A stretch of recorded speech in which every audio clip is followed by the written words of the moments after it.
2. In addition, we have 3 commissioners absent today. Ms. Jenkins will be seated for Mr. McRae, who is out.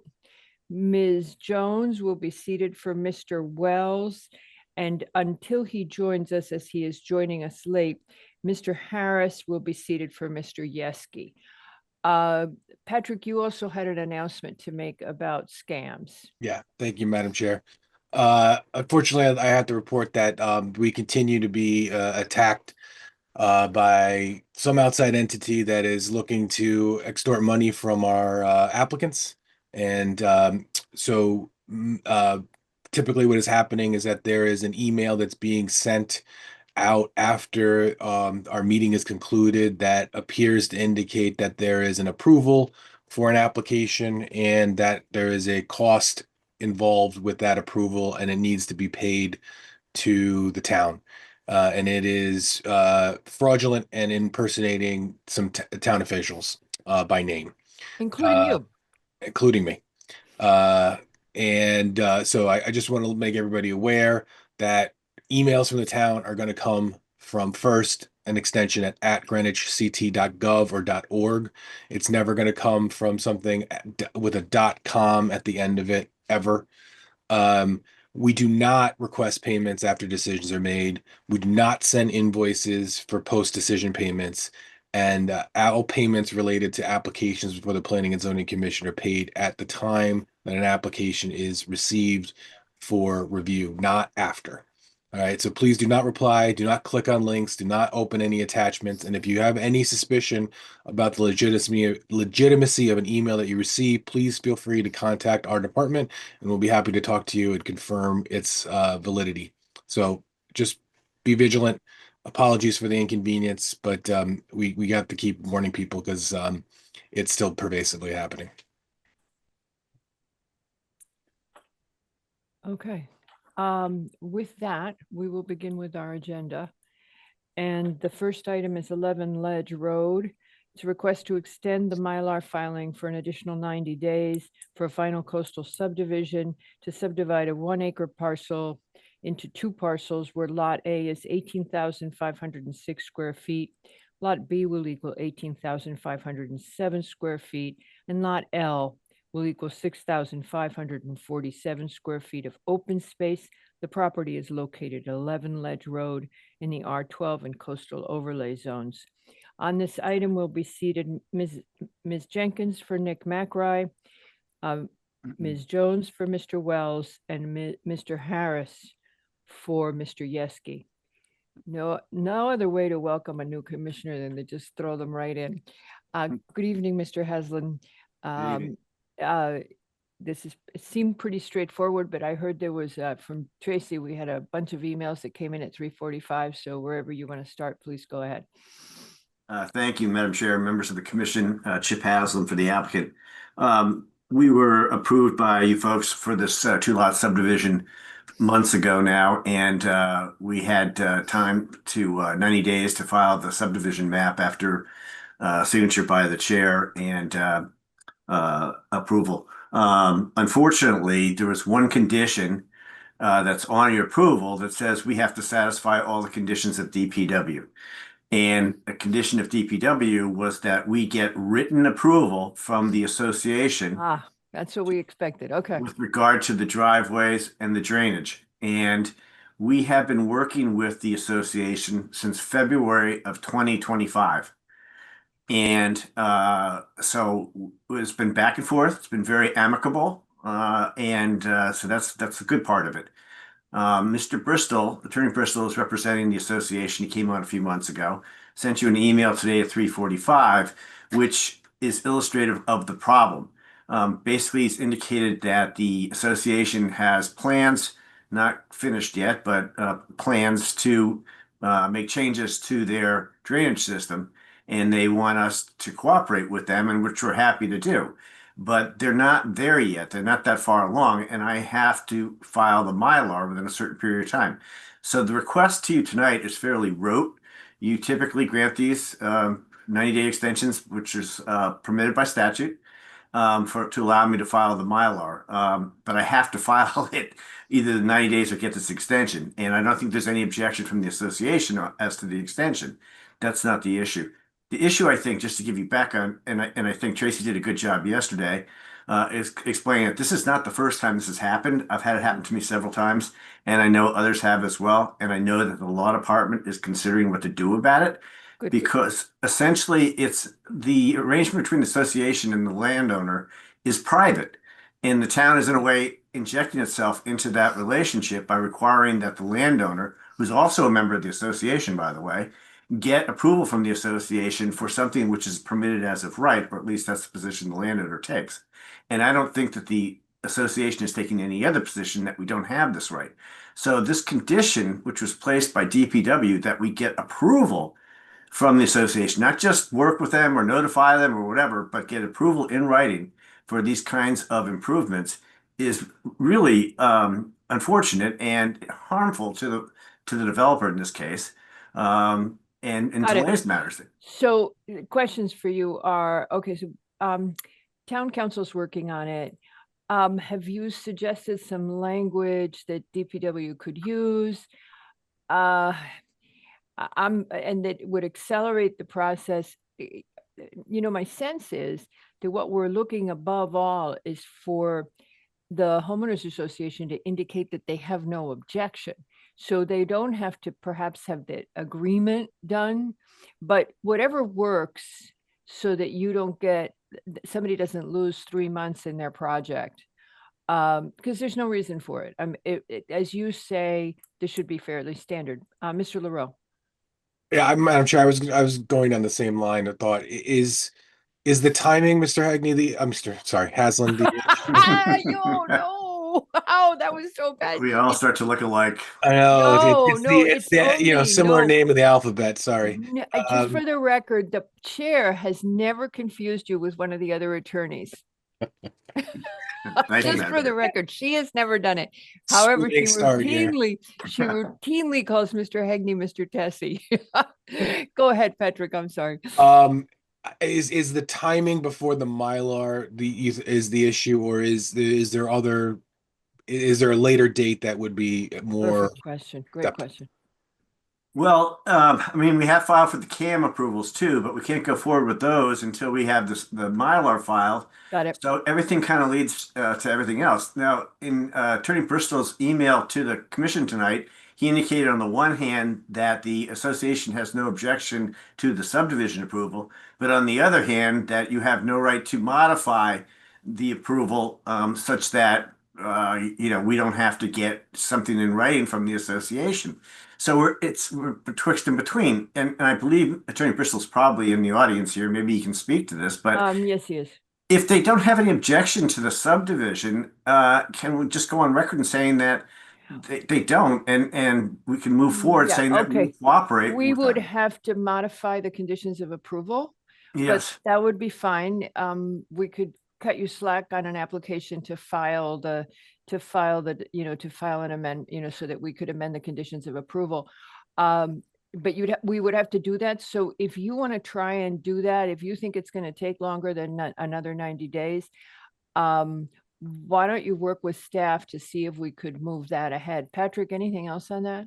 Yeah, I think the unfortunate situation is that if there are going to be requests and approvals that need to be granted by the Department of Public Works, and we won't be able to circumvent those even as the commission, right? So my concern would just be that we if we do decide to move it, we place it in a spot that doesn't put you in another bind in another phase where you're going to have to be asking for permits from the Department of Public Works, and they're going to be asking for so prior to but we could do it prior to permitting. I think prior to zoning would probably be the next best option. Prior to permitting yeah. Which makes a lot of sense. What happened to me recently is on 173 Parsonage Road, for instance, you agreed that we didn't have to remove a wall, which was a stone wall, which was part of the DPW's and DPW, but that was very different because DPW wanted the stone wall and we thought it was historic. And we wanted to keep the old Yes. stone wall, and we disagreed with the decision, with the recommendation to remove it. In this case, so that was why, because we had a different parameter. In this case, it is, can we put that agreement further down the approval process so you're not held up as in your project?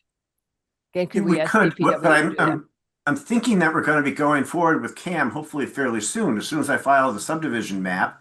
Okay, The only other remaining condition is this, and I've got something with a declaration I've got to do, but I've already talked to Jackie about that, and I think that's easily resolved. So we're going to be coming back for the CAM pretty soon, and then the zoning permit to follow. And there's no suggestion from the association that they have yeah. a timeline that's certain for when they want to do what they want to do. But We're to happy to Patrick's participate. point, we don't want you to run into a bind further down the road with DPW. But let's look at that as our straw man. Come back in, we'll modify the conditions. I'm assuming that people would agree, but you can propose that we modify the conditions. You propose to us that we modify the conditions, and but we need to get DPW to agree to that up front so that they don't spin back around and make a consequence for you somewhere else. Okay, Which thank would you. be within their right. I'm a little concerned about, again, the timing on that, but in the I open get it. to it, but But I don't know what our next, I mean, if you can you make it our next meeting? I don't know. I actually sent an email to Pat and Tracy about 3 weeks ago inquiring about this very thing. Okay. Could we just modify the decision? But that thing with the stone wall on Parsonage Road really kind of made me. That was a Yeah, bad but again, the experience. stone wall, yeah. And I see the difference. Right. Yep. I mean, because if you will, we had a zoning argument on the stone wall. On this, if DPW says, well, we'd like to know that that's there, we have no zoning counter. On that one, we did. We wanted to keep that historic structure, but let's see if we can get them to agree. This would be, you're working with Kisilak on this? No, it's with Juan Paredes. Oh, it's with Juan. Okay. Yep. Oh, right. It was then- in Juan's conditions. And that's also surprising because I'm not clear what that has to do with his, with the drainage review. I was puzzled there. Yes, because the drainage review is based on what we're saying the drainage is, the existing drainage that we're tying into. Yeah. And if the association wants to change that drainage, we're happy to participate Okay. and work it out. But at the moment, we have an approved application for the subdivision by DPW with the drainage intact. Okay. And so it puts us in a real bind. And All right. I mean, and we don't want to do that to people.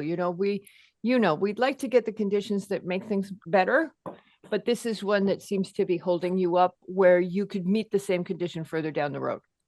yes, maybe it's at the CO. Mm-mm. Always with lawyers. I thought I'd try. Yeah, it's always cute. Yeah. All right. Mm. What does Lurch say? But hey, we can be helpful. Okay. Does the commission have any further questions on this? No. Does anybody from the public have questions on this Mylar extension? Mr. Bristol does wish to speak.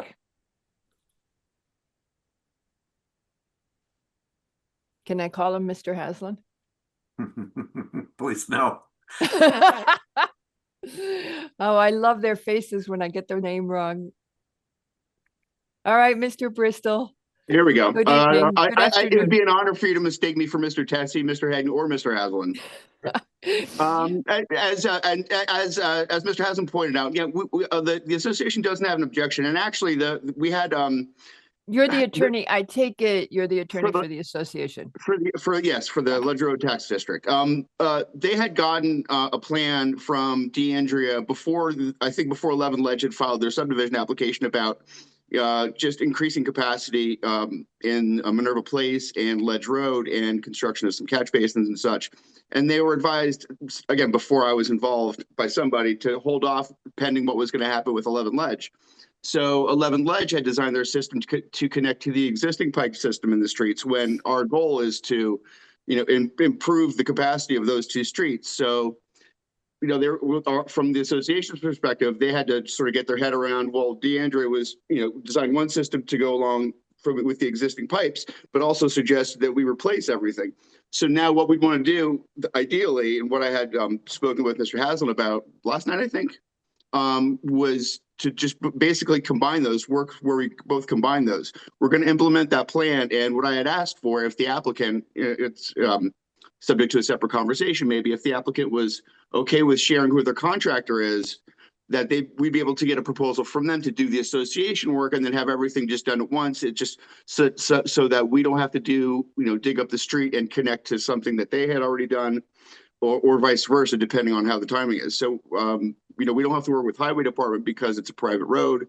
We already have a plan. So I think we can be closer to actually implementing everything all at once than Mr. Haslam thinks. And I'm actually very sensitive to the applicant's timeframe, probably more so Okay. than your. But you know what, Mr. Bristol? Sure. The problem has to be solved anyway, because we have at least one instance where we have held up an applicant for really no reason. And the time, that costs money.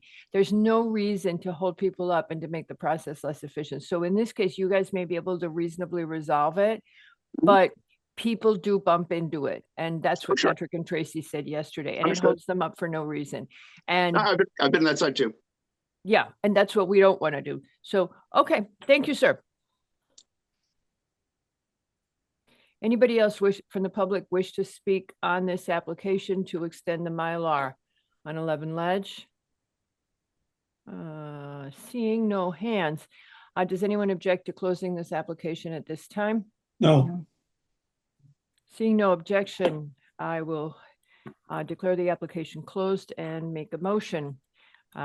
As to the application of 11 Ledge, whereas the applicant received approval on 11/12/25 to subdivide a 1 acre parcel into 2 lots with 6,547 square feet of open space pursuant to the Greenwich subdivision regulations on a property located at 11 Ledge Road in the R12 zone.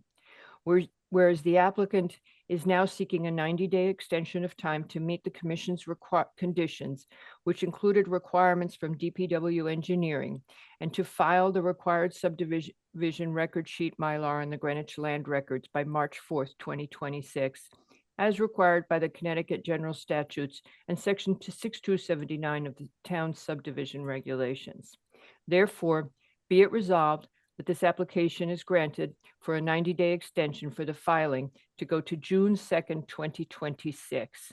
Would I have a second on that motion? Second. Ms. Jenkins has it by a nose. Ms. Jenkins has seconded. Ms. Jenkins, how do you vote? Aye. Madam Jones? Aye. Mr. Lowe? Aye. Mr. Harris? Aye. Albin is also aye, and with that, the motion passes 5-0, and we move on. Thank you Thank very you. much, Mr. Haslam. Thank you. Good luck with us. Thank you. Appreciate that. All righty.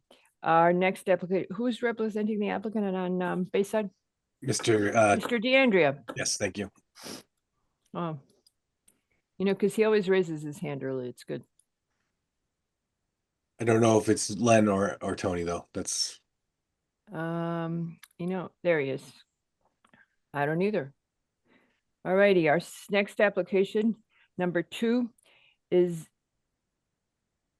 hello, Mr. DeAndrea, is Vinod Adidam and Navanitha Komaroju for a final coastal site plan to remove the existing site features and construct a new single-family dwelling with a driveway, in-ground pool, retaining walls, patios, walks, subsurface stormwater management systems, and associated storm drain piping and associated site grading and landscaping on a 0.312 acre property located at 19 Bayside Terrace in the R12 and coastal overlay zones.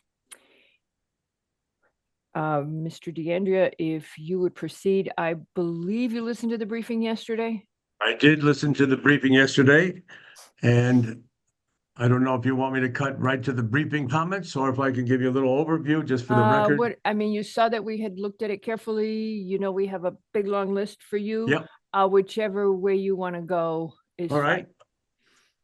I'll just give you the basics and then we'll have a couple Okay. of questions and if you want to go from there. So I do have my outline structured toward the comments from the briefing yesterday. Perfect. So we did establish the fact by your brief introduction that it is an R12 zone. And by the way, I do have online somewhere Tim Peck, who's the architect. And if there are any questions regarding the house itself or its design and placement on the property, Tim would be more than willing and capable to You answer know, those I'm questions. seeing the Pecks that are in Riverside, but I'm not seeing the Peck that's the architect. Oh, he Okay. raised his hand. Hold on. It's just Tim. Okay. He's on his way. All right. So very simply, we are before the commission because we are in the coastal overlay zone and under current regulations and procedures, we do appear before you. State It is a statute. proposal to demolish one house and construct a new one for the current owners.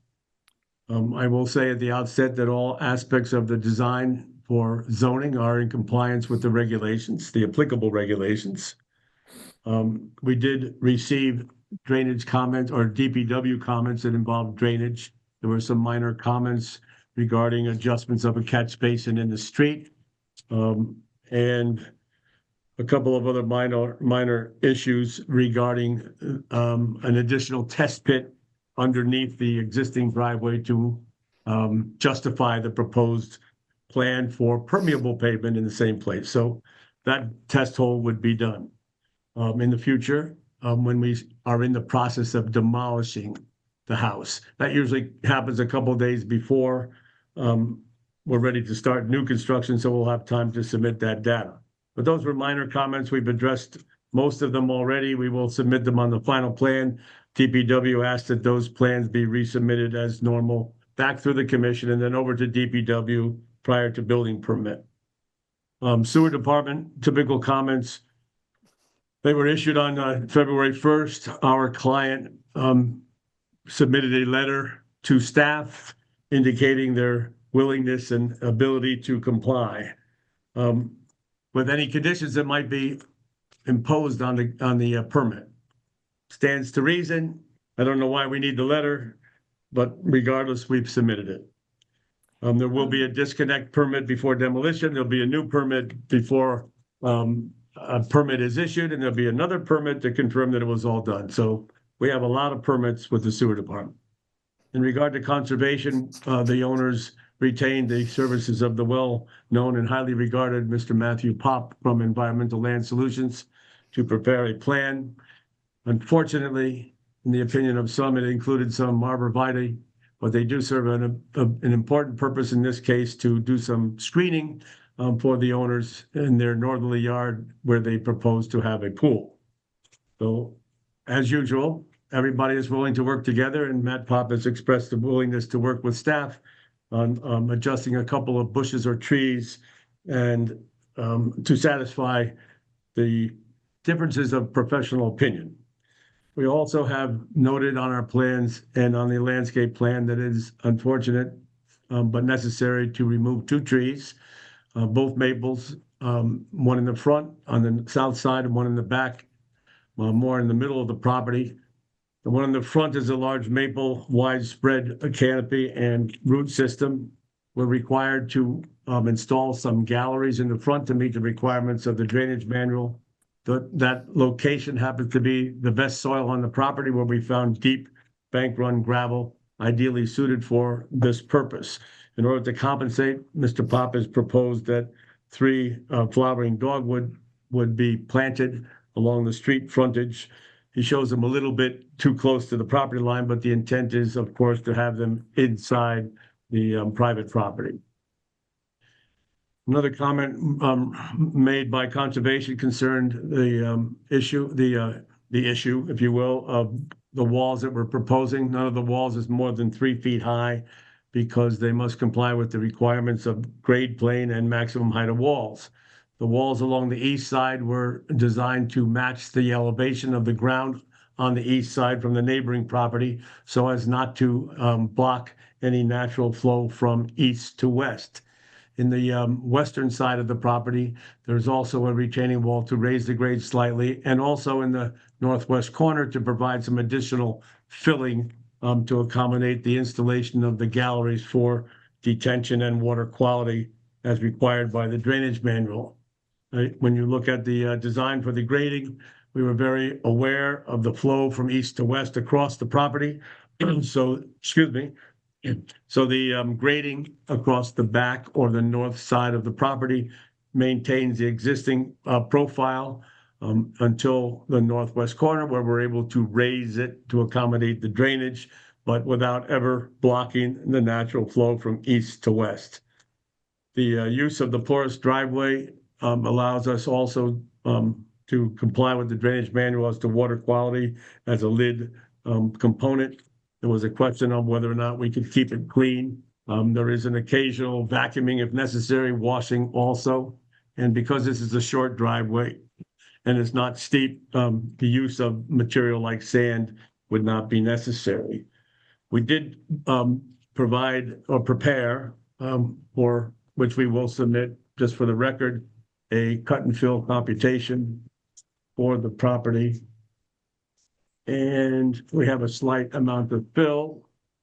And of course, I don't have it right at my fingertips. I believe Well, it was that's okay, because we were gonna, 216 cubic yards, yeah. yeah. And that It was was the, conservation that was asking for the amount of cut and fill, as I remember, so. it's a nominal amount, because we'll use the excavation from the foundation to regrade the slight increases in the northwest corner and around the eastern side. So when you're using on-site cut, Yes, you can net that. I didn't realize that. So if you cut and filled and didn't use your on-site amount, you have to show the gross amounts. I never realized that. I'll live and learn. we would refer to it Okay, as I a just didn't- balance, yeah, it's a Yeah, I balance. We just wanna- didn't, but I thought, I thought the calculation was done the same way, whether you brought it from on-site or from off-site, because you're reducing grade Mhm. and then you're increasing grade. And what Mhm. people are looking to know is what that total is. And if you're using your own dirt, it's kind of, and you net it, it's a different looking number than if you're importing, but I got it now. Okay. Correct. I had never realized that for some reason. Well, Okay, the Mr. first, DeAndrea. the first look is you say, well, I'm gonna cut 1,000 yards. Well, where are you Yep. gonna bring it? And we're gonna say, well, we're not gonna bring it anywhere, we're gonna use it. So the net that we may have to borrow is in this case 200 yards. And it may come in the form of topsoil. So, Mr. then- DeAndrea, go ahead.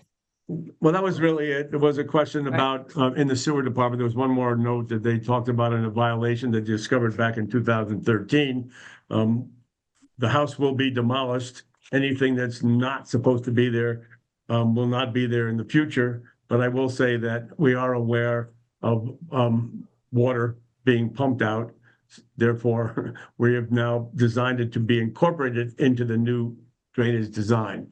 To that end, we're adding a catch basin on the street to collect water from the site and reduce the amount that's discharged onto the roadway. But it also is an advantage or an addition to the town system because this property is more or less at the bottom of the hill. So we'll be picking up water that's coming down in the gutter of the road today. So that's all positive improvements.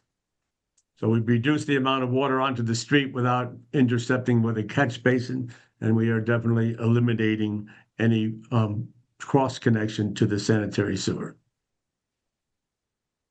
Ms. Jenkins, you have your hand up. Yes, Mr. DeAndrea, Conservation also asked whether you anticipate finding any ledge in the course of changing the elevation. At this point, the holes that we excavated front and back did not indicate ledge. The backside indicated less than desirable soils for drainage, so we had to add a little fill vertically to get the clearances above the what we call tight soil. But we did not encounter any ledge. Another aspect of this is we're maintaining the existing floor elevation of the garage. So we're basically redigging the hole that's already there, but making it a little larger. Okay, great. And the other question I had basically that with the cut and fill numbers, even though we focus on the net number, it is useful to have the cut Yes. and the fill because of course your narrative We- says the majority of the parcel is being disturbed. So it just gives us a sense of how much is being moved around. So that's useful. Yes. Yes, that's Thank you. And correct. you- And we do provide both of those numbers in a color-coded presentation. So it's easy to see where the cuts are and where the fill, the And depths you of cut and gave that depths of to, fill. you have now supplied that to conservation? I've not yet supplied it to conservation, but it has Well, we're been done. gonna, and- okay, we're gonna give you a list anyway. Yeah, Mary, anything else? No, that was it. Thank you. Mr. Harris? Sure. I was wondering, when we were presented this, it wasn't clear that both trees were going to be removed. And now I think you're saying both trees will be removed. Could you remind me what the DBH of the tree in front is? yes. 36 inches. I can, it was a 36 in the front, a maple, and in the back, it was a 24. Okay. And a 36-inch maple obviously absorbs a lot of water when it rains. And I know you've created a plan for ameliorating water and ensuring that it will flow properly. To what degree does the removal of that 36-inch tree impact your plan? And did you account for that when you were designing this? The only location for the galleries that are necessary and the best soil is located in that south east corner. The maple does have a wide spread of root system. If we were to do any digging in that area, we would most likely be adversely impacting that tree. So if it were possible to work around the root system, we would, and we would still indicate that that's a possibility. However, given the root system and the amount of groundwater that we know to be in the ground there, we don't believe that we would not have an adverse impact on that tree. So we have proposed for it to be removed. I do not have a quantity of how much water is theoretically absorbed by that tree on any given day. I mean, the reason for my question is that I know you're doing intermediation, which is good. And I just want to make sure the tree does a lot of intermediation as well. And I don't have a sense of how much that affects the net calculations. So that would be interesting for me to know. And then my second question is, and I think maybe you answered it, but as I look at the plan, did you consider either moving it farther to the right on the plan or rotating it 90 degrees, and would it fit closer to the house so that the tree could perhaps be saved? And perhaps you answered that, but I'll ask just to make sure I understand. Right. So I did mention that just briefly a moment ago, as I said that if it proves to be appropriate to shift them after the excavation. In other words, if the root canopy is 15 or 20 feet from the center of the tree, which it may be in this case, given that tree, then the roots will be in the galleries no matter where we put them. So I guess we would say that we'll be glad to work with staff upon excavation in the beginning, dig a couple of more holes and show where the canopy is and the root system extends to, and then determine whether or not there is a different array that everybody's willing to accept as potential preservation of that tree. So And I I'm sorry. think that would be Oh, a reasonable approach. Thank you. And the final part of my question was, you mentioned there are 3 dogwoods that are being planted in the front. What's the DBH of the dogwoods that are proposed? Let me refer to the landscape plan for a moment, and those are, hold on one second, 3 CFs. So the 3 CFs are 7 to 8 feet high. They don't give a dimension of the diameter, but they are 7 to 8 feet high. I would guess they're 2 to 3 inches at that point. Great, thank you. So to build on Mr. Harris's questions, what you've been asked, can you guys hear me okay? Yeah. Okay. What you've been asked by conservation is, although they understand that you're going to have to remove the 24-inch maple, can that 36-inch maple be preserved somehow? And would you look at the possibility of preserving it? Now, where Mr. Harris was going with the DBH is you're replacing a large shade tree with 3 small under canopy trees and that don't have the same environmental impact. So one of the things that we would ask you then is if you are going to remove the 36, the maple, would you look at, is there a location for you to have a tree that at least will mature into something comparable, providing the canopy or the deep root system that we would be getting the benefit? I think that's where you were headed, right, Mr. Harris, that you're looking to have, at least in the long term, the kind of benefit.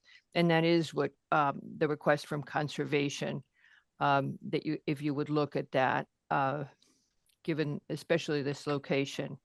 Yeah, that's additive to my comment, and that would make me Yeah. feel a lot more comfortable unless we actually saw numbers of like, you know, how much was not being absorbed versus how much is being absorbed. I mean, that would be a solution as well. But Although, yeah, we couldn't figure out, if you go back and you look at at the landscape regs that we did a couple of years ago, we never could figure out how to ask people what the total absorption is. But if you look at what the purposes of the regulations are, and Mr. DeAndrea is well familiar because he commented on them, it is to provide sustainability and stormwater absorption, and for the planting plans to enhance the sustainability and the ability to manage stormwater. So if Mr. DeAndrea, if you would work with conservation on that, I'm gonna, if that's all, Mr. Harris?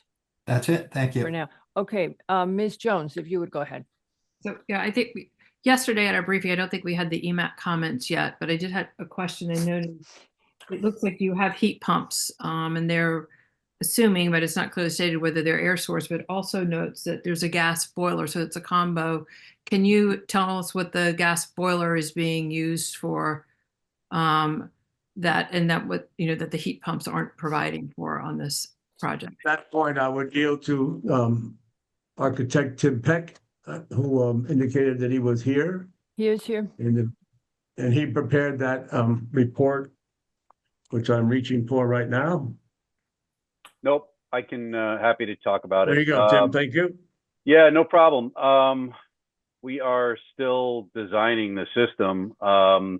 What we've done, you know, my guess is we may end up with some type of hybrid system where we're utilizing heat pumps and a boiler for, you know, for maybe for the hydronic loop in the lower level.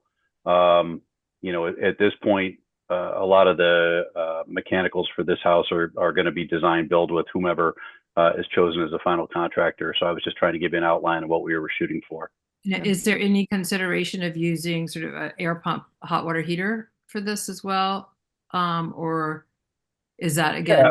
No, it's not out of the question. Where, you know, if we can go with all heat pump, then that's something we want to pursue. But I know that we're bringing in gas for the cooktop and a few other things. So if we do end up with a type of hybrid system, or if we need to use gas for, let's say the direct vent on demand for hot water, it's going to be down to the system's design.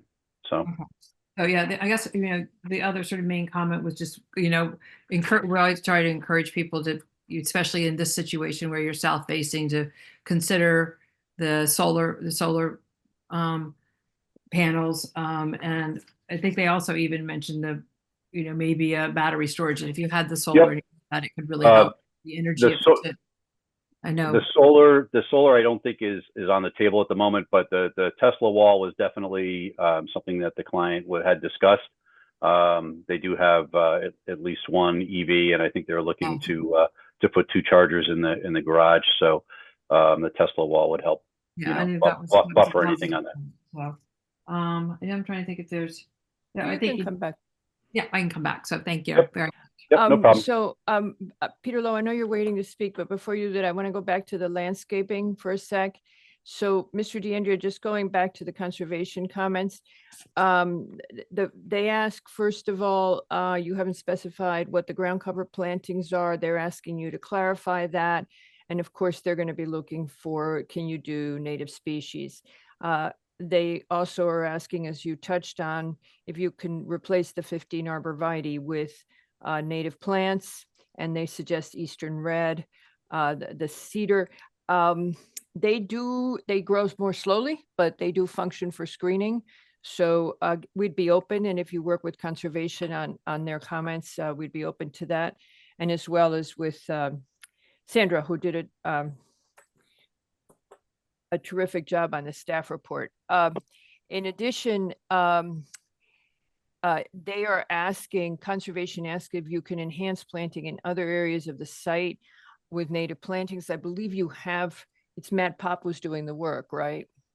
Matt Pop has designed a fairly Right. dense border along the north side, and he's got planting in the front corners and around the stairwells. So I think he's working toward that, and I'm sure he'll be Okay. willing and able to And if speak he with can- staff about a few Okay. And if substitutions. he can look for a way to beef up the buffer, that would be fantastic. We're looking for, deeper, thicker buffer planting wherever we can. And now that Deep is reviewing all of these, we might as well. Okay, I'll stop for a second there. Hold on I think it's also conservation. So while we're there, they'd like you to increase the S&E measures. Yes, no problem. Okay. Yeah, it's just the sum of it. The especially- western, yeah. Yeah, The westerly wall will be constructed early on, and that serves as an ideal S&E control because okay, the runoff pattern is to the west. But we'll be protecting the catch basin in the street, and most of the activity, and potential erosion is to the west, so we can easily control that with the construction of the wall. okay. I'm just gonna, and so again, and they mentioned the S&E around the swimming pool. One of the other comments that they make is they were unable to read some of the elevation plans or that the elevations on the plan. So if you could make sure that they're legible. I or agree with that, visible. and I Okay. am often asking my guys to add a few more contours for me, let alone staff. So we Yeah. will see that a few more added, but they are all in different locations, and sometimes they are eliminated just for clutter, but we'll add more. Okay, so I've got those. All right, next thing, Mr. Lowe. Well, you've pretty much covered most of what I was going to Sorry. say, but no, that's fine. The elevation values, the cut and fill details, which you touched upon earlier, the landscaping issue and the native species. With regard to, I thought, Mr. DeAndrea, you mentioned something about when you get in there and you'll be in a better position, these are my words, not yours, to determine just how far out the root structure goes on those and that maple that we're the 36-inch maple. Those the root structures, I believe, with that tree dovetails nicely with the drip line, does it not? Yes. Correct, and they're shallow generally, giving an indication of higher groundwater. So that indicates to me that when you dig shallow, you're going to hit them. It's different than an oak, as we've always agreed, has a tap root in a more stable environment that way. So we're going to involve Matt Pop in that discussion, and also with us, if we can, work with the owner and the landscaper and the arborist to say, can it be saved? Is it worthwhile? And not create any damage by cutting some of these shallow roots. That's all. Okay. We have to also be aware of this, when a tree is aged like it appears to be, then it may have some, internal stress already. Right. So we're going to investigate that. And I think everybody would be open to seeing if we can If work. that's your reason, we. Not to be cynical here, though, Mr. DeAndrea, we find that trees age very quickly when an applicant wants them removed. And that's not, I'm not, no attack on you or this situation, but they're starting to remind me of the dearth of unfavorable traffic conditions when we're adding 100,000 units to an area. Right. But some of us age during and after a planning and zoning commission meeting, so. Well, Surprising, yeah, Mr. you're DeAndrea. looking I at a have couple of no people right idea now. why. Yeah, I have no idea why that would happen. All comments are taken very seriously. We're going to work with those who are expert in that area, and we'll give you the appropriate answer. Great, Question for thank you, Mr. DeAndrea, because I asked this yesterday at the briefing and none of us remembered seeing it. Is your sense that DPW is going to start asking for cleanouts on porous pavement? A quick I'm cleanout having a meeting access?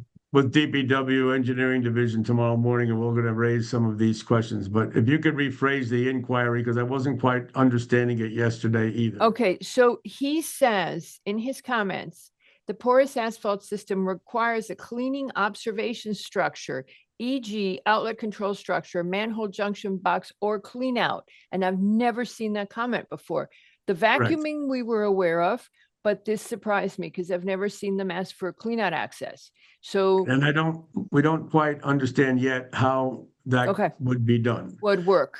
Okay, Right. same What thing. we would like How to- would you get to the sand that has gotten underneath the Correct. porous? Yes, okay. And I would think that the last thing we want to do is disturb that Gotcha. filter. One thing that I would like to work with him on is an easier distribution of the runoff. Taking the runoff in a catch basin and distributing it in a horizontal pipe to allow the filtration to occur under the pavement, to me, makes sense. Why? Because then I can put an observation port at the end of a row, and I can still distribute the water through the sandy medium so that we keep that clean. Why worry about So hold on a clogging the second. You upper? would run the pipe Right. Horizontal. underneath. Yes. Okay. And And not then you would not see its outflow. necessarily, right, not necessarily distribute it through the pavement. Seems awkward, right? But I can assure that I can distribute the water under any kind of pavement if I have a perforated pipe in a grid, maybe every 10 feet, or, you know, 2 pipes at 10 feet apart. I get a very efficient distribution, and it's protected, and I can inspect it. So that's what we'll talk about Okay. tomorrow. All right, now I believe you're gonna have some public comments, so if you don't mind, I know we got at least, oh, he was traveling, the guy who wrote, but I think we raised his issue. So I'm just gonna ask, does anybody wish to speak on this application at 19 Bayside Terrace? 19 Bayside Terrace. Tracy, can you get to the letter we got from Bayside Terrace? I think he said he was gonna be in Europe and would not be able to speak. If not, I can. Let me Give look me a for sec. it. We have had a lot of public comment on a Oh, lot of yeah. applications over the last couple days. Hang Oh, on. yeah, let we me have. check That was very good. before. Thank you very much, you guys, for getting it onto the OneDrive for us so conveniently because it really helped get through it all. Sec, I may be able to grab it from the virtual meeting page. It's not separated in your OneDrive. Hang on. Was there an address associated with Hold that on, hold on. comment I being- don't remember, and I just know the guy had a comment, and I'm almost there. Give me a second. Bayside.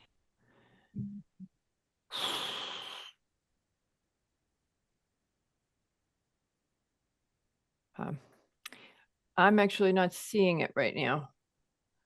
I know I read it, but I'm not Hold on. seeing it. We didn't see it, so. we're in a It little bit of a- came in late. Not a problem. We'll Okay. pass it on to you. I believe I took a note and it was in my notes, what I asked you. So not a problem. Okay. Anybody from the problem. public wish to speak on 19 Bayside? One more chance? No. All right. No comments from the public. I would like to continue this application if nobody objects so that Mr. DeAndrea can address all the open issues, particularly as regards landscape and trees. Does anybody object or? No, No. Okay. So we will continue this, Mr. DeAndrea. Okay, we will address everything before the next meeting. We'll Thank you. See you when you come back. All right. Thank you. Yeah, I Mr. didn't Peck. see it on the virtual meeting page either, so I will go on a hunt for it. That's okay. Just send it to DeAndrea at Yep. some point. All right, so our next application is. Oh, and we've consolidated it. Great. Okay, it's Mr. Haslin, right? it Well, could hello have been, again, on- Mr. it could have been on this next application, no? The comment you're thinking about? Yeah, Madam Chair, I'm seeing the letter I of know because I remember thinking to myself, oh, somebody wrote about 19 Bayside as well. And Yeah, now we have one. I'll go on a hunt. Hang on. But I'll look, don't worry about it now. We'll just send Okay. it to Mr. DeAndrea whenever. The record is open, so it doesn't matter. Gives me a chance to remind staff to get everything up in the OneDrive. No, it was late in the day and I know. okay. Our next application is 22 Shoal Property LLC for a final coastal site plan to construct a new single-family dwelling with a driveway, garage, walks, patios, utilities, drainage, and associated landscaping on a 0.5073 acre property located at 22 Shoal Point Lane in the R12 and coastal overlay zones. For all the folks that are listening on this application, at one point, we are going to ask Mr. LaRoe to talk about how the zoning has worked on it because we've been through all the public comment and there was some confusion. So we're going to ask Mr. LaRoe to address it specifically, but first we're going to let Mr. Haslam do his thing. Thank you, Madam Chair. Greetings again, members of the commission. Chip Haslam for the applicant, Shoal Properties LLC. With me tonight is Marilyn Bastide Weissman and her husband, Alan Weissman. They are the principals in Shoal Properties LLC, and this project is their intended home, dream home, that they're looking forward to constructing. Also, Cassie Stevenson, who's from Redwood Consulting. She's the owner's building rep. Len DeAndrea of Rocco V. DeAndrea is the engineer. Matt Pop of Environmental Land Solutions, who's the environmentalist and landscape architect. And Bill Kleinman, who's the architect. I think, having attended the briefing yesterday, and obviously looked at the staff notes before it as well, I believe it'd be in the interest of this meeting this evening to have Mr. DeAndrea, Mr. Pop, and Mr. Kleinman promoted to presenters. We have Mr. DeAndrea and Mr. Pop. Well, Len DeAndrea. Oh, Len. Okay, we have Tony here. Do you want Tony or can I make him go away? I think Len was going to give him the night off on this. So Len is in the audience. Switch them then. Yep. So it's right. Len, DeAndrea, Matt Pop, and Bill Kleinman, because I think your questions are geared towards those three people pretty much. I'm anticipating. And Mr. Kleinman. Okay. And then we're going to make Tony go away. All right. Hello, Mr. DeAndrea. All right. Okay. Okay, Mr. there we go. Kleinman, Good Mr. evening. Pop. Okay. Great. So we too received a lot of emails from neighbors, et cetera, that we looked at, and some of it's redundant, but some points are being made that I just want to clarify in the interest both for the commission and for the neighbors that there may be some misconceptions as to the extent of this project. As I said, Marilyn and Alan, they were 38-year residents of the town of Greenwich. They're not developers who are looking to make a fast buck, as somebody said in an email. I've known them for over 20 years. I've worked with them on their house on North Street and consider them to be good citizens and good friends. And I think they're very much looking forward to building this house and living in this neighborhood. They did not, by the way, clear cut the property. That was done by the prior owner. They had nothing to do with that. They did not also install the golf green. That was done by somebody else. We're not exactly sure who, but that was prior to them buying the property in 2025. There was a email from Mr. Peck, who lives next door at 21 Shoal, that this is dated January 31st of 25, so just a few days ago, that we are building a 9,000 square foot home on the property, which is not true. The structures were total 4,847 square feet, which is about the same size as Mr. Peck's house, which is at 4,530 feet and is right next door. Several people mentioned the fact that this house is incompatible with the neighborhood and out of proportion and an abomination, etc. I would just like to point out that maybe Tracy, you could pull up, I think it's the base map, which is, I believe, on page 88 of our submission materials, just to give everyone a sense of where we are geographically. And then I'll go into a greater detail.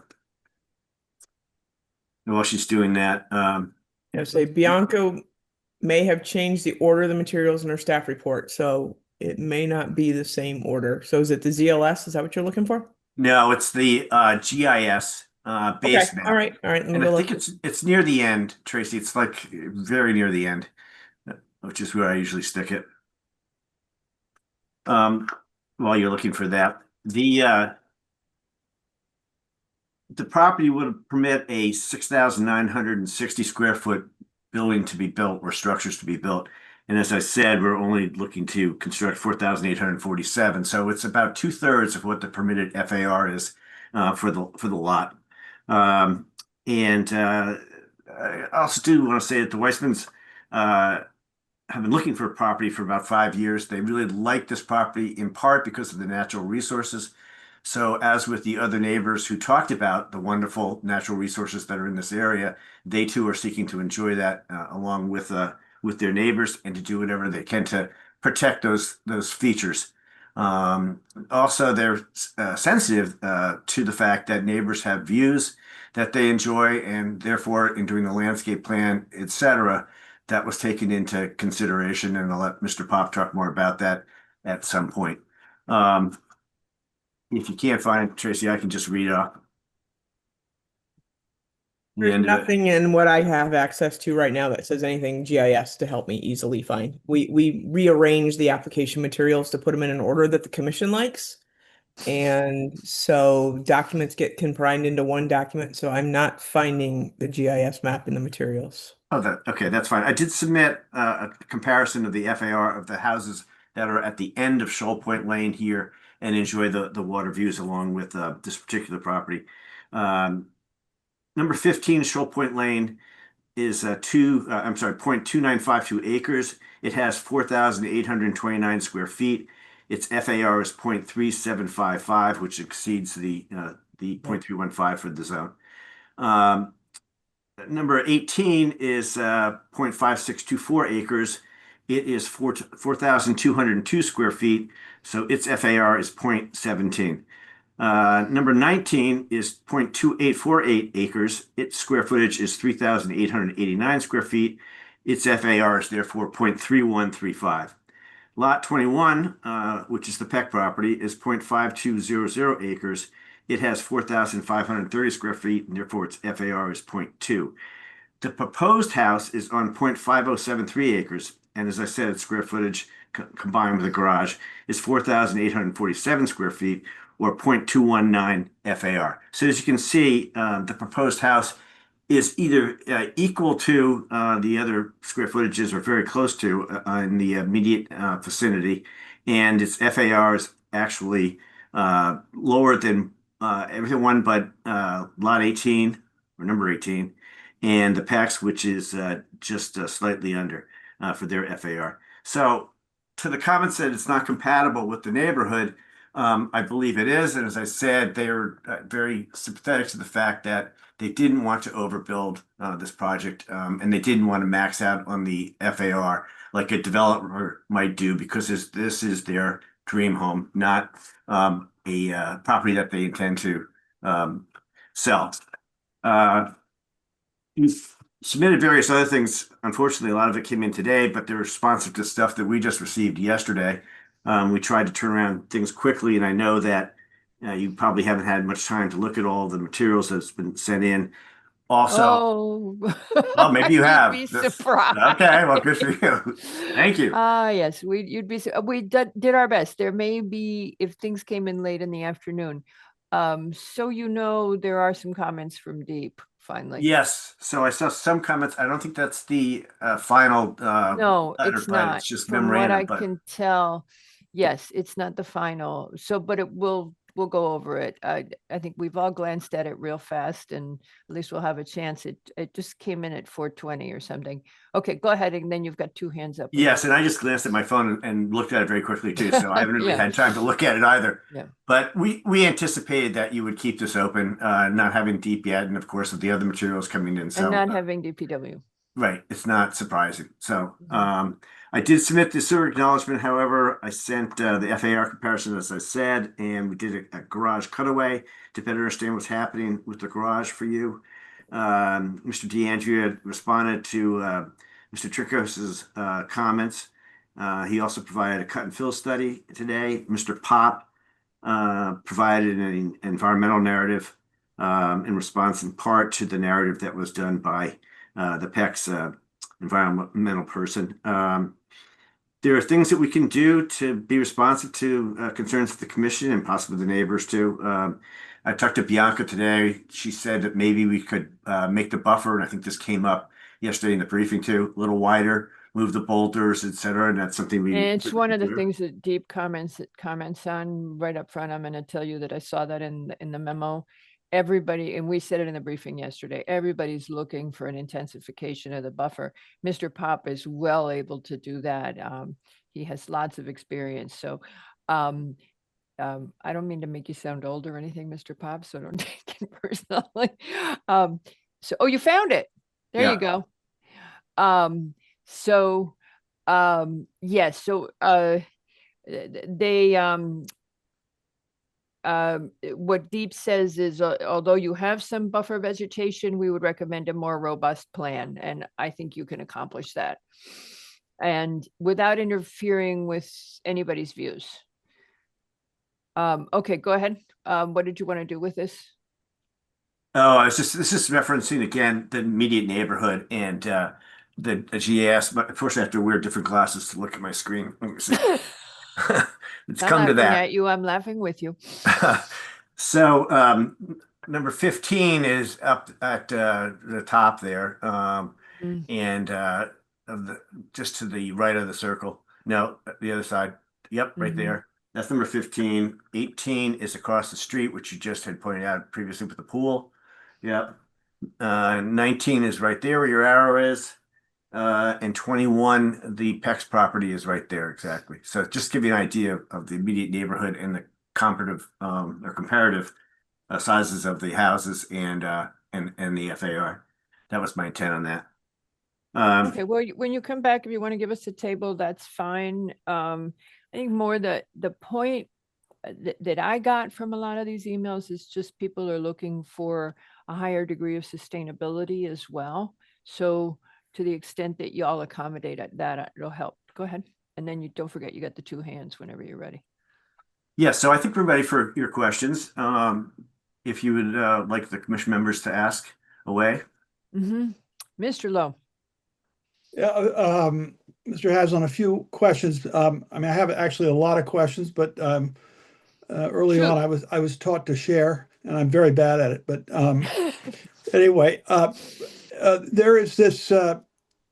I've read all the letters from the been turned in, at least as of this afternoon, right? Early this afternoon. Yeah. There is so here, let me just give you a few things I'd like you to comment on. The 24-inch oak that's slated for removal. And I went by the property. It appears to stand out as a sort of lone landmark, if you will. And it's come up in multiple times among from the neighbors, I believe. And I'm wondering whether there's been some further consideration about its disposition and its potential to be saved. So that's one thing. The location and design of the garage, and I'm wondering whether there's whether you all thought more about kind of pulling that back in some fashion, and I think you know what I mean by pulling it back away from its proximity to the water, say. And then the third thing I wanted to ask is, I wonder if you'd be willing to comment on your understanding of the distinction between side and rear, the sides and the rear here of the setbacks, and how they were determined to be such. There's an awful lot that has been written about for this one application on what should be considered a rear lot and what shouldn't. And I would be interested in hearing what your understanding and interpretation is of that. You can start with that one. And when you do that, I would say to add the question of what happened with the variances, because the other thing, as people talk about the setbacks in the correspondence, there was confusion about whether you were using a variance or not. And Well, so you received a variance, or this property received a variance in 2018. Are Then you it was using it? withdrawn, we understand, and then there was, it was never exercised. And then there was one received in 2025 and was withdrawn. But that's my understanding. Is that correct, Well, Madam Chair? Let Mr. Haslam, we're asking him to lay the record on it. So Mr. Haslam, the side and rear setbacks, how those were established, and also the question of variance applications and variance utilization, which is what comes up. Go for it. Well, I'll defer to Mr. LaRoe ultimately on this because he Glenn, had we're discussions. gonna give with the Patrick CEO.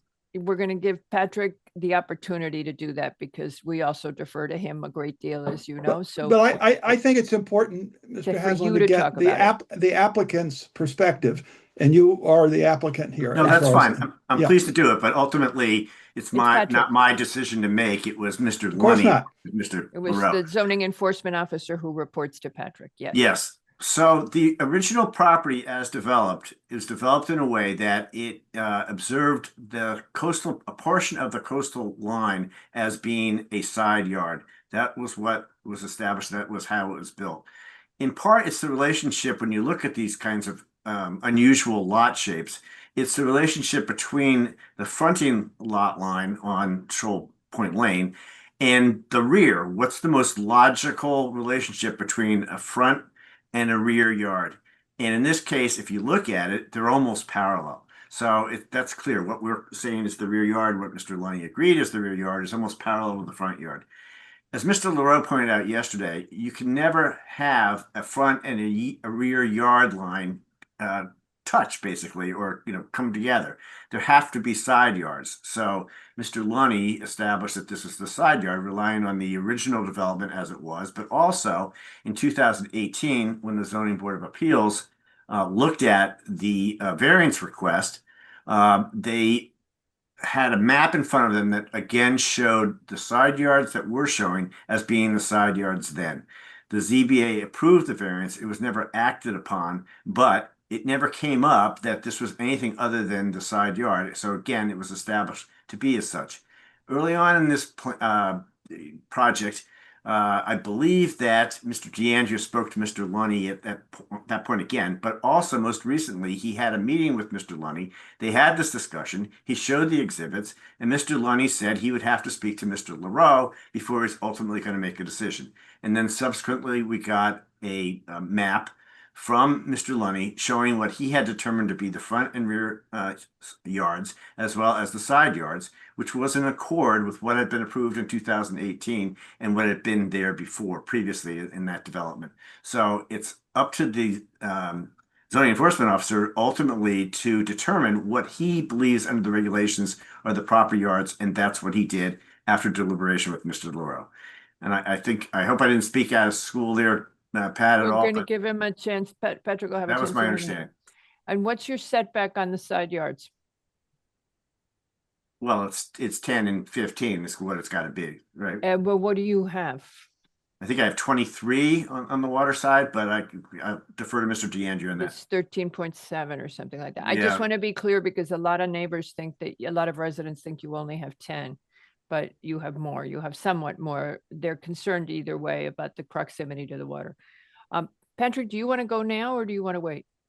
If you'd like me to speak now, that's fine. I can do that. Your call. I mean, I think it's an opportune time, given that we just had this discussion. Again, as Mr. Haslam laid out, the zoning enforcement officer and the commission are the two interpretive entities of the town when it comes to the zoning regulations.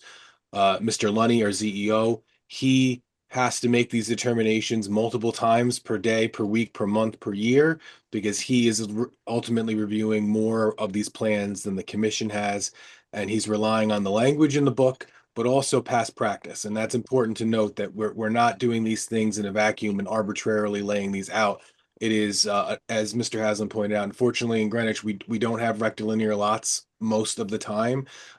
Here we have a cul-de-sac or a curvilinear street frontage. We have a rectilinear lot that is going off in a direction that is not exactly parallel from the deepest part to the nearest part to the street.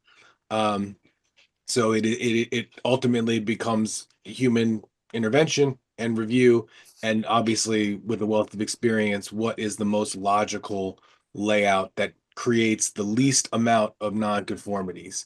In this instance here, we have prior decision making that has, indicated the thought process when these houses or several houses possibly receive either zoning board of appeals decisions or building permits. And it's very clear from the history of those that the rear property line was the property that's the farthest away from the street, which in this case is the southernmost property line. And then as the property and the coastline turns north, that area in part or in total was considered to be an acceptable side yard. And that was the finding that was had. And I just want to point out that the rear definition, and some people have been taking a definition that doesn't exist. I don't know where this site is coming from. There's extra verbiage in it. But again, the rear yard setback shall mean an open area across the full width of a lot between the rear lot line and the rear wall of the principal building. Where the lot is irregular or triangular in shape, the rear lot line shall be aligned entirely within the lot, but not less than 10 feet in length and parallel to the most distant from the front lot line. And that last sentence is describing like a triangular lot where the two lot lines create a peak that's most distance and parallel to the street. This is not that case. It's all intents and purposes, it's a rectangle. And it does appear that southernmost property line, sorry, I keep changing my direction because the page is different than the cardinal north, but is the furthest from any point of the front property line. And that's where, so then you start with your front, you define your rear, and then you connect those two with side yard. So that's the process that it goes through. And as Mr. Haslam pointed out, there was a variance application. There was an existing house here, first of all, so this is not a lot that has never been developed. There was a permits and approvals granted to a house at one point. There was a variance application in 2018. That application, I believe, was never executed, so it is not in effect, but it was granted, and there was a hardship found for the front yard setback. And that building also had similar distances from the coastline as this house does. So it's consistent with past practice. It's consistent with the reading of the regulation. And so that is where the decision has come. As I started off, the commission is the interpreter as well. You can obviously read the regulation yourself and determine if this is an effective use of the language. But right now, that currently the zoning enforcement officer believes that those are the property lines and the setbacks that are applicable. Would you describe this particular lot as unique or unusual in its configuration relative to? Yeah, it's unique for 2 points. One is that the frontage is along a cul-de-sac, and it is in a corner, or it takes up a corner of what would ultimately be a rectangle, right? Most of our lots are generally, they have a significant frontage that is parallel to the street, and the street is mostly straight, not always, obviously, and that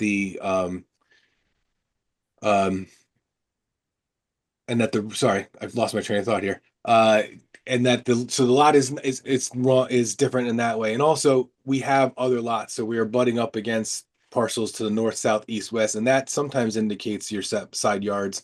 But again, this one, there is only two neighbors, and they seem to be to the extreme north and the extreme east, whereas other properties they're on both sides, left, right, north, south, that way. And that also creates some confusion, I think, when people are developing, because they assume possibly certain distances from certain features, and that may not be the actual interpretation. And this coastline is anything but regular.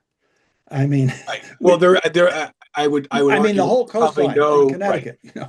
Yeah, the whole coastline in Connecticut, we are diverse, and we are splendid with a lot of natural features, but unfortunately, it doesn't lead to a lot of rectilinear lots being created, and we have to interpret the language. You know, there has to be a minimum standard, and that's what the definition is, but the application has to make sense, and it has to be done with the best judgment. So one more question along these lines. One of the people who wrote her thought that they had been treated differently under the zoning regulations than 22 has. Can you comment on that? I don't know if. Well, so every lot is they're novel experiences. So there is the regulation, and then there's the application, and not every lot has the same circumstances.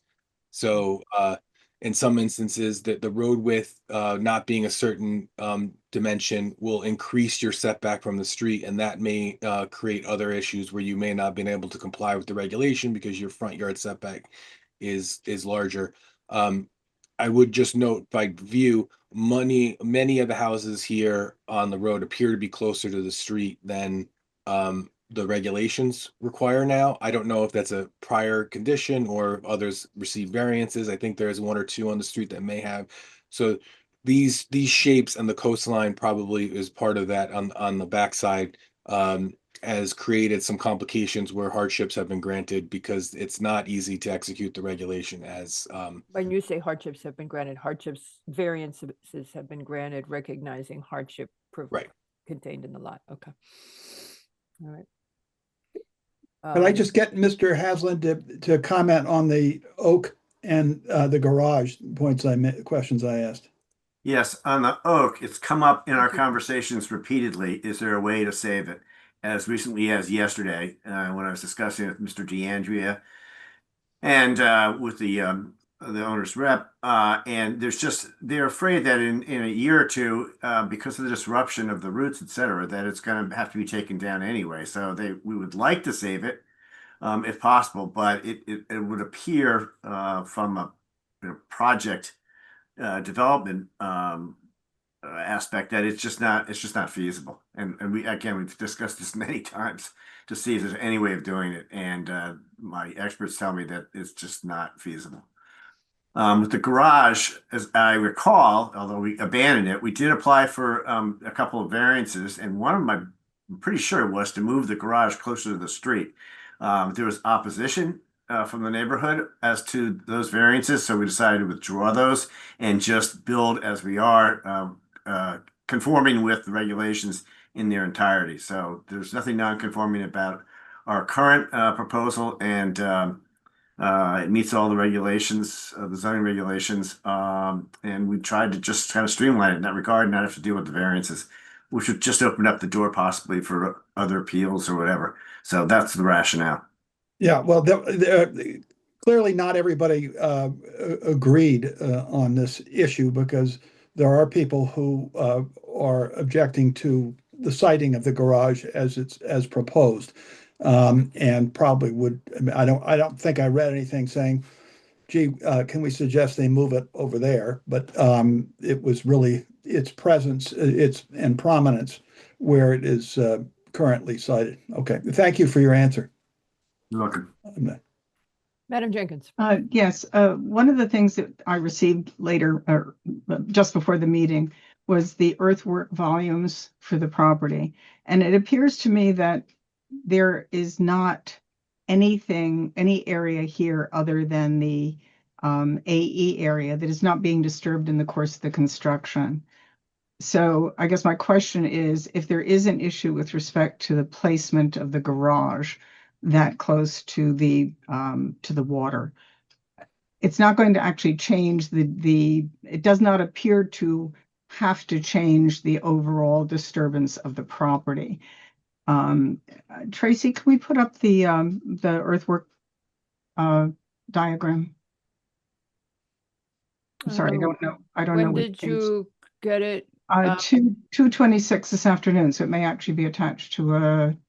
So it's part of an email, right? Yes.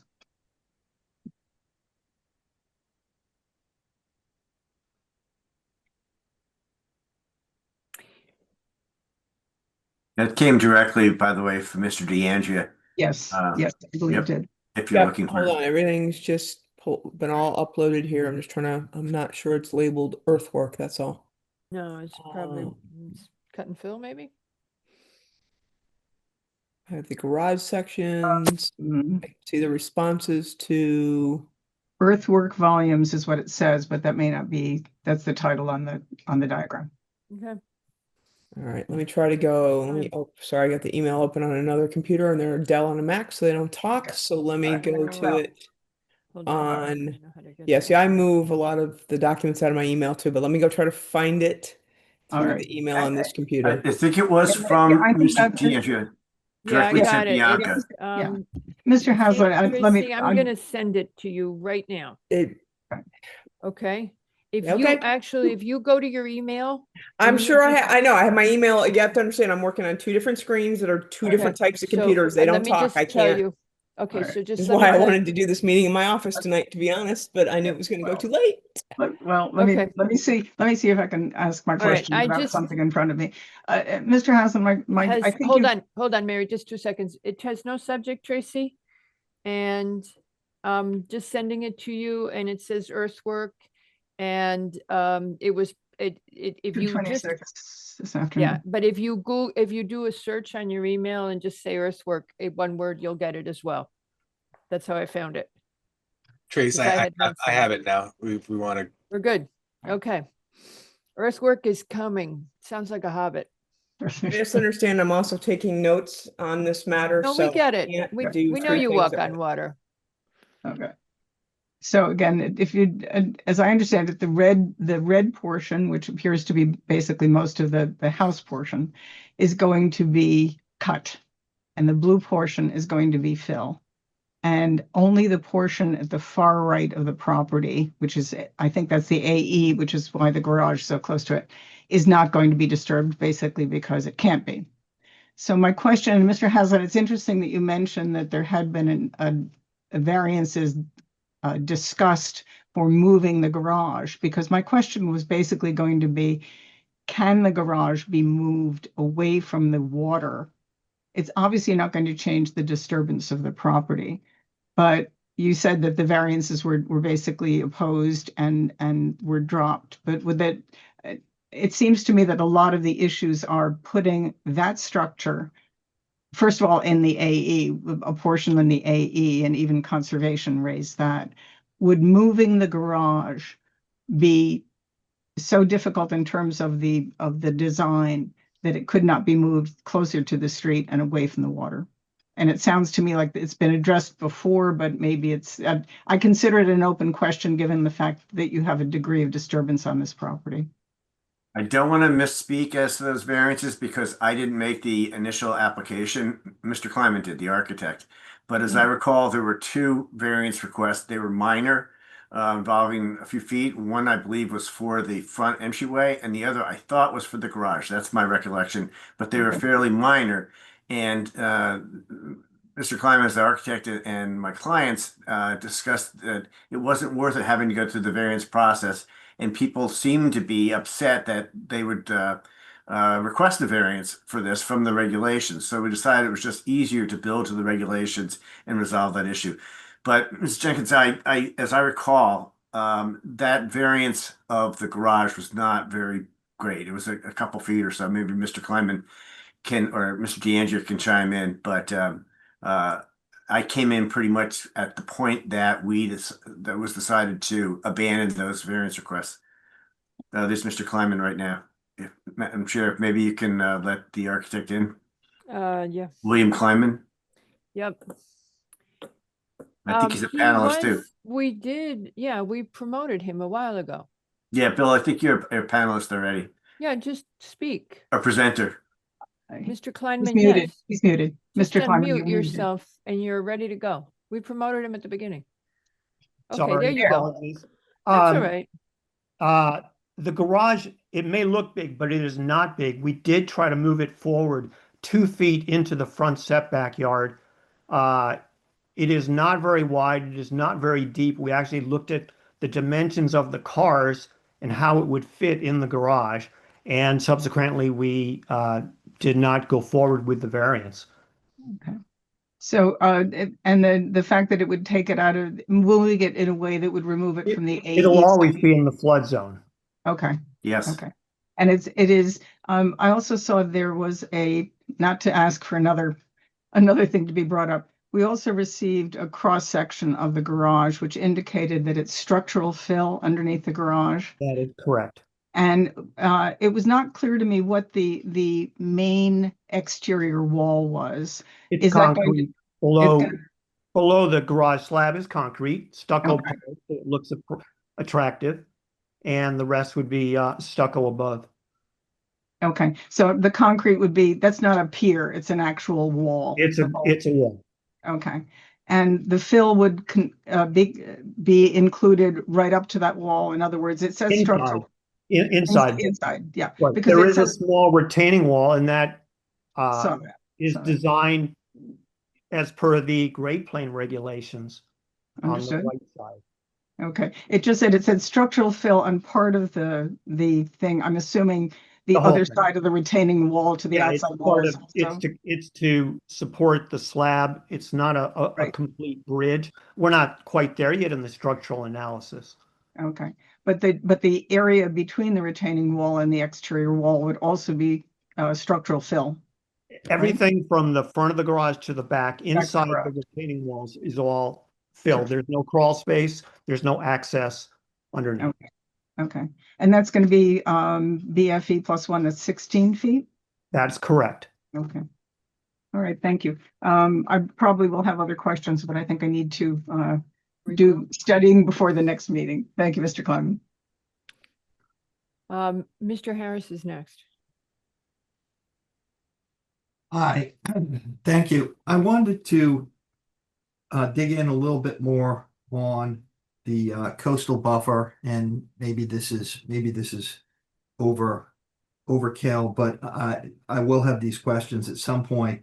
When I think of the landscaping regulations and their highlight on enhancing the biological carrying capacity of the property through that plan, I wonder if you could help me understand, once this plan is affected as proposed or enhanced, whether we should expect a comparable amount of canopy, absorption, habitat from some of the tree plantings that are being considered, and whether we should expect to see some of the native species that have historically been on this point availing themselves of the features of the property after this is done.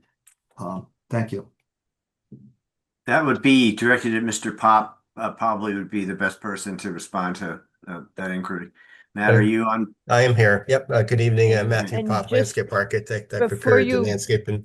Before you plan. go, Mr. Pop, Yep. the other thing, Mr. Harris, is that the coastal buffer is also in the coastal regs.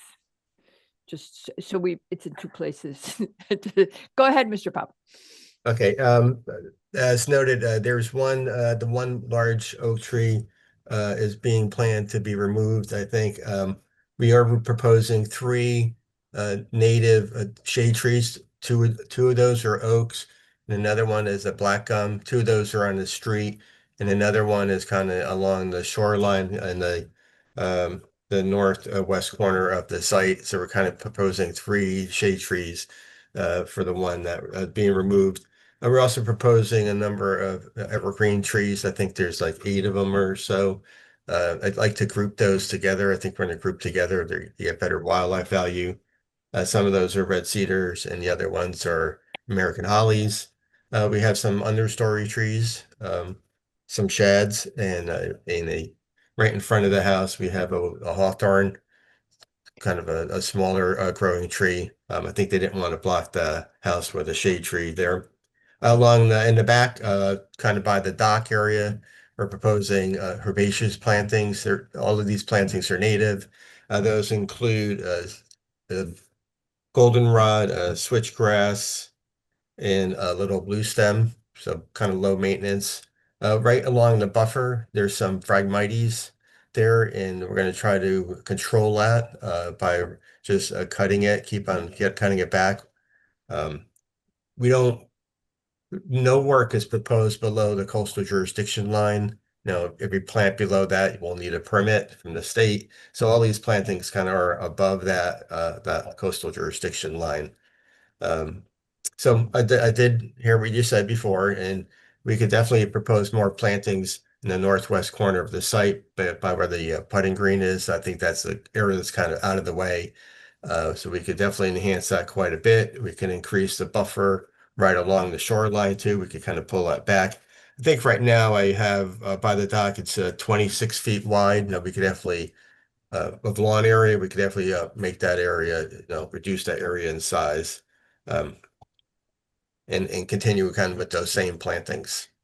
And do you think we'll see wildlife in that area, or because of the tight fit between the retaining wall and the coastline now, might we expect that will be reduced going forward?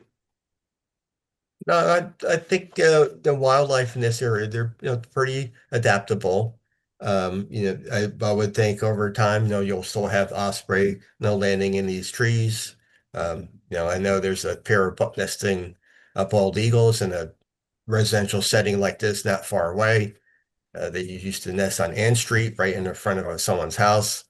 So I would think that this area, it's right along the shoreline, you'll definitely have the same species there. You'll have those egrets there. The turtles in the Long Island Sound will still remain there. In my letter for turtles, The one thing terrapins, right? I did propose some turtle protection notes, mainly establishing a wildlife barrier, a silt fence, double row silt fence up before construction starts, having someone like myself go out there weekly and just make sure that barrier is up. And that would be during the, from, May through October. I think that was a good enhancement. That was brought by the neighbor's environmental consultant about the turtles, and I thought we could add these notes. These notes are typical that the DEEP has requests on a lot of their projects, and they're in my letter. Great, thank you for that clarification. You're welcome. Ms. Jones. Okay, thank you all for answering a lot of our questions. I did want to echo Mrs. Jenkins' comments, and I think sort of looking, there are, given the location and the siting of this site, obviously there is, concern about resilience of the property and just the whole overall and resilience for building, and sort of looking how to kind of make this as robust as possible. And, given all of this sort of, different environmental conditions and the fact that it's on the coastline, that's just sort of a general comment I have. The other thing is I wanted to sort of address some of the comments, and I'm not sure, exactly, maybe it's Mr. Kleinman with regarding to sort of there was a comment from EMAC about the building codes, and know that you're doing sort of above the 2022, but there was a question to whether you were considering moving towards or looking at the 2026 one, since that's kind of right around the corner. I think with the location of this, the better that we can do with this, the better it is for the overall property. That was kind of one question. I have some more specific questions. I don't know if you want to answer that one first. So the gist of the 2026 code is the 2024 IEC code. I have not totally evaluated the differences between the 20 and 21 code and the 2024 code. I know that the 24 code actually has gotten a little liberal because the insulation values were a little too strict.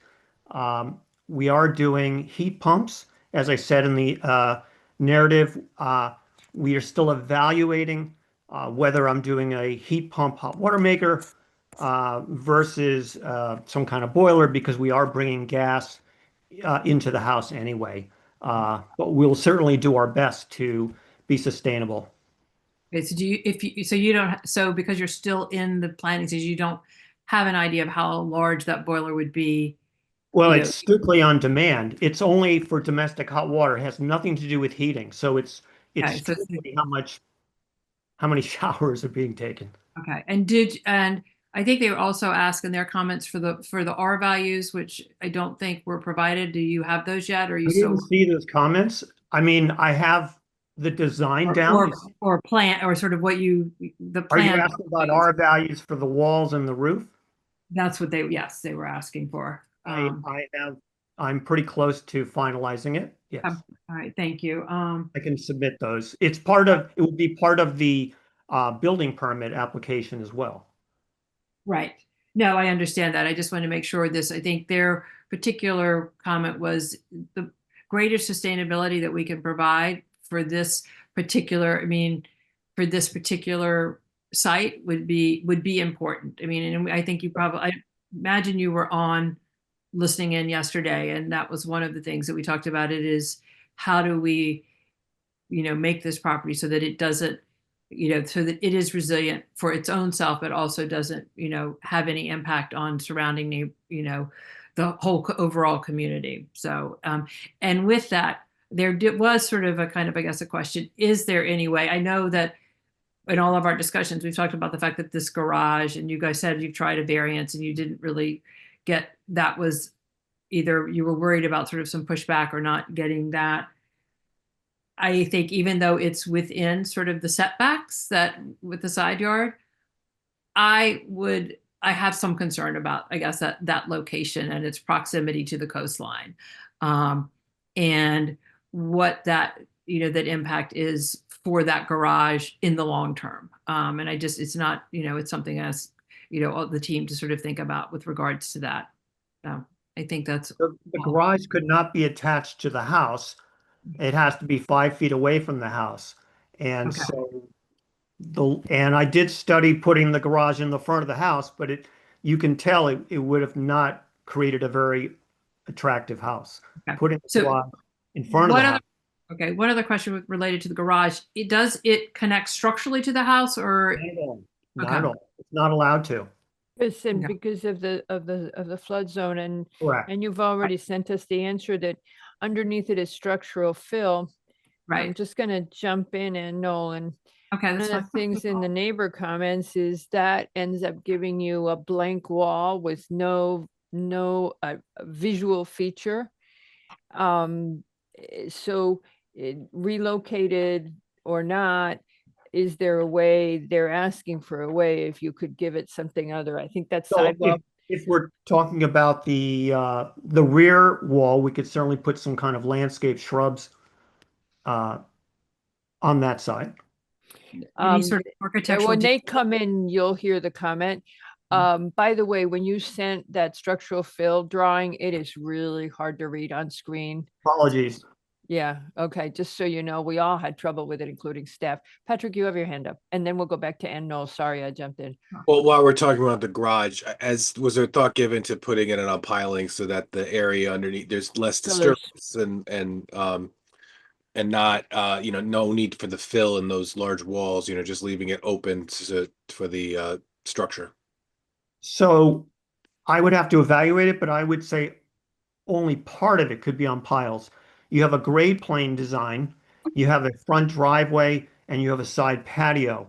And that retaining wall is used to carry the fill. So I think if we had to do a pile design, maybe half the garage would be on piles, and then you still have another retaining wall in the middle of the wall, in the middle of the garage, under the garage.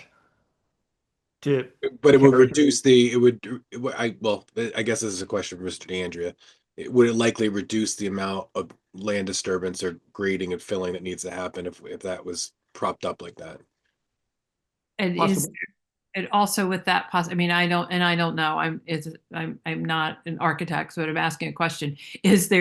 Could you, for example, if you had that, put something, say like lattice around that? Yeah. Or something that would add some kind of interest, or is that not? No, I'm willing to work with the No, board. I'm just asking these Yeah, questions. we know that, and we Yeah. appreciate it. Wow. Thank you. I got an email, Madam Chair, from Mr. DeAndrea that he lost his Zoom connection, and then we're trying to help He's him. back, he's here, he's Is he here. back? Okay, good. All right. Yeah, he's magical, he's back here. And no, you have your hand up. I mean, not Ann, no, Mary, sorry. Yeah. I was reading the deep letter, so I got a little distracted, sorry. I guess I'm the only one who hasn't gotten to the deep letter yet. Yeah, I noticed that we've got. Well, they retain- say they're going to come back to us with more, so you're We like, can, oh, yeah. okay. Terrific. We'll be here. The retaining wall basically follows the entire property. There you go. And then the next thing you have would be that back wall of the garage.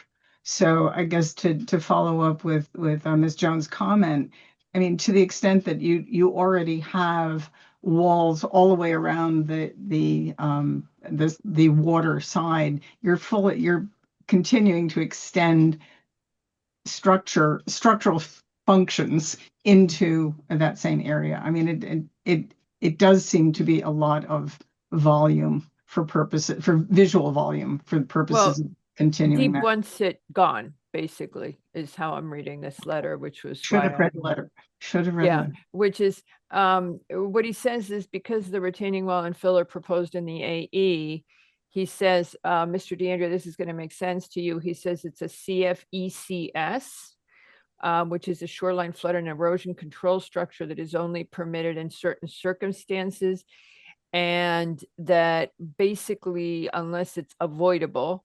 And so they're looking for a feasible alternative. We recommend that the commission require the applicant to pursue an alternative design that either removes or relocates the wall out of the special flood hazard area, et cetera. Now, one thing is, you know that we got one letter that said, and he has not responded to that yet. Deep hasn't responded. They are checking the flood hazard line. That was the question, as I remember, that was raised in Mr. Green's letter. And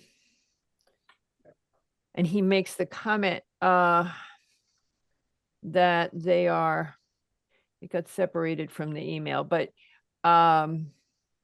he makes the comment that they will need to go through it and work. I'm trying to find that. Oh, he said, I am still going through some of the updated materials and the neighbor comments, and I need to check on the delineation of flood hazard zones mentioned in the neighbor's letter. So that's pending. Patrick?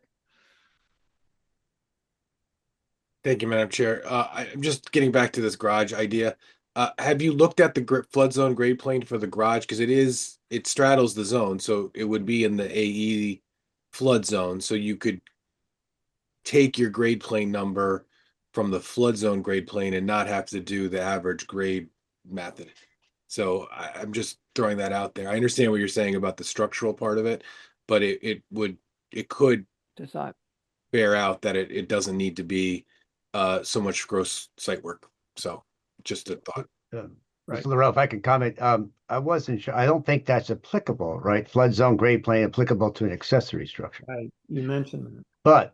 But we can certainly reevaluate this grading and see if we can maybe pull out that. Forgetting it's detached, Mr. DeAndrea. That's right. I'm sorry. I thought this was the north wing. Got it. Okay.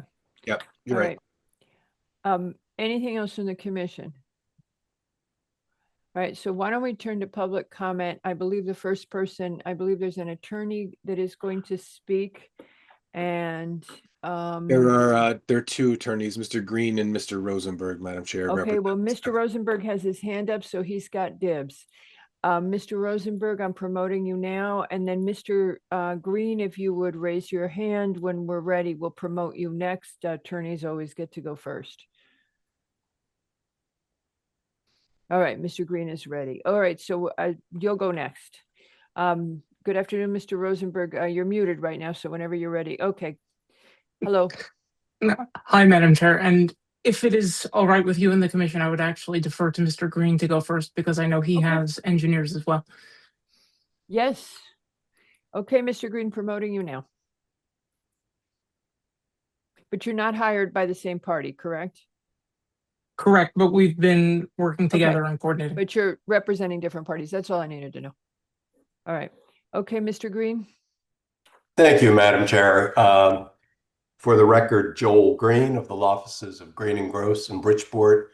It's my pleasure to appear before the commission on behalf of Hannah and Christopher Peck of 21 Shoal Point Lane. So Attorney Rosenberg and I do not share those clients. We have separate clients. Okay. And if So, you would proceed. yeah, so I'm just a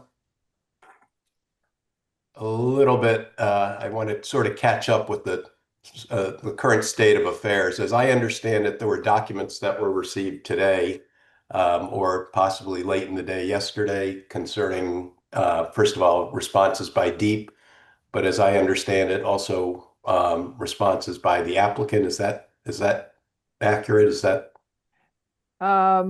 Yes, we received a Yes. number of correspondences between 3:30 and 4:30, or actually But a little never, later than that. don't be concerned about that, because as far as I can tell, we're going to continue this application. So you will have an ample opportunity to catch up with anything that has occurred.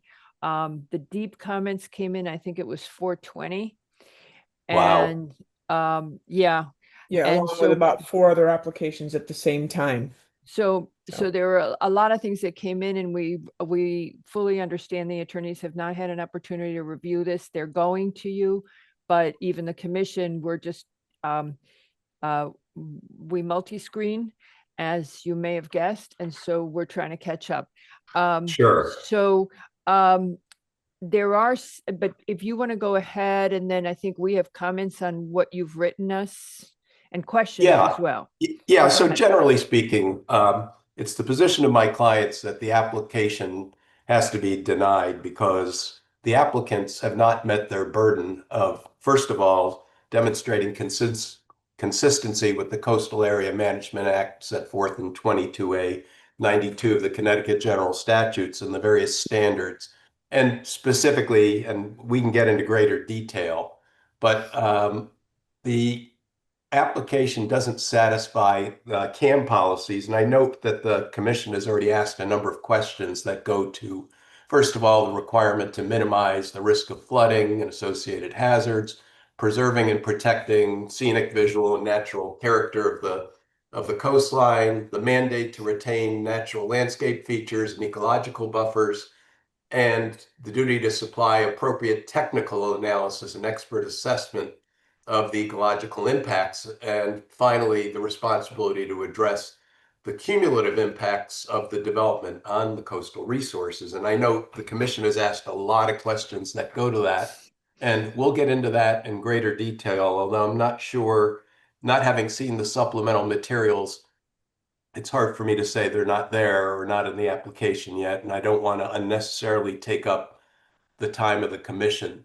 I want to comment on the setback issue, on the rear line setback issue. And that is, I am, from the beginning with this application, I'm sort of deeply troubled by the interpretation, because while I recognize that the commission has the authority to interpret the regulations to some degree, I'll often say that the commission can't change the word elephant to giraffe, for example. And I think that the clear wording of the regulation really, I have to respectfully disagree with the zoning enforcement officer. And I mean, a lot has happened in the last 10 days or so with this site plan that was signed and this interpretation.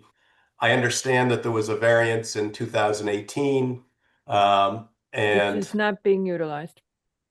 it's not being utilized. And I would also suggest that that variance was not directed at defining the rear lot line setback. No. So I think that's sort of a distraction. And and I want to emphasize that under the Coastal Area Management Act, it's this commission that must make a finding of consistency with the zoning regulations, with your building zone regulations. And that is a specific written finding that this commission has to make. And I think that the clear wording of the regulation and, you know, and that diagram, and if I can have screen sharing, I mean, this, if I can, I think on Patrick, It should be enabled now, Mr. Green. okay, go ahead, Mr. Green.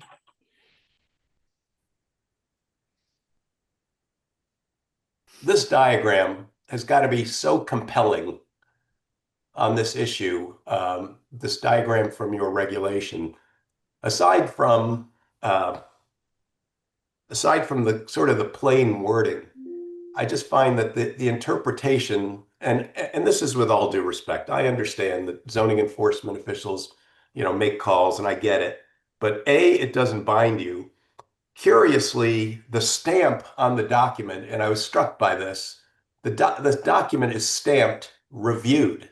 It doesn't say approved for zoning compliance. It's not a sign off that says, and I've seen many towns where the zoning enforcement officer has a stamp that says approved for zoning compliance or words to that effect. All it says is reviewed. And I understand there's an interpretation, but I think that all of this goes to the notion that that it's this commission that has to make that finding. And so I urge the commission to look at the wording and those definitions that are in your regulations, because with all due respect, I think that and with this diagram, I think it is just, it's kind of tortured in my view, the definition that's been made. And it's so contrary to the sort of the letter and spirit and what those regulations are designed to protect. And Okay, I'm not following your point. You're saying it's tortured.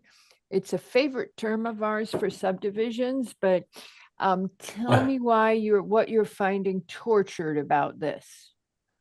Because you have a definition that speaks to when you have a triangular or irregularly shaped lot.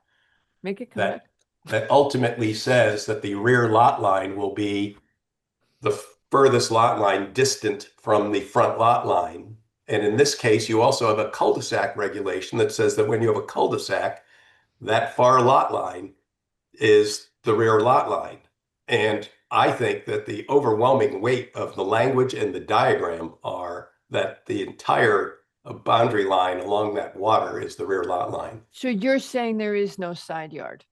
No, there is a side yard, and the side yard. There is no second side yard. You're saying, in your view, you believe there is only one side yard, and that then there's a front, one side, and a very long rear, is what you're saying. Fundamentally, is how you're seeing this. That's your interpretation? No, I think can we possibly call up the ZEO's drawing? I'm sorry to sort of impose on staff, but No. The drawing, I can grab it myself. Just commented ZEO's drawing.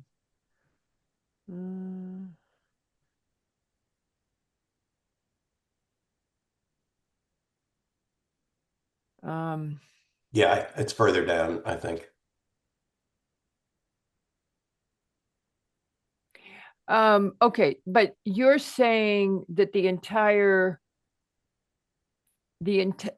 the coastal line, the water line, is all part of the rear.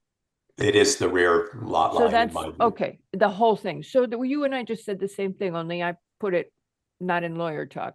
I said, you're seeing a front yard, one side yard, and then a rear yard that extends the full length of the water resource without any second side yard. Is that correct? No, if we can get that drawing, I'll get it. Okay. It'll be easier for me to get it. Okay, there we go. Now you're saying that the blue, you don't see that as being the side lot. I believe that the side yard is, first of all, this leg from only the part next to the PEX is side yard in your mind. That's one side yard, and then the other side yard is that line that's being circled. I gotcha. Okay, understood. So there are two very clear side yards. And so, Mr. Green, the other thing, rather than debate this point, the point that the neighbors are really raising, and that the commission does have the capability of doing, and I'm just throwing this out as a concept, is we can, under the Coastal Management Act and our regulations, in this case, we could increase the side yard setback from the coastal resource.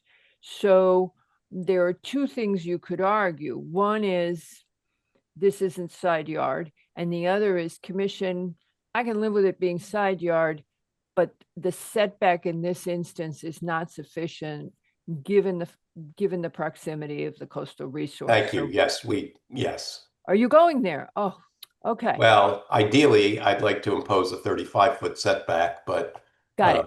Okay, so it really doesn't matter what we call it. The key objection that I've seen across the board is the concern about the proximity, that it's 13.7 feet. And is that sufficient? And we have raised that question with Deep, and we were hoping for comments and did not receive them. Patrick, and then Peter Lowe, have your hands up. Mr. Green, just two questions. So, in your description of this drawing that you have up there, so then wouldn't the setbacks be reversed in your opinion, that the rear lot would become the side and then the blue line would become the rear? a portion of the blue line would be rear. But that existing that portion would be rear setback. And the red is still rear. He is And the saying red is, yes. still rear. He is saying, So- and that's why I kept asking him, he is saying that the rear lot line, if you will, is broken with a 90-degree angle. And why is it not broken 110. at that point? Sorry, Madam Chair. Why is it not broken at the point where you're pointing your cursor right now? Because it's on a cul-de-sac and it's the furthest distance from the cul-de-sac. And So you he's- started to allude to language in the regulations that were not perhaps interpreting correctly. What specifically in our definition is contrary to the execution of the zoning enforcement officer has laid out here?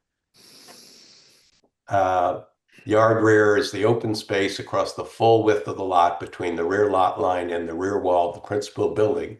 On an irregular triangular lots, the rear lot line must be a line within the lot, and I'm not concerned with the 10 feet long, parallel to and most distant from the front lot line. And in this case, because you're on a cul-de-sac, it permits that interpretation that even though it's got this, you want to call it a 90-degree or 75-degree angle in it, I'm not concerned with that. And on that basis, I think that language is clear, and that diagram further highlights the intent of the commission in enacting that. So I think, correct me if I'm wrong, I think you're saying your interpretation of lot width or full width would be from the southernmost point to the point where the property line meets with the neighbor to the north. Is that what you're saying? The lot width would be somewhere it would, I guess, bisect the house or bisect close to the. But not bisect it in a east-west direction. You're saying it's more in a north-south direction. If we can slide this diagram down so I can see the compass, it'll help me, and then I can address your east-west, north-south discussion. Yeah, There so we Shoal go. Point in here Okay. is going north-south. So yeah, so the page is turned 90 degrees. So it would be roughly between a line that's roughly, I'm going to call it either northwest or southeast from side lot line to side lot line. And the side lot lines are not parallel, but they still, under the definition, are side lot lines. And so again, you wouldn't describe the width of the lot being the narrow distance between the eastern property line and the shoreline that's in blue, correct? Not based on the definition and based on the diagram number 6. Okay. And then once again, if we can scroll down just to the bottom of the diagram, you'll see what I was referring to with the stamp on the document where it just says reviewed. Right. Although I note that in the staff comments, there was a discussion where apparently there was a discussion between staff and the zoning enforcement officer, and the zoning enforcement officer confirmed his understanding, I guess orally, but I haven't seen a written opinion on that. So bottom line, your side yards, the easiest way of saying it is the line between this property and the Dursts. And the other side yard is the line between this property and the Pecks. Correct. Okay, got it. So getting into the CAM issues, I want to introduce Steve Trinkus of Trinkus Engineering and George Logan of REMA Ecological Services, and they're going You to go present there. briefly, if I may. Yeah, but before you go there, Mr. Green, you want to take down the ZLS, this? You want to, yeah. There's a comment, and I just closed it, but there's a comment you make about scenic vistas. Yep. And as you know, or as you would surmise, and you've been with us before, but as we deal with this vista issue on waterfront often. And what all of our knowledge of land use, case law precedents, is we cannot require the private vista be protected. What we have done in the past, and Mr. Haslam, if you're listening, what we've done is we have asked the applicant to consider accommodating the neighbor's comments about the vista.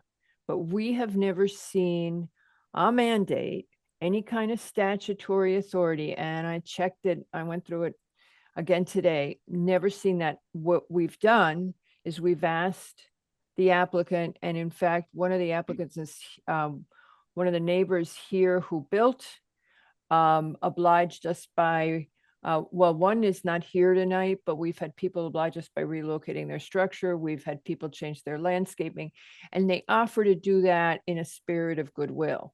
And that protects the neighborhood private property vista. But I know of no case law, and the way that report is written, I think it's the REMA report that you sent us. It makes it sound as if we have a statutory ability to mandate scenic view protection to preserve the view, and I've never seen that. So my recollection of the statute is that it requires that the applicant has to demonstrate protection of scenic visual quality and avoid adverse visual impacts. And I think they have to provide a viewshed analysis.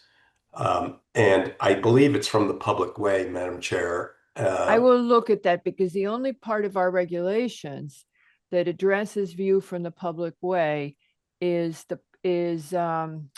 oh, Patrick, I'm blanking on the regulation number, but it's one of the diagrams in the back, and it is on commercial. It is only for commercial uses. It is not for private. It is not for residential uses. So I've not seen, and we've tried, okay? We've tried many times to mandate that vistas be protected, because we feel for people when their view is blocked. But from everything we've seen in the case law, there is no precedent. So we'd be happy to see anything. If you say that's the wording in the statute, I'll look it back up. You're talking about the state, the coastal.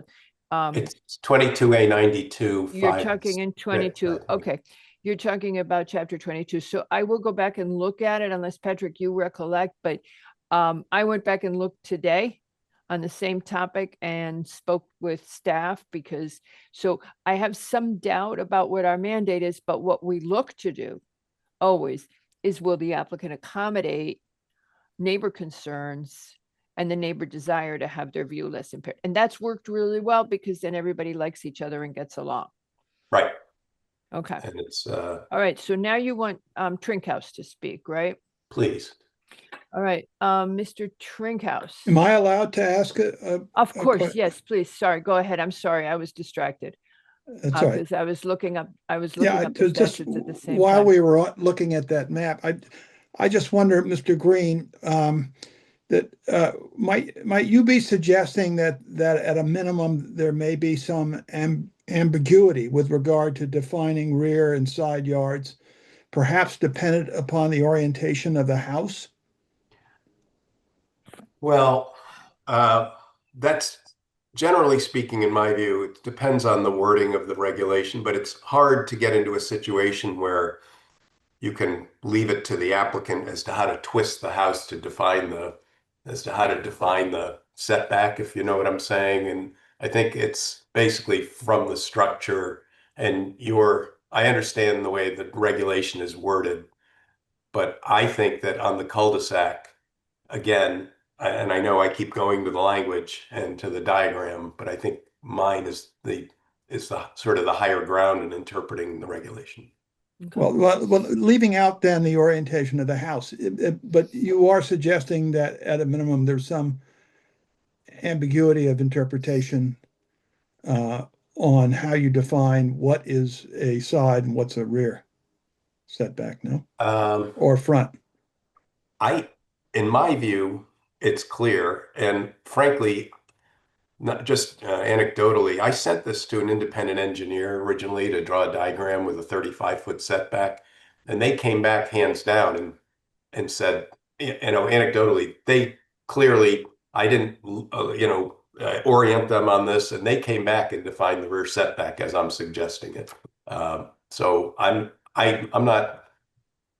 think I'm not going to give up on there being a real ambiguity. The second thing to consider is that this has historically, regardless of the structure being demolished, is if this has historically been treated as a side yard as developed.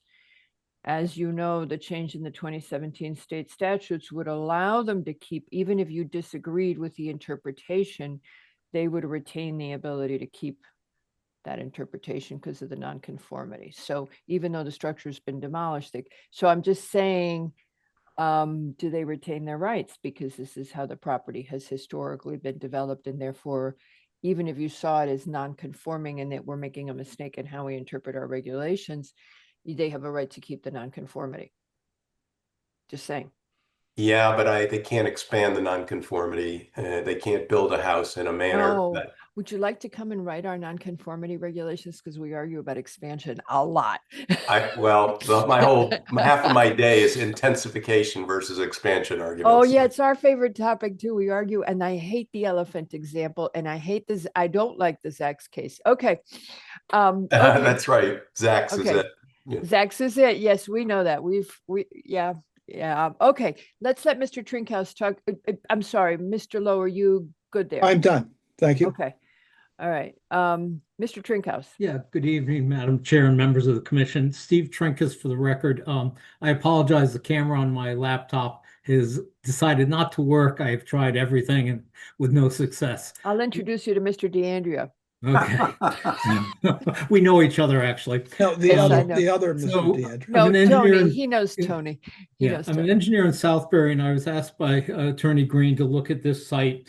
And what I came across was the 100-year flood boundary, which is shown on all the mapping by Mr. DeAndrea, does conform to the line that is shown on the FEMA mapping. However, the FEMA mapping calls out an elevation for the AE flood line. When FEMA calls out an elevation, you follow the contour of that elevation as the flood line. And in this case, it's elevation 15, correct, which is almost up to the edge of the road. There's a sketch in the back of the letter, which I did, and that's February 1st. Basically now, literally all of the development is within the 100-year floodplain. The area of impact goes from about 2,500 square feet up to over 8,400. I actually just realized I had a typo in the letter where I talk about the volume.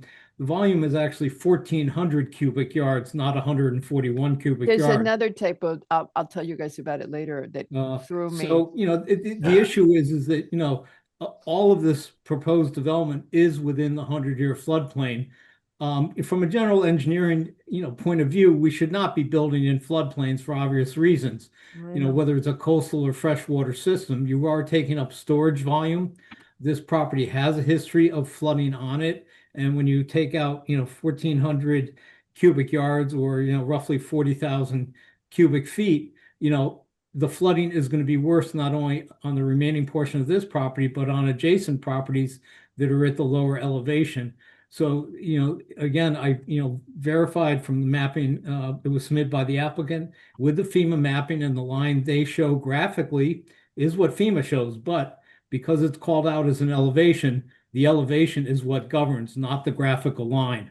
So the mapping, in my professional opinion, is incorrect. You have a lot more activity in the floodplain, And I think you have to evaluate the impacts based on that. And as It's you just- know, we shared this information with Deep, and their response is that they're going to look at it. And they have Okay. not commented on that part. We were reading their response and they haven't yet commented on that part. We did share the reports with them, everything we had from you, from Mr. Green, as well as all the neighbors. And they haven't commented yet on the flood hazard line. Yeah, it's bringing it to your attention. I realize Yeah. it's also came in, late. So that's all I have to discuss. So thank you. Thank you, sir. Okay, back to you, Mr. Green. Yeah, so one of your, on the coastal overlay zone, and I'll get to this later, but one of the requirements is that there's accurate mapping, obviously, of these resources, and we would suggest, to Mr. Trinkus's point, that the applicant hasn't achieved that. But what I'd like to do is get to Mr. Logan, who will address with the chair's permission. Okay. We need a timeout because we have a commissioner with a question. Mr. Harris, go ahead. Yeah, I really had two questions. The first was, I understand the point that's being made about the line should conform with the elevation. And my question is, as was argued for the last point, if someone built a house assuming the elevation as drawn as opposed to what would be based on the call out, does that give the property or the owner of the property the right to assume the drawn line as opposed to the called out line because they built a property based on that?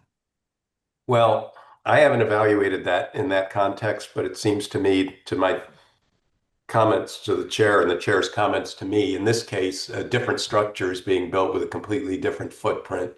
So it's not, if they're suggesting some sort of grandfathered in status because it was there, I would suggest that this is not that anymore. This is a different structure, different size, different orientation, different location. So I would suggest that that would not be something that would be legally existing, non-conforming going forward. But I haven't analyzed it. I Okay, haven't analyzed it but I'll look at that with the floodplain line, whether there's some Yeah. rights that are conferred. I think we're also going to want you to, again, to clarify what you mean by our language being ambiguous, because I think I'm still not following you on that. And I'm not sure the rest of the commission is, or staff. Patrick, do you know what is meant here by being ambiguous? I'm referring to your definition of yard rear. Yeah, you think that's it? I mean, we didn't think it was ambiguous. We thought it pretty much made sense, but okay. I mean, it's also the way we've interpreted it, so we're used to it. And Patrick, did you have a thought? Mr. Green has made some points. I'm just not sure what's the issue with the language itself. I understand that the language, and then you have the example, and it doesn't necessarily comport, but not every lot's the same. So, if someone's arguing that this is a triangle with 4 angles, I would have an issue with that interpretation as well. So I'm just trying to understand what's the language problem and how it's being applied. But my interpretation is that the line that I would advocate is the line that is most parallel to and most distant from the front lot line, which is on the cul-de-sac. And while it meanders and obviously gets longer the further south you go, I would suggest that that's still consistent with the definition. Okay. All right. Well, take it into consideration. Okay. Is it Mr. Rosenberg's turn, or do you want to keep going, Mr. Green? Well, I was going to introduce Mr. Logan and okay. Mr. Logan. Oh, he's got his hand up. Well, you're not going to have any luck introducing him if I leave him out there. Thank you. All right, he's on his way in. Oh, he's the REMA guy. Okay, we've read his report. Is that how you pronounce it, or is it REMA? It's REMA. All right, Mr. Logan, if you would unmute and proceed. Okay, go ahead, Mr. Green. Mr. Logan, are you I'm here. I don't know if you can hear me. Unfortunately, it looks like it says use video. Maybe I'll do that. There you go. Yes, we can hear you. Okay, I'm not sure why this is not working. I was working in other towns, but I apologize. You have your cap on because No, the cap is usually it's fine, and the little light goes on, but it's not going on for some reason. All right. So I don't know what the case is. I really Don't apologize. blame us, though, because the rest of us managed to get on the screen. All right.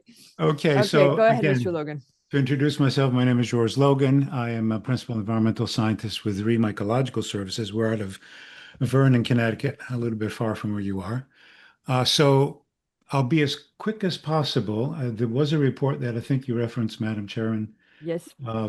February 2nd was the report from yesterday.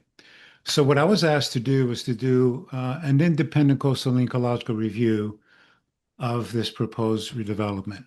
And my focus was whether the current application obviously supports the findings that are required by CAM and also the Greenwich Coastal Site Plan Review.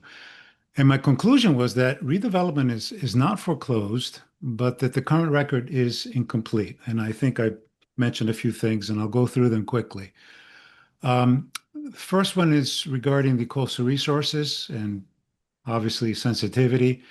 And we know this, the site is immediately adjacent to multiple regulated coastal resources. We have tidal wetlands, mudflats from what I can see from the aerial photographs. We have tidal creeks, coastal waters, shorelands, and of course we talked about the coastal hazard areas. And of course you know that the CAM requires evaluation of on-site, adjacent, and also influenced coastal resources. And these resources obviously directly surround and define pretty much the site. And as a note, these are not what we call abstract designations. They're basically physically present and functionally connected to the site. So no one can argue that they're not. The second point was something that Mr. Trinkhaus talked about, and we had a lot of discussion here already, so I'm not going to go into it too much. But the application apparently relies on a graphical floodplain depiction rather than the base flood elevation. And I won't go any further than that. Yeah, Mr. Leroux mentioned that they could consider looking at BFE. Go ahead. Sure. So this is, in my mind, without going into Mr. Trinkhaus' territory, he's a professional engineer, I'm not. This is a threshold technical deficiency, and it's not just the design preference. The third thing that I looked at, I know we have already had some discussion on it, and I'll give you my take, and this has to do with scenic quality and, of course, the coastal character. I looked at some historic aerials. I went all the way back to 1934, a little grainy, looked at 65s and on, and obviously you can see in my report I've given you 3 historic aerials from 2017, of course, the more recent one, that show a modest structure visually subordinate to tidal marshes and waters. And I did a little calculation that structure was about 2,800 square feet altogether, including the little garage. I guess it was a garage. So the proposed redevelopment, I think, increases the building mass. Obviously, there's fill, and there's also vegetation removal. Some of it has already occurred, the 9 historic. trees. Yes. Yeah. And so the application does not include any visual simulations. I know we've talked about that. There's no viewshed analysis, and there's no waterward or adjacent perspective analysis, even from the cul-de-sac. So in my mind, scenic quality and visual character are explicit in the CAM criteria. I guess we can argue whether there's a precedent or not. And again, I can't. Well, I'm legally- going to go back and look at the CAM criteria because I was thinking about the applications we've seen, and we're differentiating between the public street and the properties, the adjacent properties. And I believe the Correct. protection is on the public street. And that was what Mr. Green's point is. So I think we'll all go back and look at that. Okay. So the note is that the application form itself, if you look at it, asks whether visual quality is degraded. If you look at the application form, so this finding is now, as of now, unsupported. The next point, obviously, we've already talked about it. Mr. Pop talked about it a little bit, and I'll be more than happy to see his report, and we have a discussion on that. Has to do with vegetation retention and landscape structure. So we do have that prominent mature oak that functions as a visual and ecological anchor. I think that's been mentioned. And unfortunately, the application does not evaluate its functional or visual role, and it does not propose alternatives to retain or integrate it in some way. If it's a NOAK, that means it has a taproot. So it's not as sensitive to lateral roots being damaged. And if I looked at it, and it looks that the actual oak was literally just a few feet away from the pre-existing structure. So it's been there for a while. Mm-hmm. And of course, the CAM encourages preservation of all natural coastal features where obviously practicable. And the note is that there's no analysis was provided demonstrating that wire removal is unavoidable. The fifth point is ecological use. And of course, I talked there about the NDDB findings. Again, there's no specific as of now for me, and Mr. Pop probably has done something, but there's no specific ecological field assessment prepared by a qualified coastal or wetland ecologist. I had my winter visit, obviously. I didn't have the ability to be there during the growing season or the breeding season. I did document active use by waterfowl and wading birds, and I got pictures of those too if you're interested at some point. And the Connecticut DEP, NDDB, that's the automated assessment that I produced, identifies that there are state listed and special concern species that are associated with nearby coastal habitats.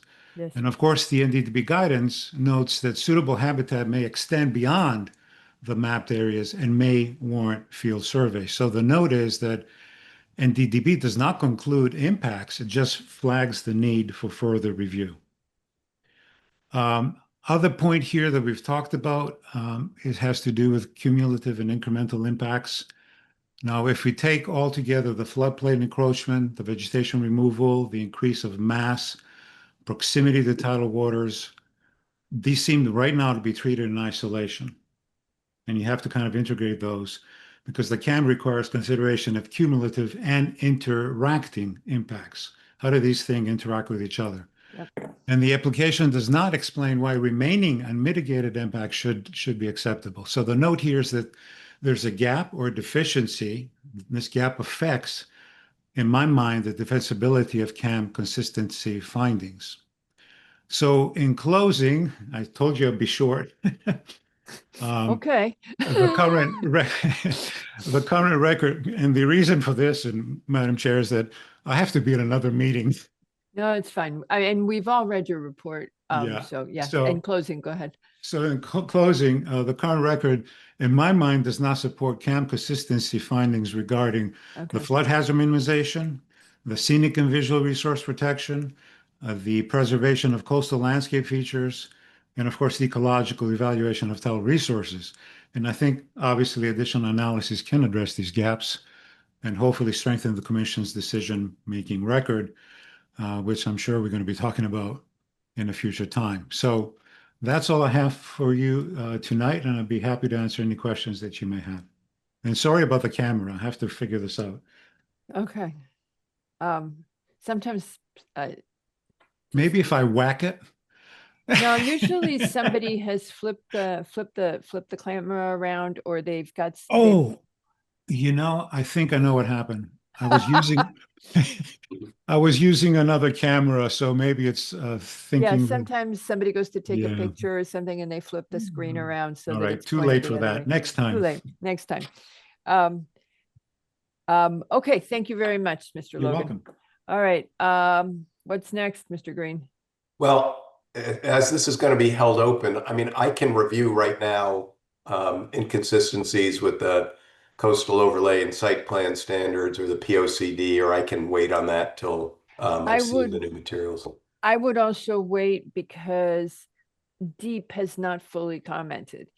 Great. And they're what's the wording, you guys? They're gonna come back with more kind of thing. And they are the authority, so you could build on what they say, and that would be helpful to us. Yeah, and I'm happy to do that. And I think I'll submit something in writing about to respond to the questions by the commission and in particular Commissioner Lowe and the chair on my interpretation on the regulation. I'll submit something in writing on that. And Mr. LaRoe as well, because Yes. we were all asking you about this. Yeah. How to approach, and that would be great if you would send us. And by the way, if you want to cite some case law, we'd be pleased to look at it. Sure. Happy to do it. Thank you, Madam Make sure Chair. Thank clients you. okay with And- that. Are you and- going to let Mr. Rosenberg speak, or have Sure. has he said? I'm gonna- All right. So I'm going to close and thank the commission for your generous patience. Okay. Thank you you. very much, Mr. Green. So I can move you out, right? Yeah. Thank All you. right. Oh, I can't do it, Petra, because he's a co. Mr. Rosenberg, please go ahead. Thank you, Madam Chair. Thank you, Commissioners. David Rosenberg here on behalf of Lucas and Elizabeth Durst, the owners of 18 Shoal Point Lane, which is the lot to the north. Want to take a break a little bit from talking about yards, though I do want to get back there. I also, later in the afternoon, you may not have had the chance to read it, submitted some more extensive comments in writing to detail some of what I'm going to say and some of what's already been raised. But before we get to the yards, which I think is a threshold issue here, I want to talk about some of the broader things that haven't been talked about as much, and particularly this idea of the fill that is being used in this proposed design to raise grade. Because, you know, in the beginning, Attorney Haslund spoke about size and FAR as compared to other houses. Now, aside from the fact that I think there's a math error there in the total FAR based on their worksheets, where they're already at 94% FAR. Yes, they're very close. We're aware of that. And we go back and check the numbers, anything over 90. Yeah. The other part of it is that their basement, and we've spoken a lot about the basement, is only, right, this house is much, much larger because they're proposing to raise grade by 6 feet with fill, which allows that entire exemption of what looks like nearly 2,000 square feet. And, you know, with a wine cellar and a rec room. And there are other questions I know that the commission is going to look at regarding the floodplain and everything else. But putting that aside, there was a lot of talk yesterday at the briefing about teacups and buckets and that was me. what can be controlled, what can't be controlled. And yes, you know, it's true. If there is a massive coastal storm and Exactly. that no one's going to be able to do anything. But the question here for the commission in an application like this is more than just, can we do anything for this? Is this house going to make things worse for everybody else? Again, this is a vacant piece of land. There's an applicant who's proposing to build something. This is an area that has tidal flooding fairly often. I've seen some of the video that's in the record. The water's there. Adding this much fill is going to make that worse.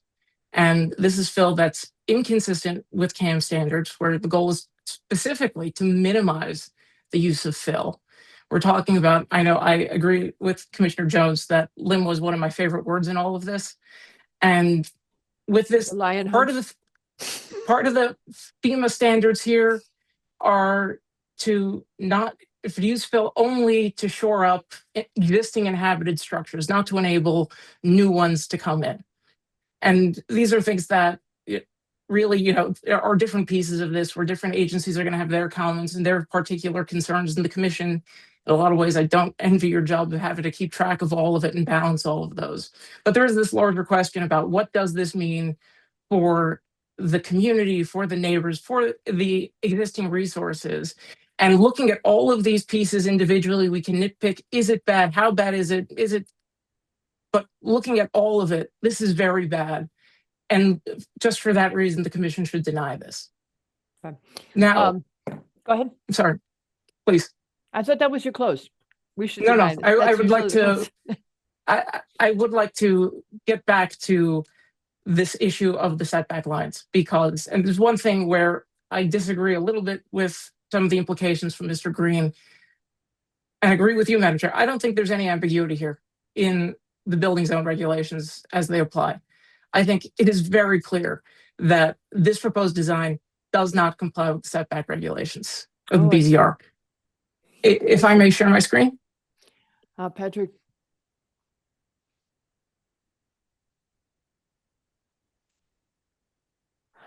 Should be all set. Thank you. So just wanting to start is right first is just looking at the diagrams diagram 6, diagram 7 that talk about yards. And going back to some of the comments that Mr. Lauro made that we had in the beginning of this. And yes, as Mr. Lauro said, zoning interpretation starts with the language of the book.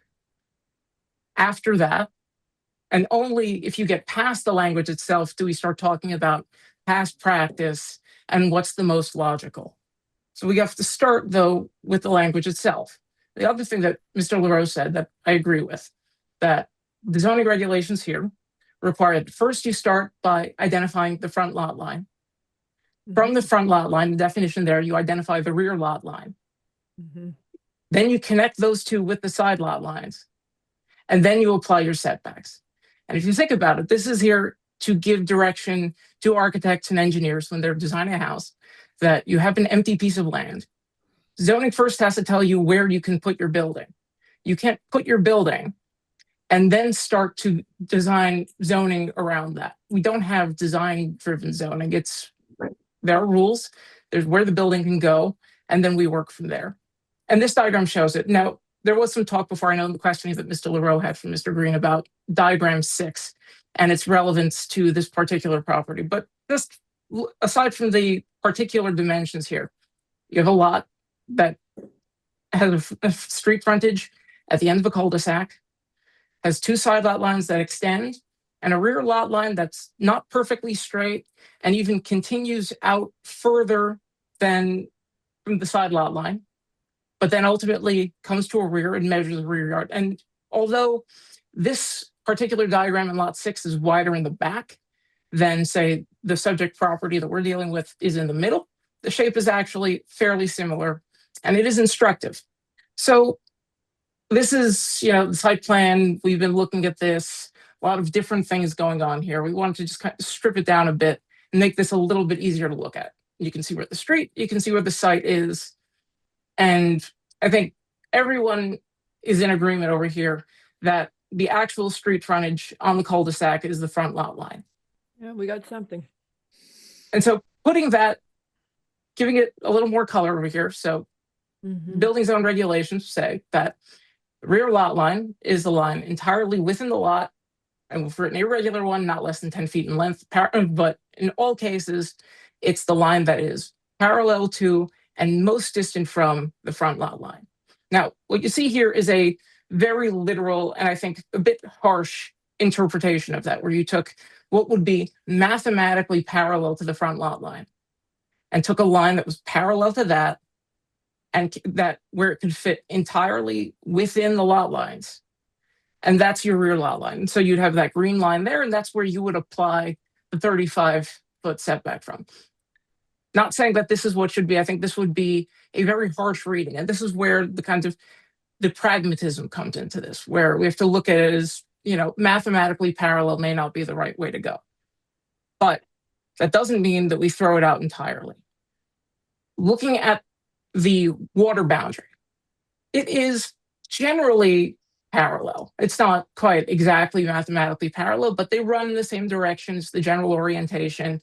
It comes to sharper angles at a couple of points. It's not a perfect arc, but it's generally the same direction. So you take your front lot line, you have the line that is parallel to roughly, and most distant from. And you can see here measured in all of this, we're taking points at various points along the arc. The green dotted line, this little dotted line is where you get your 10-foot line that is not parallel, but your tangent that is essentially parallel to the angle of the front lot line at that point. You take those points, you could take an infinite number of them along the arc, and then you put them together, and that's what gets you your rear lot line. And when you look at it, you see that it is generally parallel and most distant from the front lot line at any point. And then when you apply, say, the same methodology that the diagrams do to what that looks like, this is what that looks like on the lot. You see your required front setbacks, you define the rear lot line, which sets your rear setbacks, you have required side setbacks, and then you're left with what's shown in the middle as the buildable area of the lot, which is generally consistent with what zoning requires to have the rectangle that fits within the lot. And then as applied to the actual plan, you see kind of how flagrantly this design violates that basic zoning setup. And you have a very large portion of the main house and virtually the entire garage located within that entire setback. The problem with what the applicant is presenting and what the zoning enforcement officer is talking about is that what you've essentially done is now discounted more than half of the front lot line to measure parallel, because to get a situation where that southern line is the parallel and most distant from requires you basically taking everywhere you see here from the word front and down towards where the pecs are. That would be the front lot line. The rest of it, you basically have to discount it. Otherwise, there's no way you can say that the water boundary itself is not the parallel boundary. And so, yes, while the zoning enforcement officer had this in practice matters, and in the letter that I submitted today, I write about some of the case law here. None of that can overcome the plain meaning of the text at all. Now, this question about do the owners have any kind of reliance on a previous variance? I think it's clearly not. Connecticut law is clear that if the variance isn't built, there are no rights that are vested with it. They bought a lot that had a putting green on it. There wasn't a building there. There wasn't a plan approval that was in place because that variance expired long ago when it was under a previous owner. So they don't have a claim to say that they can rely on that interpretation. And there's nothing there that gives the commission, as one of the zoning interpretation entities, the ability to override what is the plain meaning of an unambiguous statute, to be able to say, you know what, we feel bad because once upon a time, someone else may have actually allowed it to be, when frankly, there's no record at all to say that the PZBA even considered whether or not it is a rear or a side lot line when they had that variance. And so with that, if there are any questions, I'm happy to take them. Otherwise, Mr. Harris has a question for you. Sure. I guess I'll have to go back and look at the regulation more closely as well. But is there anything that talks about where these lines break? It seems to me that I can't conclude by your explanation of why the rear lot line goes as far as it does, as opposed to just following the water or some other thing. So how do you know when there's an angle in the quote parallel line that is not the junction between the rear and the side lot line? well, first here, the rear lot line very much is the junction between the front and the side lot lines. As you know, just to put the diagram back up. No, I understand that, but I'm saying the definition of what constitutes a rear lot line and a side lot line is important to know where that junction is. That's what I'm trying to figure out. Yeah, absolutely. And what the text provides is that the rear lot line is the line that is 1, parallel to, and 2, most distant from the front lot line. So here we've all established where the front lot line here is. It's the one thing that everybody agrees on today. There's the front lot line, that's the curve on the street. Now we talk about what does it mean to be parallel to that line? And then which lot line is the one most distant from? This lot has a couple of clear lot lines. We have the front lot line, we've got a line that borders the PEX to the, I guess it is the east, and then you have the line that borders the Dursts at the north. And then you have the water boundary in the back. Now, it might be, right, it's convenient here for this applicant to say that the water line is really 2 lines, and to say that one of them is rear and one of them is side. But that's not consistent at all with the requirement to start by identifying the front lot line and measuring from there, because the front line, it's one line and it's a curve. It's not a corner lot. There's a difference when you have a corner lot under the building zone regulations, where zoning requires the applicant to identify which one is the front, which one is the side, and you start applying yard regulations and setback regulations based on that. Here, the diagram for 6 makes it very clear. This is not all that different. You have a curved front lot line, and you have a curved rear lot line. The curve is irregular, and that's where zoning gets into this idea that when you have an irregular lot line, you have to measure not from the furthest point, but from the furthest point where you can get the 10-foot line within the lot. And to kind of, then that's the way that it kind of smooths out so that you don't have anything weird happening because of an odd kink in a boundary line. But at a very basic level, right, to the extent that we're going to use the, as Mr. LaRose said, the most logical line to call parallel to the front lot line is that entire water boundary, unless you want to go ahead and apply the You mean the very rear. strict, sorry? You mean the rear? The rear, yes, thank you, sorry. Unless you want to go ahead and apply the very strict exact textual reading, which is you have to have a line that is exactly mathematically parallel to the front lot line and must fit entirely within the property line and be 10 feet, in which case, yeah, that I think in this case, that would be incredibly harsh. And by the way, if that's where it leads, then that's why there are variances. This applicant decided to withdraw a variance application a few months ago, but that's why variances exist. For those cases where it presents that complication. But here it's not complicated. It just happens to be a very, very long rear lot line. But it's no different than diagram 6, just slightly stretching out the shape a little bit and warping it. But it leaves plenty buildable area. So your assertion is that the line you've indicated is the line that most closely fits the definition by visual examination, but yeah, short of a strict mathematical application. Yeah. Okay. Thank you. Anything else, Mr. Rosenberg? That is all. Okay, thank you very much. Thank you. Mr. Haslam, we're going to turn to public comment now. If you have no issues with that, to the normal public comment.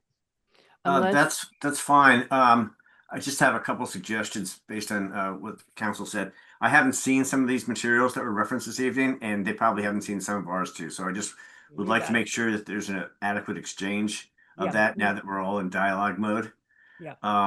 Also, I noticed that the stuff that was sent to Deep didn't seem to include some of our submissions of today. So I just want to be sure, and I'll work with staff on this, that Deep has also received the submissions that we sent in today, not just the ones from opposition. And that's it for the moment. Okay, hold on, because I'm going to say something. Patrick did. Yes. Your materials will be submitted. Today's materials obviously are not incorporated into the department's comments because they just arrived. So yeah. Right. Understood. Mr. Haslam, just we started out, Mr. Lowe and I, by asking you this question about the lots. We knew it was deep in the public comment. But what I would like, if you are able to do that, I think we would appreciate your opinion, a brief from you on the statements made by Mr. Klein and Mr. Rosenberg and your own legal perspective on what you've heard, and that would inform us, because we have heard their side in plenty. I don't feel that your side has been as deep, so to speak. So your choice, obviously, but we would be very interested to see a brief from you on how you view this issue of the side yard decision. Yes, obviously. I mean, we were reliant on the CEO's interpretation as being the one that would be most. We'd like all the views. Right. It is up to the commission to interpret. Everybody knows it's up to the commission to interpret the regulations, and we will have that discussion, but it would be good to have everybody's perspectives.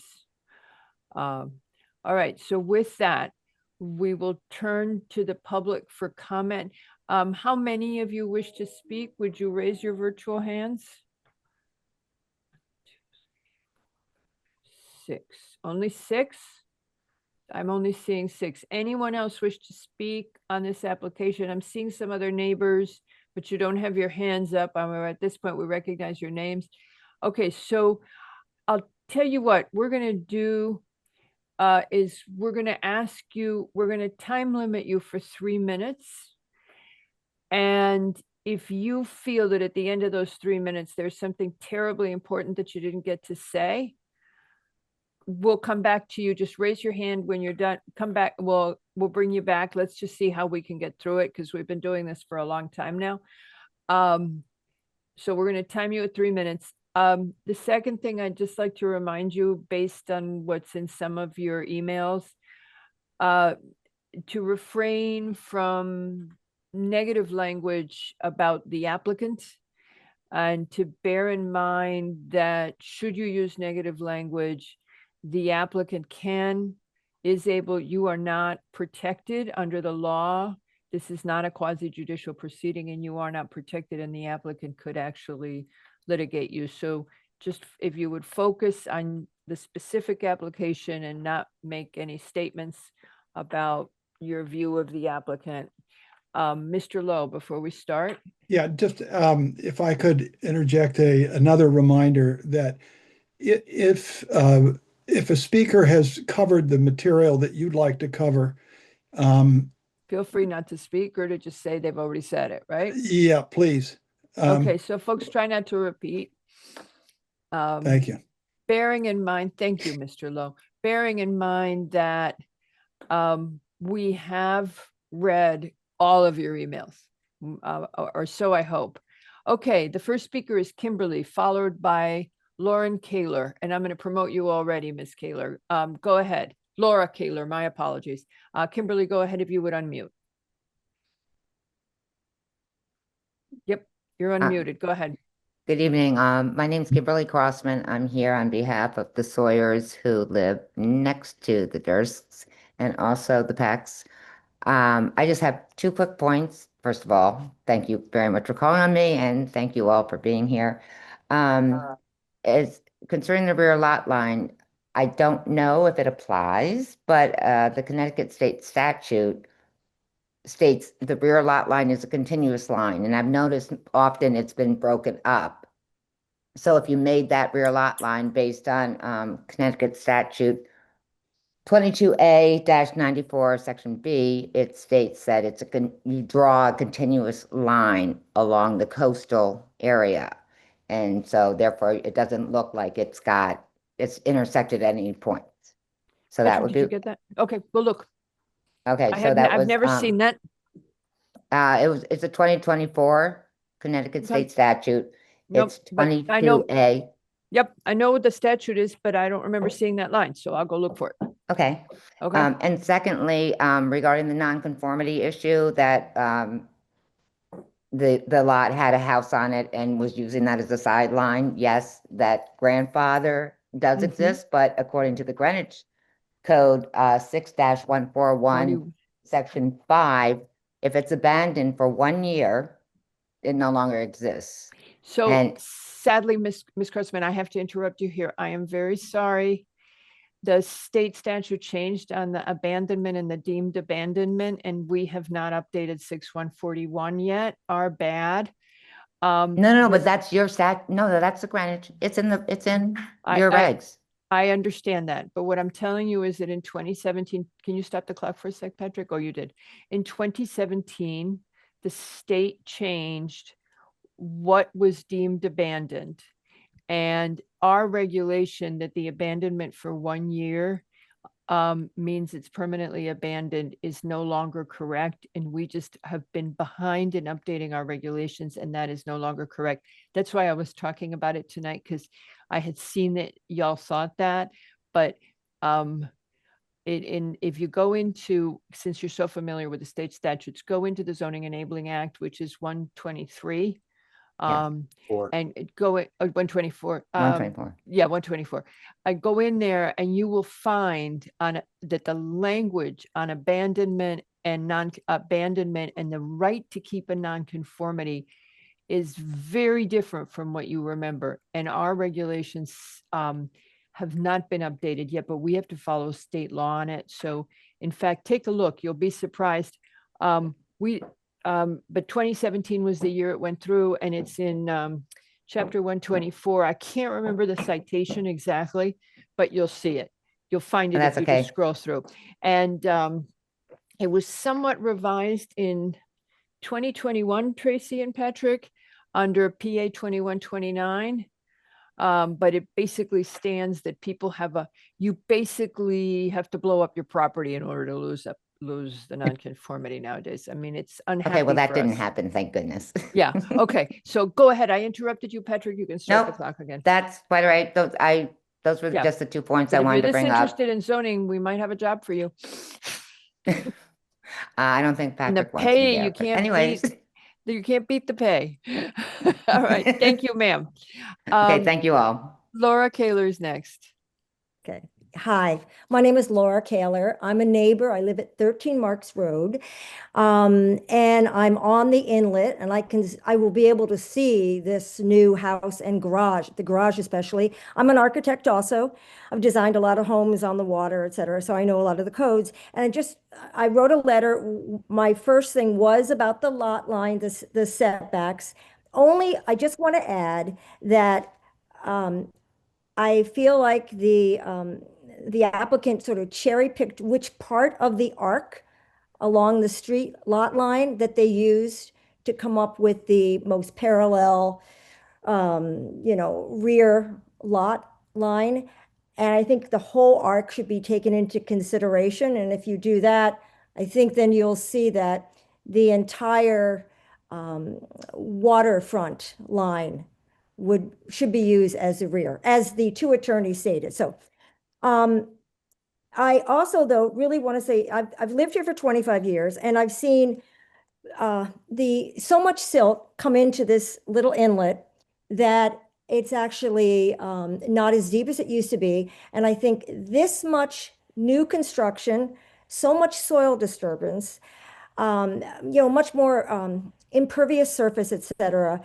I think it's going to really continue to destroy the quality here of the marine life, the bird life, and the views. I'm going to be looking at this very tall concrete box from my view, 12 feet or so away from the water.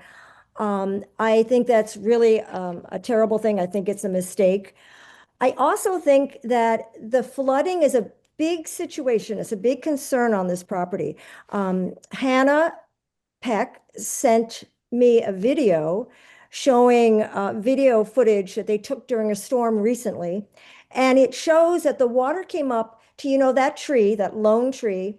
It's actually above the tree, and it extends into, basically, it's going to be into the footprint of the house. And I would say, just knowing where I see the tree on this, it's probably elevation 10 or 11 that the top of the water was.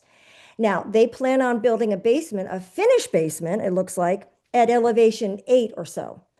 And the mechanical rooms down there, I think that's just looking for trouble. I think it's not responsible, not responsible for resources. It's going to flood. Whoever lives there is going to have serious problems because it floods. So I would strongly urge that is changed. Maybe it's a crawl space. Maybe the mechanical equipment goes on the first floor somewhere. I mean, I've done that before. That's time. Okay, time. Is that it? Yep. Mr. LaRoe, if you didn't get to say something really important, you can come back. But remember, we're going to hear this again. Mr. LaRoe, did you want to say something? You had your hand up and then it popped back down. Yeah, just because it's come up now in two discussions. The applicant did not pick their setbacks. We said They had a discussion with the zoning enforcement officer who indicated what they interpret to be the setback for the property. So if there's an issue, wasn't cherry picked. It wasn't cherry picked. It wasn't an arbitrary decision. So if there's an issue with it, please put the vitriol to the town and to my department, not to the applicant on this one. So great. Okay. Thank you. Thank you, Ms. Kaler. The next speaker is Val Ramani, followed by Christopher Peck. Hi, thank you. I'm Val Ramani. I'm speaking just as a neighbor. I'm across the creek from this proposal. And first, let me thank you all. You must have put in so much time and work just reading through all this material and taking it very seriously for us all. And we are truly grateful. I'm not going to repeat everything that's been said. I'm just very concerned about what's happening here. I think the applicants, together with, their lawyers and their architects and their surveyors, are doing a really good job of trying to fix every little piece of the rule, whichever that may be, whether it's environmental or zoning or whatever. But I worry that if this goes through, we will set a precedent that says that smart people can do very smart work and create something which, when you take all of the pieces together, I think it's clear, certainly to all of us who live here, that this is an inappropriate structure for this lot. It may end up being able to be forced to meet the actual requirements of the law, of the rules. Nonetheless, it's a very big structure. I don't know why a lovely couple, who, however wonderful they may be, required to have a 2-story garage that's so close to the water. It feels as though some of this could be made a little smaller without impacting somebody's ability to live a very comfortable life there. It also feels as though if it could be moved just a little bit away from the water and preserve the tree at the same time, that would be a win for everybody, both environmentally and aesthetically. I know I would much prefer to look at a tree than to look at a brick wall, which is what we'll be doing, albeit a little bit further away from our previous speaker. So my request to you, please, is to continue the great work that I know you're doing, and just see whether there is a way that this whole proposal can be modified in some way, if it can't be completely stopped, in order to make it more friendly to our environment and more friendly to this neighborhood that we all call home. And that if these people truly want to live here for any length of time, I think they would want also for this to be a beautiful part of the community, rather than something that their neighbors resent and regret. Thank you so much. Thank you very much, Ms. Romani. Our next speaker is Christopher Peck, followed by Lucas Durst. Mr. Peck, go ahead. Thank you. We live at 21 Shoal Point Lane. My wife Hannah and I are raising our 2 daughters, Annabelle, who's 10, and Rosie, who's 7, who goes to Riverside Elementary School. We love the town, and we are grateful to this commission for taking the time to hear our thoughts related to this project. We are easygoing people, and it's funny, when I was like a young child, I remember my parents telling me there's a few times in life where you have to stand up for yourself, your family, and your community. And I haven't had this experience, thank God, until now, where I feel like the circumstances are working against us, an interpretation of zoning code and gymnastics in FAR. And I know now I see why. Very impressive. Chip was the president of the Greenwich Bar, but this house will be 20 feet taller than my home. These basements and these other exclusions to FAR are thousands and thousands of square feet. Our intent was always, as residents of Shoal Point Lane, to leave this lot vacant. It's been vacant for 10 years. It was owned by multiple people on this street, and that was always our intention, until our neighbor off market sold the lot to a developer without us knowing, and we were unable to manufacture the transaction that would allow us to leave it for all of Riverside to enjoy, vacant in perpetuity. While we were crushed and disappointed that we could not do that for ourselves and for the community, our friends across the creek, the hundreds of people in Riverside who told us that they would speak and write letters, hundreds of people.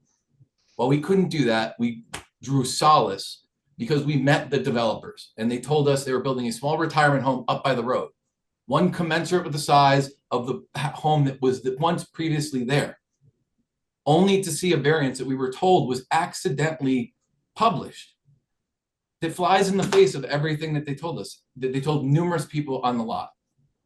So I'm just disappointed. I feel taken advantage of, and I just wanted to say thank you. At a minimum, like, we should shrink the house to be commensurate with what Riverside is. And I promise you, you will paddleboard down that creek one day and you will look around, and if we set precedent where we can build these mansions with this zoning gymnastics against FAR, we're going to look around and it's going to be a totally different town in 10 years. So I commend you for really paying attention to this. There are many towns where they wouldn't do the diligence that you're doing, and we'd only realize that we made a mistake after it was built. So thank you. Thank you very much, Mr. Peck. Our next speaker is Lucas Durst, and he'll be followed by Hannah Peck. And Thanks after very that, much. the last speaker is Charles Fago. Go ahead, Mr. Durst. Thank you so much. Good evening, and thank you for your time. I promise I'm not even going to take up close to the 3 minutes I have allotted here tonight. But my name is Lucas Durst. I live right next door at 22 Shoal Point Lane. Not here to be dramatic or take up a lot of time, as I mentioned. I just want to make sure that this is handled really carefully and fairly. From what we've seen, this design depends on major grading and fill right at the shoreline, including using fill to create a large basement that effectively adds living space without counting towards the overall size of the house. So while they might claim it's 4,600 square feet, you add 2,000, 3,000, 4,000 square feet to that to get the actual livable size of the home. It also appears to require cutting down a century-old oak tree in the process, and it just seems like, the applicant's disregarding that. I wake up to it every morning and go to sleep to it every night, and I think it's one of the most beautiful trees I've ever seen. Given how sensitive and fragile this coastline is, I'd respectfully ask that nothing be approved tonight until significantly more information is provided and real alternatives, including, alternative siting, are considered that minimize impacts and disturbance. That's it. Thank you. Thank you, Mr. Durst. We won't be deciding this tonight. Thank you. Ms. Peck, you're next. If you would unmute. Great shirt. Thank you. Go ahead. Thank you, Madam Chairperson. I am just as tired as all of you, and the kids are waiting outside. And so my understanding is that we will have a chance to revisit this. So I'm not going to beat a dead horse. I'm also want to thank my husband for revealing the personal details of all my children on this Zoom call. But one thing that I'll bring up, and I want to review all the new information from DEEP before I, start speaking on information that may now be irrelevant or shifting, is we are talking about this 2017 state statute, this update, right? And it looks to me like just the demolition of a property doesn't automatically mean that, all variances or whatever are now. Right. Yep. It does say that if the property, if there's evidence that they've abandoned the intent to build and they're doing something else, like build a golf hole, that there's meaningful reason to believe that they don't intend to build there, that it's being used for something different. And it did stand as a evidently unapproved golf hole for several years. And then, like my husband mentioned, it's been held in conjunction with neighboring properties for nearly the past decade. It sold again for the purpose of conserving it because the original owner, Ben Carter, is the one who applied for that variance. He applied for a variance mostly for the garage, but he was told that he should put a house plan on there just for reference. He can't be here tonight. He's traveling, but that was a application for a guest house for this house that I live in now. It was a one-story small guest house, and the application was for a garage way up where that golf hole is now. So when he did further analysis of that, he said it wasn't a good project. He came to understand the vitality of that grove of trees. There used to be 11 of those oak trees right over there. The absolute robust, I can't tell you, I sit outside for 5 minutes and I see so many animals and birds who live there, who hunt there, who feed there. I sent a video. I hope you guys watch it. It's such a special thing. They cut down 10 of those trees 2 years ago, 10 of them. And we cried, we all watched and cried. It was awful. I know there's a way to save the tree. It lived right next to a house for a long time, just fine. Maybe the house can't be as huge as it needs to be. There's a way to save the tree. I just know it. We're fine with variances moving towards the street. Just protect the waterfront. The thing that I have a problem with is this applicant seeks to enjoy all of this open air because the neighborhood setbacks are all 35 feet from the water, but they don't have to participate in that same setback. It's not really fair. They're building in the middle of a fishbowl here. So, okay. I have a second left. I just want to, again, thank you guys so much for your time. This is a monster of an application. I know it's not easy for everyone. I appreciate it. There was one thing I wanted to say. Okay, I forgot what. Okay. Thank you very much, Ms. Peck. Thank you. All right. Last speaker is Charles Fago. We've probably been slaughtering your pronunciation. If you would unmute, sir. Go ahead. All right, here I am. Sorry, don't be Out in the scared. I'm dark. driving. Okay. Can you hear me? Yep. I'm driving my son back up to boarding school. It's Charles Fago, and I grew up at 14 Shoal Point Lane and still own the property. So I've got some firsthand experience just to share and back up a couple of points. A lot of stuff that I've covered, was going to mention, has already been covered, but and thank you for the board for taking the time to hear us all. That house is, so I grew up on the street, as I said. I've been in that house in 3 or 4, and it floods in a huge way. It was always sort of the joke of the street that the basement of the house, which was much higher and much smaller than the one that's proposed, was almost perpetually wet. So, and the house would, during the larger storms, would be half surrounded by water, and multiple feet during the storm of the century back in the early 90s. They had multiple feet of water, around the back of the house, going all the way up to the front. The house was about 2,400 square feet. I heard somebody guess what that was before. That was not a garage, it was a shed. And I had mowed the lawn there and helped them clear weeds as I was a child for years. So anyway, that was the Denhard spot, basically, that they started Hannah Anderson Children's Clothes Company that you might have heard of. But anyway, I love the street. We plan to move back there to 14 Chill Point Lane sometime, and I'll be in front of the board, I'm sure, getting other plans approved, but it will not be for multiple, how shall we put it, loopholes like we see here with the basements and other things. But anyway, it would be wonderful if you all considered revisiting this and potentially a smaller house. Thank you. Thank you, Mr. Fago. That finishes the public comment. Ms. Peck, if you're still here, Hannah Peck, just wanted to say to you, in fact, the golf green does not exist. It was never approved by the commission. I mean, yes, it exists. I'm joking, but it was never, it should have been submitted to planning and zoning. It was not. Mr. Haslam, I think you have your work cut out for you. Legal brief, talk to your clients, see where we can get some movement and concession. Take a look at what Deep has already said. Bear in mind all the neighbor comments. You've got the files, I know, with all the email. What the key concerns are, the proximity, the issue. They're talking a lot about this issue with the side and the rear. We can actually do our regulations as you know, as we see fit, as long as they're consistent with state law. I think the real question, as I said to Mr. Green, is your setback from the resource. So that the fact that the garage is structured is going to have to use the structure of fill, the amount of grade change that you're doing, all of these issues, and this is without hearing from fully from Deep. Does anybody want to add to that summary? Did I leave anything out? Oh, yeah, we want more robust planting. Please save the oak tree. What else? Anybody else? Patrick. That was pretty good. Okay, pretty good. I would just ask if Mr. Haslam, do you want to reply to anything right now while we're here before we close? I would say not close. No, I'd like just to say that it was good to hear from the neighbors today and from council, et cetera, and raising their concerns. It's a shame we're just hearing it now. We actually arranged for a meeting with the Pecks and Mr. Durst several months ago. Mr. Durst didn't come, but he sent his attorney, Mr. Rosenberg.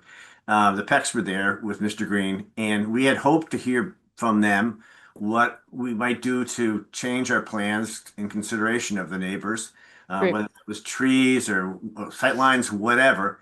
And we were shocked, actually, when we sat down around a fire pit and Adirondack chairs on a chilly day, to find that they did not come with any of these suggestions as to how we could make the project better. Instead, they were under the impression that this property would always be left in a natural state. And I don't know where they got that from. Perhaps the former owner told them that, but clearly that's not the case. There's no deed restriction or anything of that kind. But there's an email somewhere in all those comments that there was an effort to pool money and they tried to buy the property so it could be kept in the natural state. And I think people were hoping that could happen, and it didn't. Somebody else bought it and they want to put a house on it, and it is a legal lot. So that part. I appreciate the disappointment, but I just want to make clear we did try in good faith to meet with them and see what we could do, and that was the reaction. So but now we know, and what the commission's looking for, and what maybe the neighbors are looking for that we could probably hopefully address to their satisfaction. I was interested to hear that Mrs. Peck, for instance, was not opposed to variances. That was not our understanding back when the application was previously made to move the garage. But okay, we can look at that again too. But I think working collaboratively with council and neighbors and the commission, hopefully we can get to a good place. Perfect. That's a great answer. That anything that I love the answer, anything that you can do, can we get the application to a point where everybody's okay with it? And what could we do? And we know that you're the right guy to try to do that. So Thank you. I look forward to that. And I'll see you when you come back. I guess you're done for the night with us, right? Yes, I am tonight. All right. Thank you. Thank you. Thank you for all your time. And Speaking of time, who wants to call the dinner break and how much time do you guys want to take? well, let's do our traditional, I don't know, 2 hours or whatever it is. How much time do you Half want an for hour. dinner? All right, you want half an hour. Okay, we don't have that much left. You know that, right? But you never know. It could get long. Well, Okay. it depends how you define much. Home place could go long, I agree. And then we have the hotel. Okay, we'll do half an hour. Everybody's tired. Okay, we'll see you at 7:41. Sure. I added correctly. Yeah, but I'm checking on you, and I agree. Okay. All right. Thank you, Thank you. everybody. Good work. And we'll see you in half an hour. Recording stopped. So Mr. Harris has already done his thing. Because Mr. Harris was previously on the Affordable Housing Trust and Ms. Jenkins is co-chair of the Affordable Housing Trust, they are recusing from this application. So seated on this application will be this evening. We will only have 4 people, but I believe that you all were made aware of that, and there are enough open issues that we wouldn't be voting anyway. It's only tough for the applicant, as you know, Ms. Fung, because all 4 would have to vote the same way. And we have Mr. DeAndrea. Okay, so with that, and Mr. Basili, are you all ready? And Tracy has started the recording. Mr. Basili? Yes, ready to Hello. go. Hello there. I hope you enjoyed the regular meeting thoroughly. No. Okay. All right, see you later. Okay, so we are now opening the public hearing. And our first application in the public hearing is number 5. It is TPF Home Builders LLC for final coastal site plan and special permit to consolidate the parcels known as 368, 376, 382 Davis Avenue, 8 Home Place, and 18, 20, and 22 Home Place into one lot to construct 9 residential buildings and renovate 2 existing residential buildings to create 18 dwelling units, including 4 affordable housing units in single-family and 2-family buildings with associated driveways, parking, stormwater management systems, site work, retaining walls, and landscaping on 6 parcels totaling 1.87 acres. And we're basically giving everybody the addresses before, so I'll skip that part. In the R6 coastal overlay and flood hazard overlay zones. And I am grateful, Ms. Kulikowski, that you did the staff report because A, it was excellent, and B, you're on tap to help out if we forget points. Seated on this application are going to be Ms. Jones, Mr. Yeski, Mr. Lowe, and myself. And Mr. DeAndrea, away you go. I will say good evening, and then I'm going to pass it right over to the owners and applicants. Okay, well, we've met them before, so. Okay. Okay. Madam Chair and members of the Planning and Zoning Commission, my name is Lillian Fong, and I represent the applicant. I was born and raised in Greenwich, attended Greenwich Public Schools, and have raised 4 children in town. When my children were young, we actually lived on Home Place, on part of the lot that we plan to develop. We loved it, and like you all, we care about Greenwich and wish to preserve the neighborhood and the residential beauty of Bruce Park. The current corner of Home Place and Davis Avenue sits with high topography and has been a cluster of 1 and 2 family homes which have become functionally obsolete. With that in mind, to plan for the future and the housing needs of Greenwich, I have been working with 2 of my sons, Jeffrey and Parker, on this project. This development has been thoughtfully designed to be considerate of minimal impact to the residential character of the Bruce Park area. Although our R6 zone FAR is 0.55 by right, we are proposing a 0.52 FAR project. We are making thoughtful investments to the residential neighborhood relating to drainage, health and safety, but most importantly, modestly sized new homes. The homes will be modular for faster construction, energy efficient, and comfortable. We have received comments from the Town of Greenwich departments and will work closely with them in the next weeks with the objective of creating a model-worthy 830G development that is a beautiful, impactful community for the future of Greenwich housing. Great. Okay, thank you. Welcome. And I think as you acknowledged, there are a bunch of open issues on the application. One of the things that we talked about, and as we go, I'm hoping that Tracy and Patrick will help with this. Some of the issues raised, Mr. DeAndrea, by the departments are not necessarily applicable to an 830G. And so they'll help with that because, again, the commission has the burden of proof that they are health and safety or other material issues that exceed our need for affordable housing. And so we will touch on that. So wherever you want to start is good with me. Yeah, I can quickly address some of the comments and then pass it off to Tony. Sure, Mr. Ing. Good to see you. Thanks, Madam Chair, and thanks, commission members. Yeah, just to quickly kind of bounce off of what Mom said, we're really focused on creating You can't like let the cat out of the bag like that.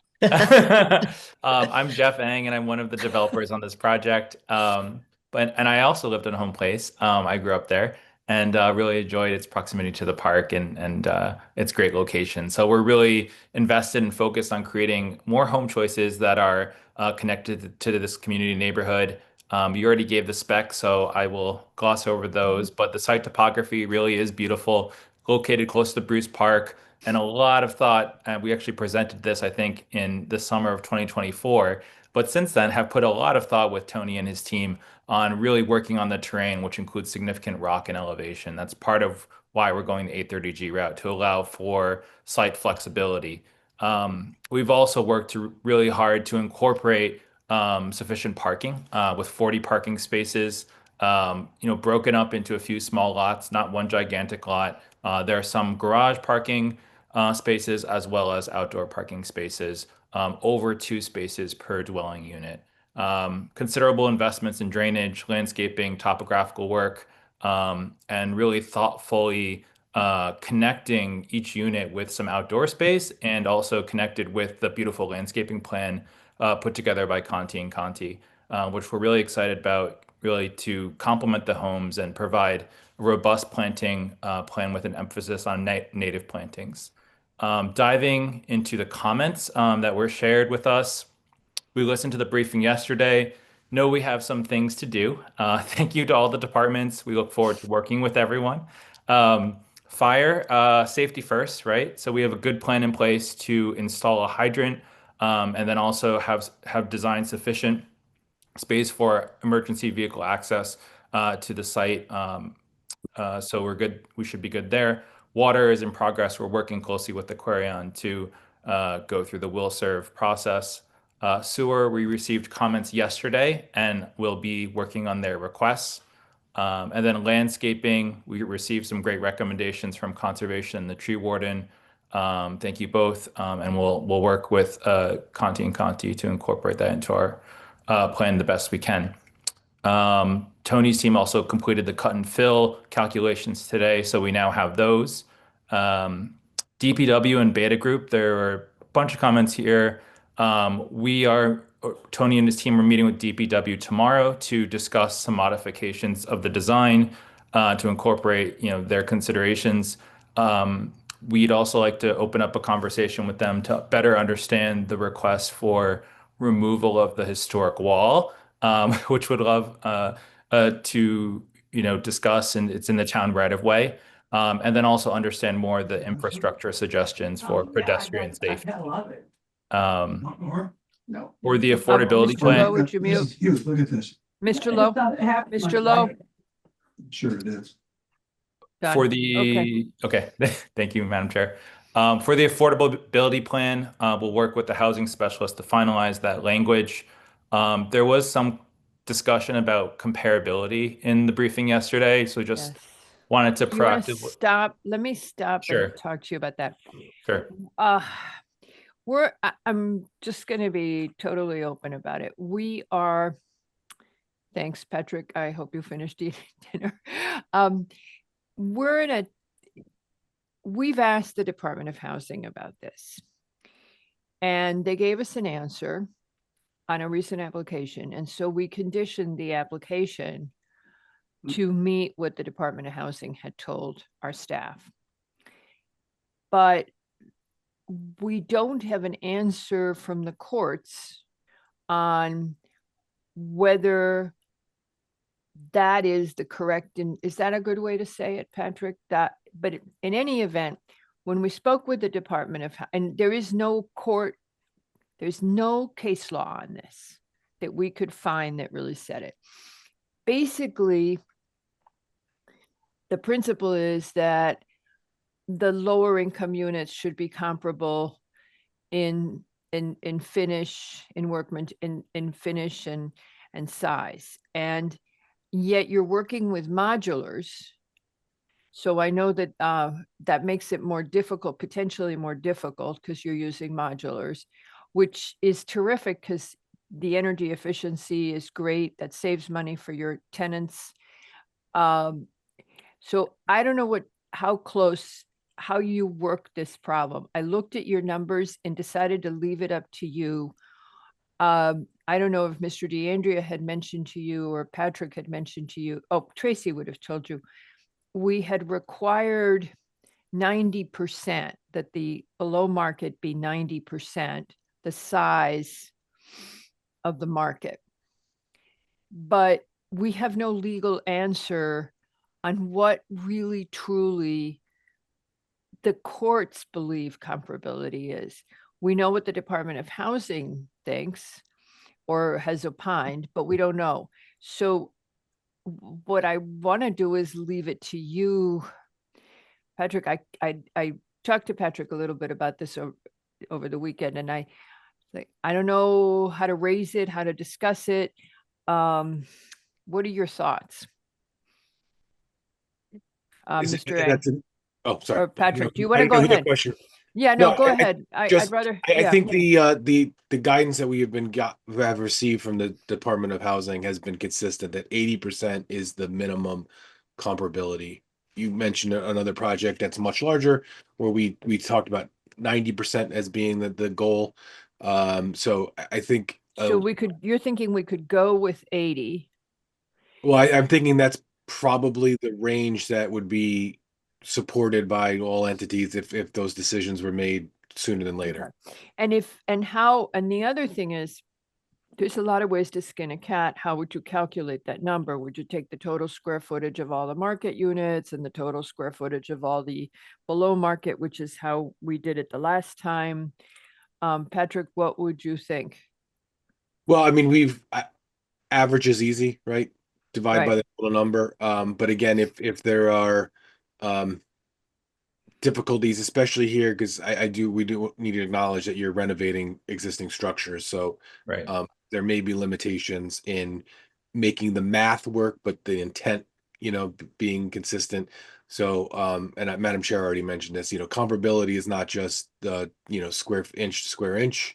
It would be the amenities that are in the unit. So if the same number of bedrooms and bathrooms are in all the units, whether they're below or at market rate, that would be the guidance we would say as being statutorily required. So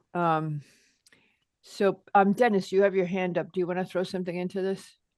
No, let's finish off on that. It's a big topic. I have a different area I want to question. Okay. So I don't want to thought here. What are your thoughts Fongs and Engs. Sure. Fong and Engs. Sure. So we fully acknowledge the purpose of the law, which is to, not have excessively large units, market rate, and micro units that are maybe not very nice standards.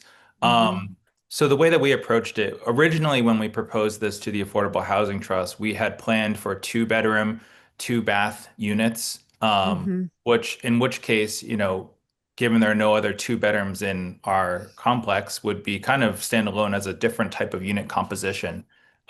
When we were developing the plans for 382 for these 2 units, we realized that we could fit in a 3rd bedroom. And we thought that, putting ourselves in the shoes of a family who might be renting this affordable unit, there would be considerable benefit to having that 3rd bedroom over perhaps a larger living room. So, Absolutely. So kind of consistent with like kind of the intent, I guess, of the entire comparability, we thought that was, something we'd like to propose. Yeah, and go ahead, Dennis. Madam Chair, maybe part of my question, let me spit it out. This is going to be a modular, the new units are all modular, right? The 2 cottages you're renovating. Yes. Have you looked at how deep have you looked into the modular, the different manufacturers? And what I'm really after is, the last time I looked at them, there was a variety of what I'd call fit and finish inside the modular unit. The appliances, the piping, all that sort. Have you looked at what the variation? Because the thought is, if maybe there's a variation inside. I know you're going to do the outside. Maybe there's a variation inside that matches very closely to what you think you're going to do on the cottages. I guess that's the way of saying right. it. Yes. Yeah, I understand what you're saying. I think that the kind of the workmanship and the the finishings of the newly renovated units would be comparable to the modular. You do have the bedroom and the bath kind of a thing, but I'm thinking way beyond that. When you walk into one of the new modular units, there's a certain fit and finish. Right. When you walk into the cottages you renovated, it'd be nice to be as close as possible. We can argue about the extra bedroom or bathroom or something like that, but the fit and finish, there's a lot of, last time I looked at the modular, there's a big spectrum of how much you could put in on the inside. And if we could match that with what you have in mind with the cottages, maybe that helps us get comparability. That's exactly our intention, is to keep the fit and finish as close as possible.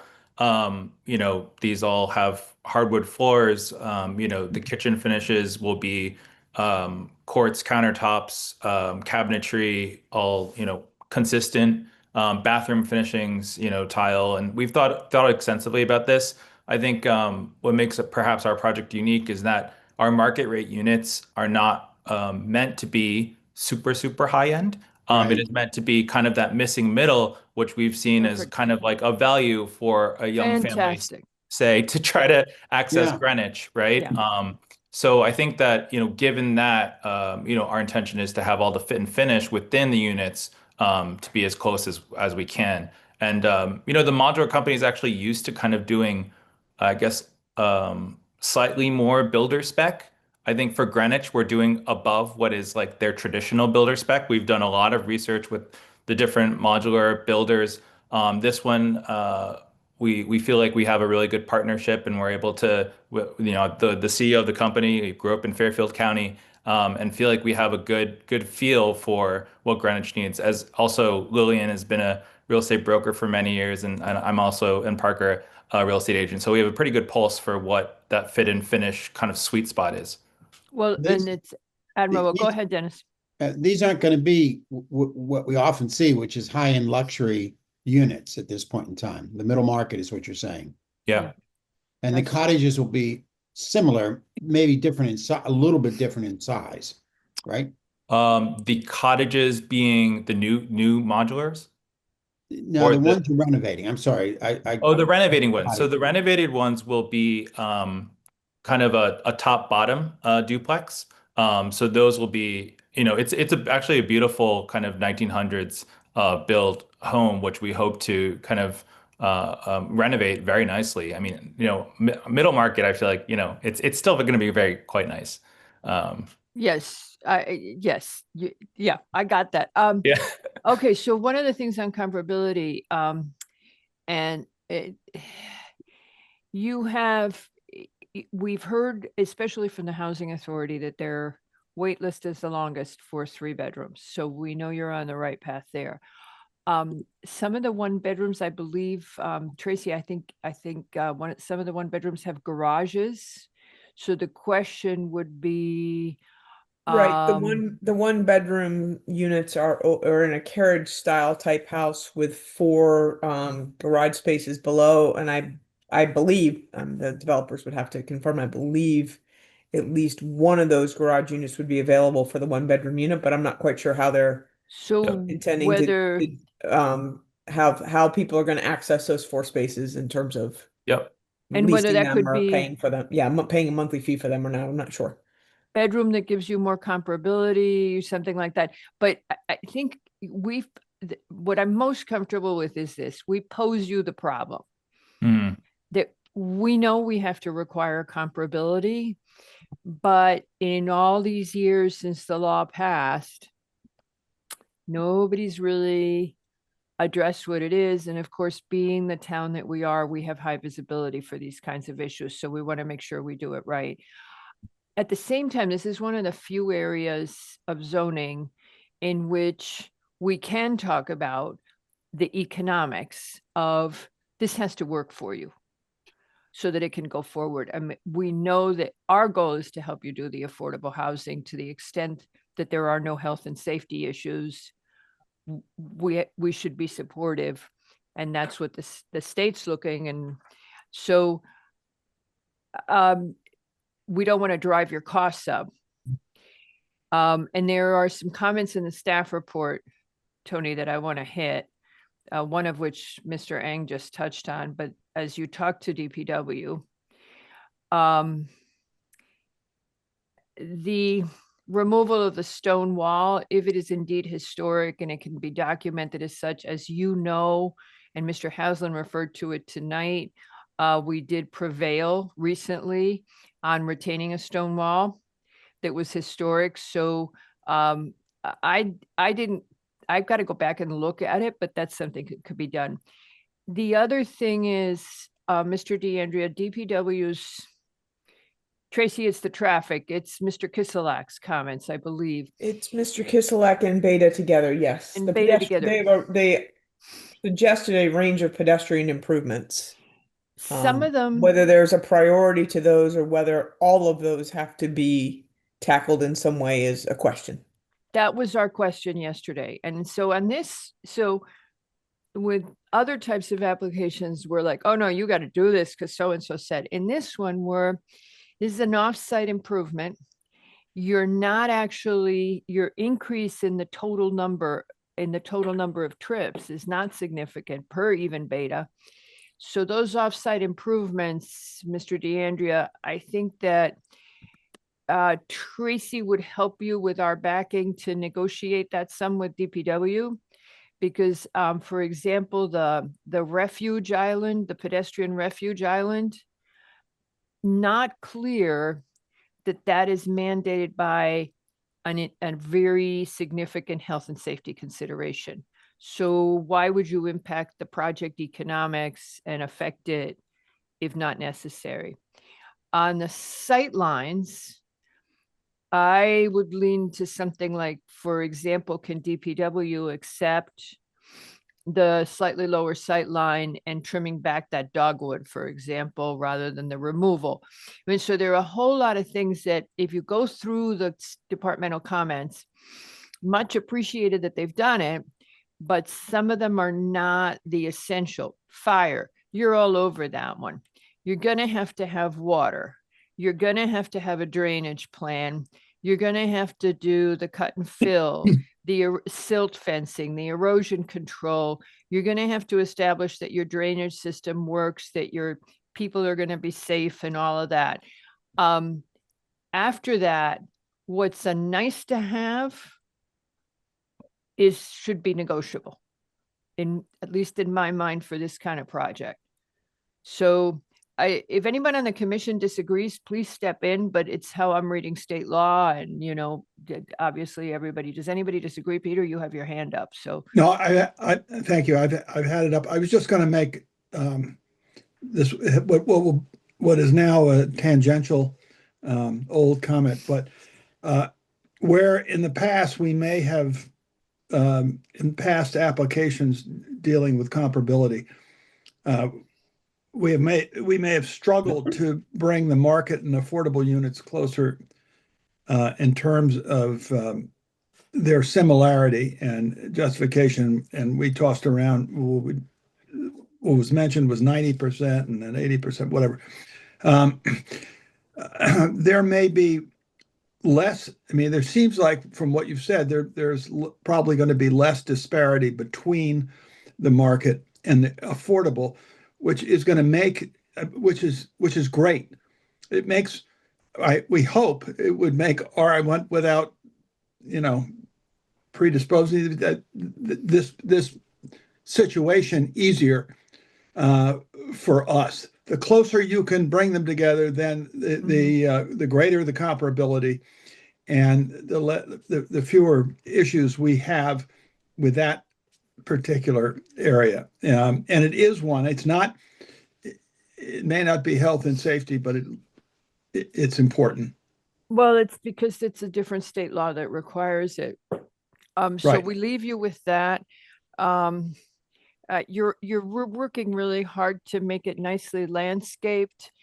I went to a very interesting presentation at the YW on Martin Luther King Day, where they talked about making sure that there's green areas and play areas for kids because of how important that is, especially in affordable housing. You all are obviously being thoughtful about it and trying to get that green area. I know, Ms. Fong, from conversations in the past, that you are very much in favor of trees and landscaping. So I think you're trying to do that even though we can't mandate it. And it was very interesting to hear this presentation on how important these social spaces are. In fact, I brought a book back into P&Z. All right, so DPW, Tony's going to work on.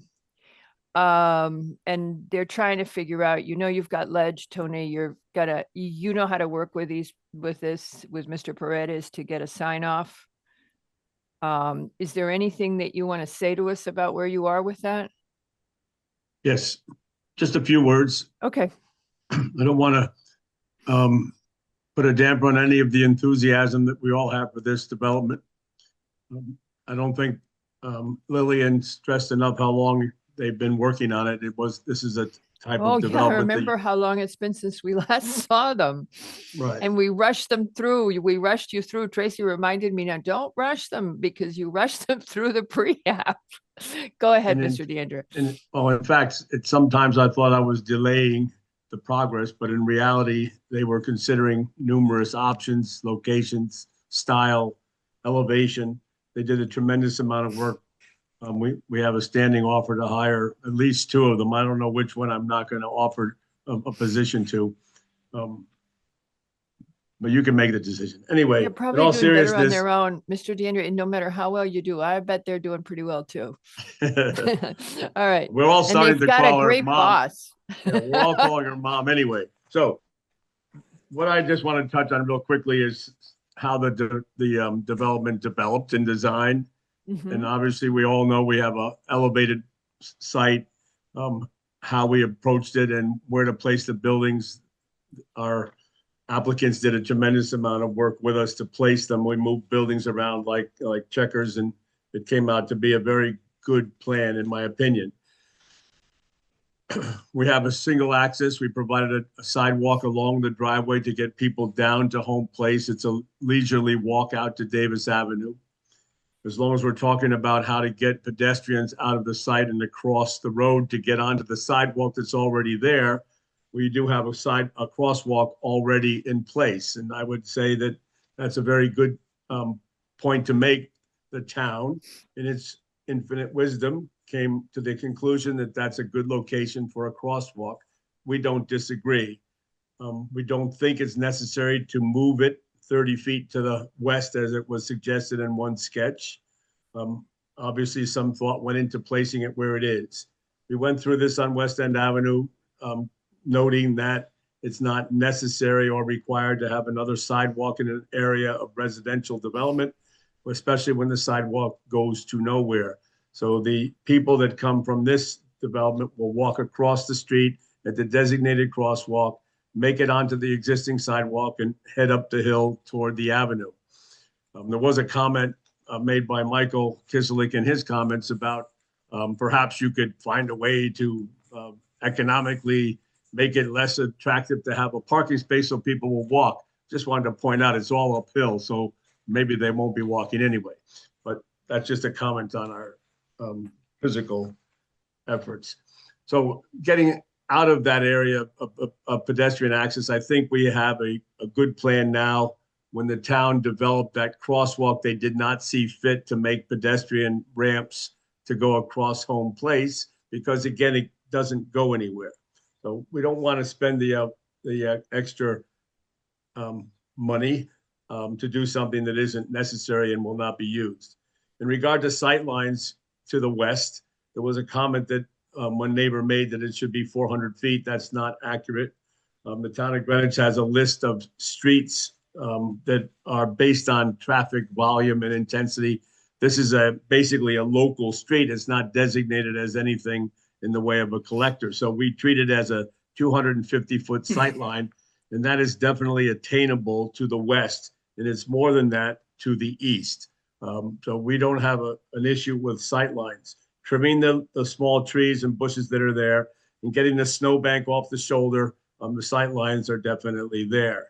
In regard to the stone wall, it is an historic element of the neighborhood. We want to keep it there as long as possible.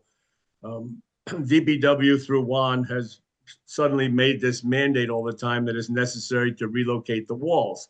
I don't agree with that position because they're in a right of way, but what's the issue? The issue is if the wall were to fall down.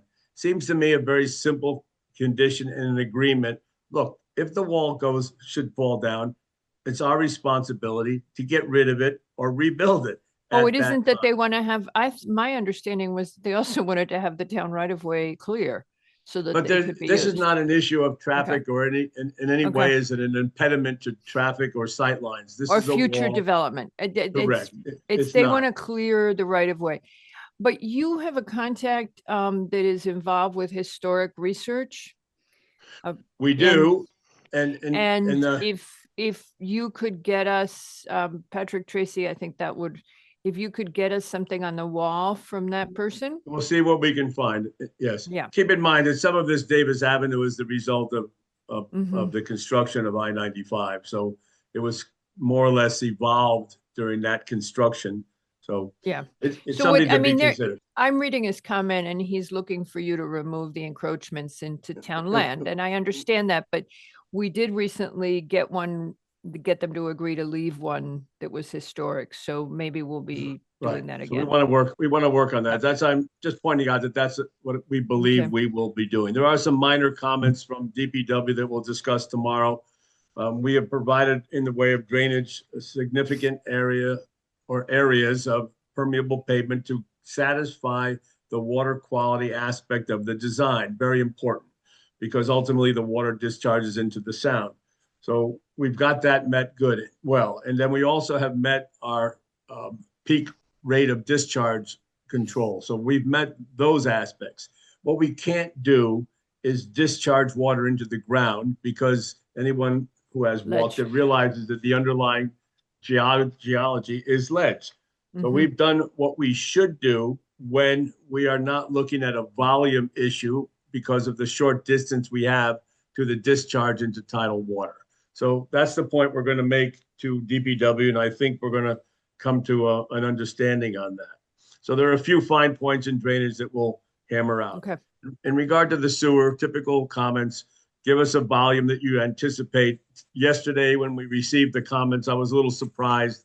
Suddenly, we're dealing with a 5.6 multiplier on the discharge. for years or years and years, we've always used a factor of safety of 2. It's fine. We'll deal with it, but I don't know where it suddenly comes out of the blue yesterday. So we'll talk to Sue about that. Their process is cumbersome at best, but we've got 7 permits and another separate permit for the roadway main. It goes on, but we deal with it. It has to be done. Nothing unusual. We will take them in stride as required. Juan Paredes made somewhat repetitive comments from Beta. I don't really know who was the originator of the initial comments, but I think we've touched on them. We don't see a need to put in flashing beacons at this location. When the town put the crosswalk where it is, they thought that out, and we don't think that it's necessary for the hardware to be placed in that location. The other thing is on the RFBs, if post-construction, it appears that it would be an adequate safety, needed safety measure, then DPW would do it. Right. I mean, and we're I going to think- also try to define where someone thought a pedestrian refuge should be placed. I think that they can be problematic for drivers, and I think that was evidenced over in Pemberwick. So we can discuss that. Well, but First Mr. point- DeAndrea, I'm not Yes. even sure, and you can, and Tracy and Patrick, total experts, I'm not even sure that is within a reasonable, given the increase in traffic associated and with the project. I'm not clear that is a health and safety driver Correct. on this project.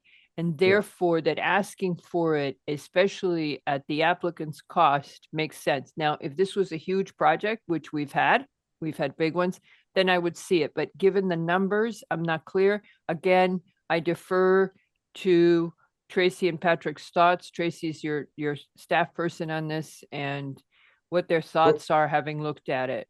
We're going to put a response in writing and we'll Okay. pass it around. And I think that's important.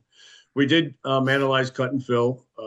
Our driveway was designed to basically maximize the slope to enter the top of the hill to minimize the amount of rock removal that would be required. Okay. There was a comment made by DPW that driveways should be only 9%. We disagree. It's not appropriate to impose on this. It may be an opinion of DPW. It's not written in any design manual that we're No. obligated. It's very clear in the recommended standards for highway that residential service driveways are 12%. We're somewhere in 11 and 12. It's flatter at the bottom by design. It's flatter at the top by design. On the way up, we're 11%, and that's appropriate, or at least consistent. As a result, we'd have about 2,700 yards of material to deal with as cut, meaning some of it will be processed and reused in little areas, but the majority of it will ultimately have to be removed. We are not in position to dumping it off the edges. We don't have those types of areas available to us on site. The fire marshal made very strong comments of support.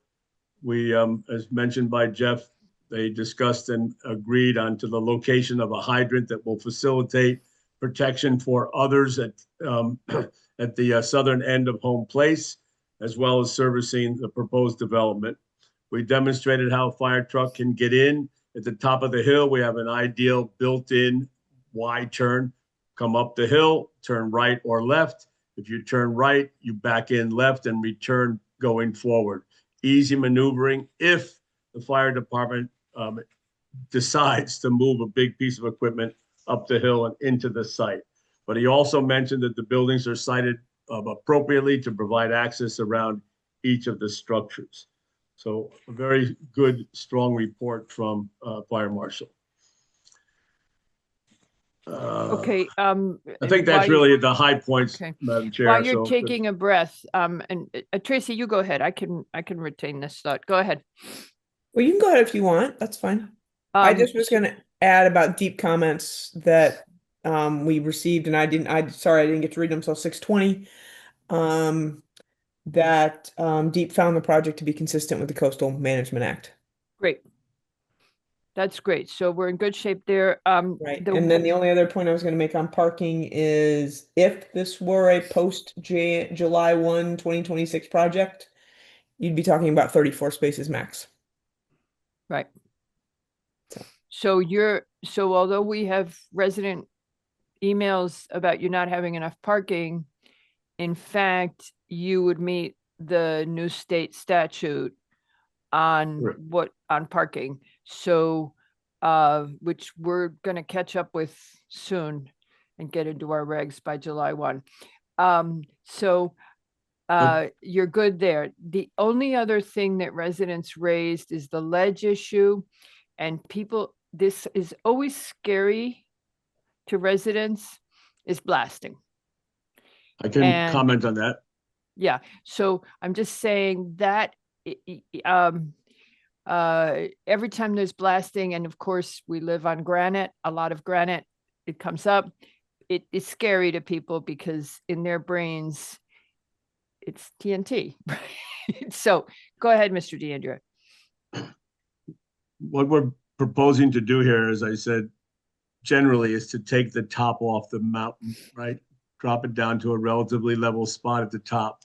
While we were walking, we were noticing the way in which the rock is formed and the seams, if you will, that are evident in the rock. A qualified blaster will carefully perforate the rock by drilling a series of holes in rows, if you will.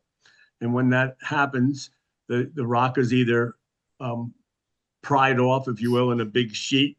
And there are areas that we pointed out while walking during the site visit that those are likely to happen. Initially, they strip the land where they're going to blast or remove rock, however you want to term it. And then they can see it with the equipment available to the contractors today. A lot of it can be ripped, as they describe it. Grab the seam and pull the rock. Once you're down to the hard part, that's when you line drill, perforate, and then carefully install the charge and blast the rock. It's very, very carefully controlled and watched, if you will, by the fire department. So we're not worried about it. It has to be done. It's the right way to do it. It's fast, efficient, clean, and neat. Then the rock is processed on site, used where it's needed, and then less trucks are required to remove the processed rock. So that there will be blasting. There's no way to avoid it. And two more things. One is you've got comments from the housing analyst, and of course those we do have to fully comply with, and you're aware of that. And then did you do a construction staging? Not yet. Construction phasing has not been formally developed yet, pending getting further into the approval process, gathering the contractors that are capable of doing it. We have to work with them as to how you would, get in and get out. That's exactly. So two things. And again, just to address the health, I mean, I know the health and safety considerations. What's your impact going to be on traffic? And where's your trackpad? I think you don't have one on you're not showing one yet. No, I think they have one. Oh, they have one. Okay. Yeah. I didn't remember. The thing about access right now is that we do already have an access into the property. So that will be maintained and used to get a foothold in at the top of the hill while they develop the driveway. So that there's a ways to move it around on the site. And that, I believe, will be the way the contractor proceeds. Then you work from the north to the south, or the south to the north, and that'll be up to them. But we have to consult with that contractor. Driveways, you're going to have to get the sign off for the number of driveways, right? The number of driveways, there's currently 3. There's going to be 3, so we'll address that. And it's an appropriate waiver because we're only exchanging 1. All right. No infiltration. Yeah, we got that. Retaining walls in the right of way waiver you need the waiver for the driveway. Talk with DPW traffic. And there's a comment somewhere that the S&E controls should go in place very soon. Okay. Yep. We did talk about, there's one area right now that could be That you should security. have the S&E controls into. Okay, Tracy, have I hit everything? I love having the staff person at the meeting. Tracy, any other thing else? And then the Two rest of the areas that need commission. S&E controls, the top, Yeah. the stockpile and that depression. Mm-hmm.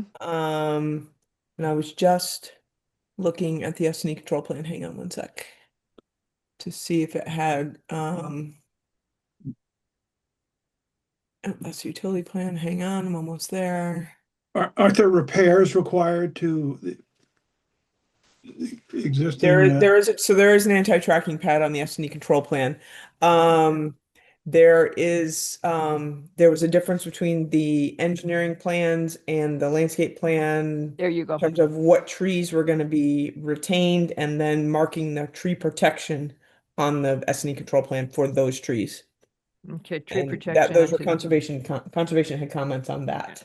Okay. About clarifying the number of trees to be removed, which I think is about We'll coordinate 23. that, yes. Okay. But it wasn't entirely, the plans didn't quite match. That happens. It's two different professionals trying to meet deadlines. I get it. Those just needs to be clarified. All right. That's it. That's all for me. Dennis, Peter Lowe, and no. No. I thought there were specific repairs to existing lack or compromised fencing, and that's what you were touching upon, On the sill Tracy. fencing? Yes, there is construction fencing that's a little tired. Yes. Yeah, okay. Okay. That's all. That was all. Yeah. Thank you. Yeah.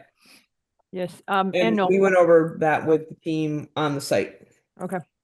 So I know And no- there's a comment about that you are planning to use mineral wool insulation, but there was, you might kind of comment about rock wool, and I thought somebody said that you had agreed to it, at least either in a conversation. I don't remember seeing it in all the paperwork off the top of my head right now, but just Right, because the Yangs talked to me about it on the site walk. Okay, The Yangs so, yeah, the team. just the soundproofing and as well as the insulation. And I think, I mean, the other EMAC comments Margarita noted earlier, the modular are great because they're the amount of control and that they allow you and the super efficiency that they allow for both in terms of both what you're doing and also for the people who'll be living in these spaces. So thank you. Right, and conservation had a couple other comments about where they recommended additional silt fencing during the work. Right. Particularly near we the wouldn't vegetated disagree. slope areas. Yeah, because you're going to get runoff, right? Maintenance responsibility regarding permeable pavement. They were concerned about salting and sanding of permeable pavement. Yeah, and I hesitated on the permeable pavement because it's costly to maintain. We're going to discuss that also tomorrow with the DPW at our meeting. I mentioned it on an earlier application, but for the record now, I'll discuss it. If we're using permeable pavement, there's a great advantage to the applicant and the developer based on the requirements of the town drainage manual. Got it. So But you've the got a objective is trade-off. to get it. The objective is to get it into the filtering layers, and there are other ways to deliver it to those layers rather than through the surface of the parking area. So we will discuss that and see if we can avoid the worrisome about keeping it clean, which would be a potential problem. By taking the approach that you're putting on the record now of running the pipes horizontally underneath. Yes, and we've done it in other sites that have had this same problem, but it's not generally acceptable. And I like the idea because the regular pavement goes on top. If it were to wear out, it's easy to replace. If we have the distribution below the solid pavement, we do have the ability to look at it through a portal on the side. So those are advantages to having a typical pavement surface. We can still distribute the water below the pavement very effectively. So we're going to discuss that and hopefully it's good. Otherwise, we're consistent with the design manual and there is a maintenance protocol for it and we can live with it. and we'll make sure that it's in the MD 100 for the maintenance. Okay. All right. Anything else from anybody? Let's turn quick to public comment. Does anybody from the public wish to speak on this application on Davis Avenue and Home Place? Kindly raise your virtual hand. Davis Avenue and Home Place, kindly raise your virtual hand. Okay, I'm not seeing anybody. So we had only a couple of emails on this anyway. Right, and it was from the I think the adjacent property owner, one of the adjacent property owners, yes. And the concerns about we've raised- parking on Home Place. Yeah, and we've raised their concerns. And again, you're going to be compliant with the state statute. So we wouldn't be able to ask you really for more unless you felt like it. He would, I mean, is that where they also raised the question about, I guess, the blasting and the ledge removal, because he must be directly adjacent. Yes. So he had those Yeah. concerns. And, Yes, and there was we've concern about encountered that blasting, before. yes. Oh, we got somebody. Terry and Goto. Go ahead, I'm promoting you. Sometimes if you talk long enough. Not accepting. I'm just gonna, okay, I've enabled you to speak. Go ahead. Hi, thanks so much for giving us the opportunity to listen in and weigh in where appropriate. Always.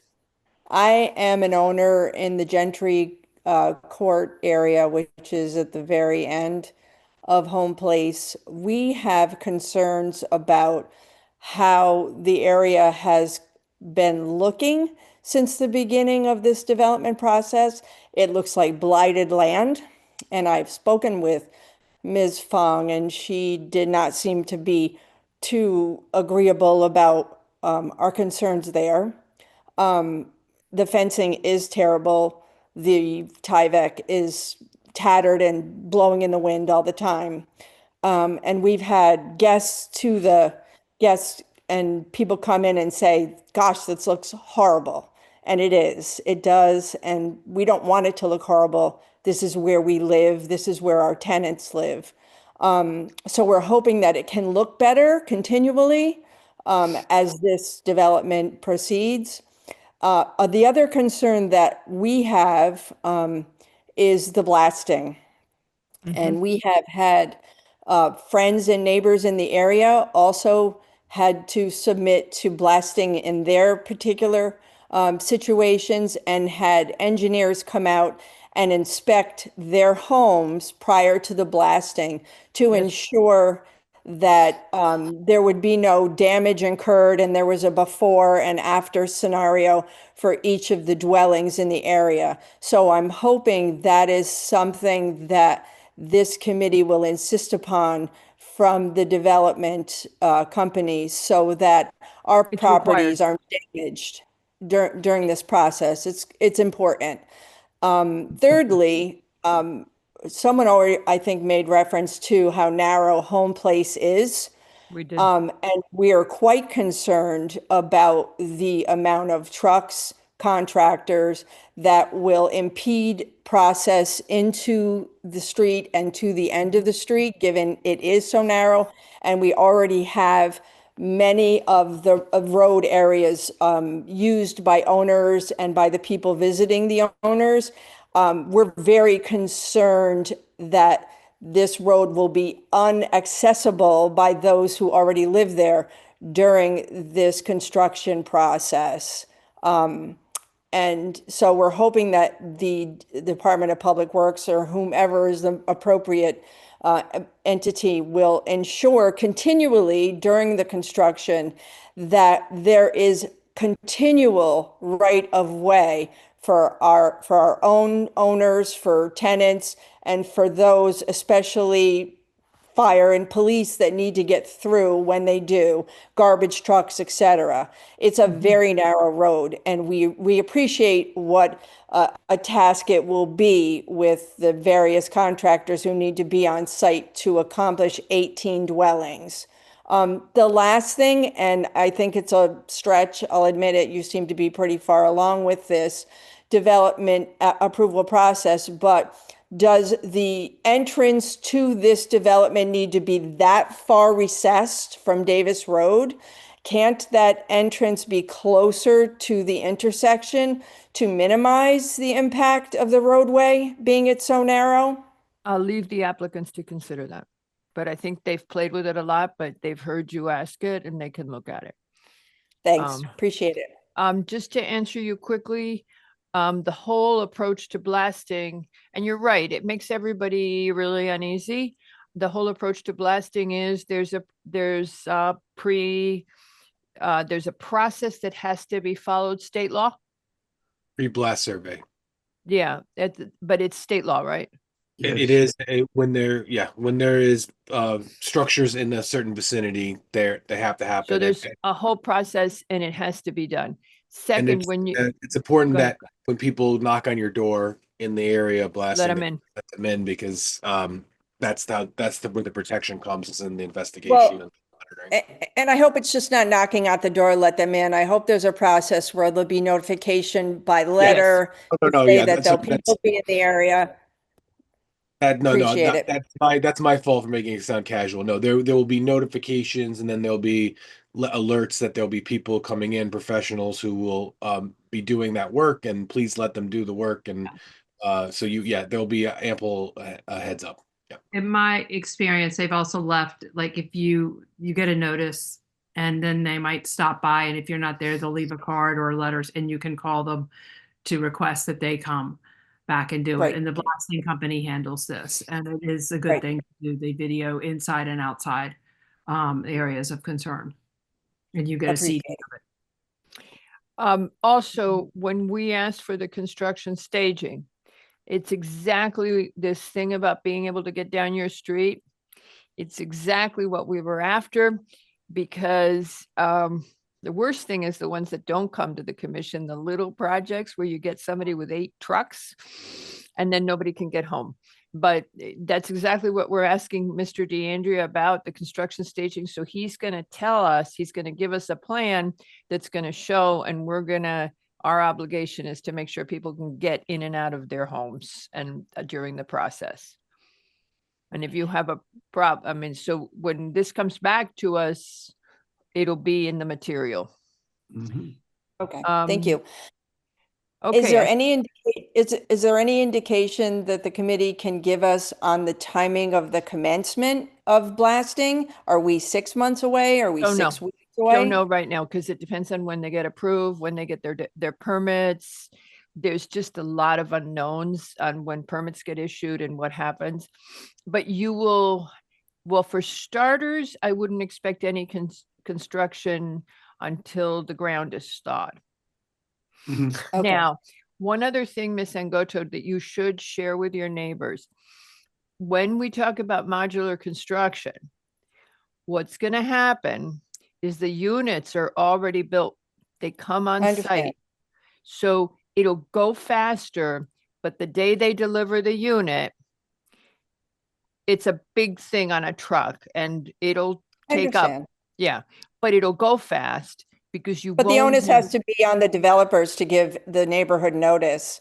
I know I know a neighbor has submitted pictures of a daily parking situation on the sides of our road, which really brings our road down to a 1-lane road. It's narrow. So we certainly would have to have notice on as to when those things are going to occur. And there will usually be a police person around if there has to be a traffic. So hopefully it'll be well managed. If not, you know where to find us. I know. And just if I can emphasize that the condition of the property currently looks like blighted land. Yeah, we got and that. I've had a conversation with ya. Ms. Baum. Yeah, okay. Yeah. I really hope they do, because it's impacting. If there's a real concern about the beautification of this property, we need it to start now, not when the for sale signs go out. Okay. All right. Thank you. Thank you very much. Appreciate the time. Bye-bye. All right, disable. All right, so that's the public comment, and I think you've got the issues. Is there anything else from anybody? Or want to come back? Okay, so we'll see you when you come back. Unless. Thank you. Thank you. All right. Appreciate Good luck it. with Thank it. you. Okay. Thank you very much. And reach out to Tracy. We Will will. do. Tracy will be in touch. Yep. Thank Okay. you. Thank All you right, very thank much. you. Appreciate it. Yeah, let me All know right. if you want me to go with you tomorrow, as long as it's not between 10 and 11. And not too early in the morning because we're going to keep her up late at night. Oh, everybody knows I'm not friendly early in the morning. That's a given. Or late at night, but that's okay. Or late at Yeah, night. it starts to tip late at night, but early in the morning is All worse. right. Okay. Okie doke. So would Brooks and Mary please return? And now it's Mr. Fisher, I believe. Correct. Okay. Hello, Mr. Fisher. I'll just read. We're going to do them separately, I believe. Is that what you prefer? I think At the pleasure of the chair. I think for several reasons, let's do them separately because we're going to ask you if we ever moved. Okay, so let me start with them separately. Our next application is number 7, HRG Hotel Owner LLC, care of Trinity GP Fund 1 GP LLC for a zoning text amendment to amend 65A 30 and 65A 51.1 of the town's BZR to allow a theater use permitted as incidental within a hotel. And seated on this application are going to be Mr. Yeski, Mr. Lowe, Ms. Jenkins, and Ms. Jones. And you? And yeah, okay. Me too. I'll makes join. 5. I'll join in the fun. Okay, Mr. Fisher, go ahead. All right. Good evening, everyone. Attorney Chris Fisher with the firm of Cuddy and Fader here on behalf of the owners of the property, the Hyatt Regency in Greenwich. With me this evening also are several representatives of the hotel's management and operations team. And at your convenience, Chair, if you could promote Jake Lynch, Megan McDonald, and Brittany Lewin. They're all with the owner group. I'll keep going on a short presentation and will be available obviously for questions. So Trinity Investments. Not seeing Jake Lynch. You said Brittany Brittany Lewin. Lewin. Yeah. Oh, there's Megan Jake McDonald. Lynch. You already had him, Patrick. You beat me to it. Okay. I think we got Hi there. everybody. Good evening, everyone. Hi. Thank you for your time. Great, thank you. So as I was saying, I'll just do a bit of an overview, how we got to where we are today, and then pause and obviously be able to answer questions. So Trinity Investments acquired the site in 2022. It's really been in a process to reimagine the property over the past 3 years.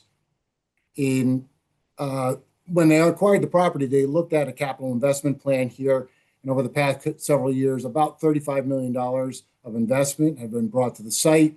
A lot of that's gone to renovating hotel rooms, refreshing event spaces, internal amenities, and some of the publicly accessible areas that you're familiar with, including the atrium and the now Townsend Restaurant and Bar. As part of reimagining the site and hotel and really bringing it back to its prominence in the community, they have focused on some of the hospitality offerings, and they really have been positioning themselves towards corporate meetings, conferences, some weddings, community events, and slightly lesser reliance on some of the large annual galas that have historically been part of the property's usage. Recent events, just by way of reference, with some ties locally in Greenwich, include the Breast Cancer Alliance Gala and the Chamber of Commerce holiday party towards the end of the year.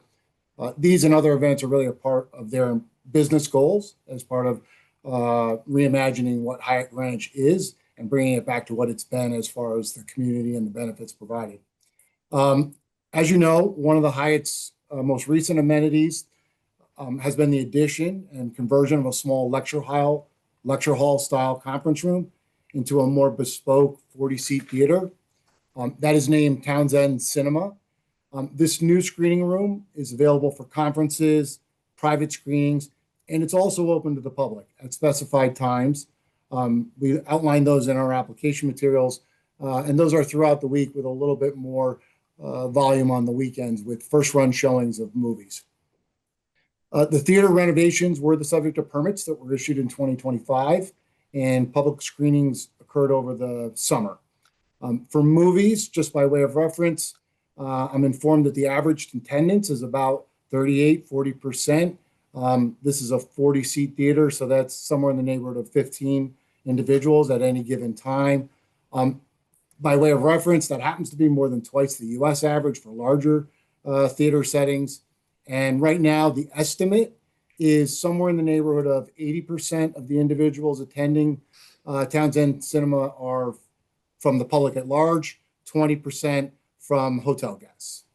The Hyatt's had some really great feedback from the community. Do you know what your and, conversion rate is to the restaurant? To the, Jake or anybody on the team, do you know how much you're I'm getting on just joint curious. use? We don't have exact data on that, but I would estimate it would be in the neighborhood of 20%. Okay, so not as high as you would have hoped, maybe, because it seems like a nice fit that you have. The Bedford, there's the Playhouse in Bedford. I'm sure you've seen it, and they have a similar kind of setup. Anyway, so I was just curious because food and drink are part of that experience. Go ahead. Absolutely. Just to expand, I would say, probably somewhere in the neighborhood of 50% of attendees buy some type of food and beverage, whether it's, we Great. offer popcorn and concessions. Some people might get a drink afterwards, but in terms of actually sitting down and having dinner, it's probably roughly 20%. Okay. All right. Go ahead, Mr. Fisher. Sorry. Yes, thank you, Chair. So after the cinema opened, as you know, we ran into an issue of zoning interpretation related to the public access to the space itself and ticket purchases. I listened in, and I'll have a few more comments, obviously, but I think, the contractors and everyone involved looked at this as it's renovation versus a change in use. A private screening room, we assume would be permitted. It really comes down to the public access to the site for ticket purchases that's raising this question of how to interpret the zoning. Yeah, and I think, as I remember, Patrick, correct me, but the labeling on the site plan was something like conference room with audiovisual equipment. Yeah, it certainly wasn't disclosed that it was going to be a public. It didn't open look theater. like, Yeah. but that's okay. We're here now. And if you listened to us yesterday, there was no real objection. We just wanted you to do it legit. So we're here now today. The labeling was less than transparent, but okay, let's just move on. We're here. You've got it built. You've been operating it. Go ahead. Yeah, no, and we want to thank you, Chair, and Mr. Leroux on how it has been handled. Obviously, the management team and myself have come into this question after, and we've really been working collaboratively to try to come up with a solution here, and that's why we're here tonight. Okay. So the town's regulations, when we took a look at them, they do define a hotel. They do permit incidental uses, things like restaurants and other incidental uses are commonly understood to be permitted and open to the public. Obviously, there's a question of how do you treat a hotel, a theater, or cinema. That hasn't been customary in terms of history, but it is becoming more of an amenity that hotels are looking to offer. So for us, in having the conversation, I think everyone agreed the easiest way to address this is just provide express clarity in the regulation, come in, present something that does that. And where we ran into the additional question is you have a regulation on theaters in the community that has a minimum requirement of 150 seats, something much further and larger in scope than we would ever imagine. So the question becomes if the 150 seat minimum is being applied, something like that for a hotel, it would just be prohibitory. You wouldn't be able to actually accommodate that type of smaller bespoke cinema setting that we're trying to accomplish. So that's why we're here today. We reviewed all of the referral and agency comments on the application. We did listen in yesterday. So before I get to a couple of comments, I did want to say on behalf of Hyatt, I'm sorry we were for your first experience at the cinema, Chair. Obviously Greenwich is a special place. There are a number of dignitaries. No. Patrick can tell you what the event was. I'm not going to share it on a Zoom.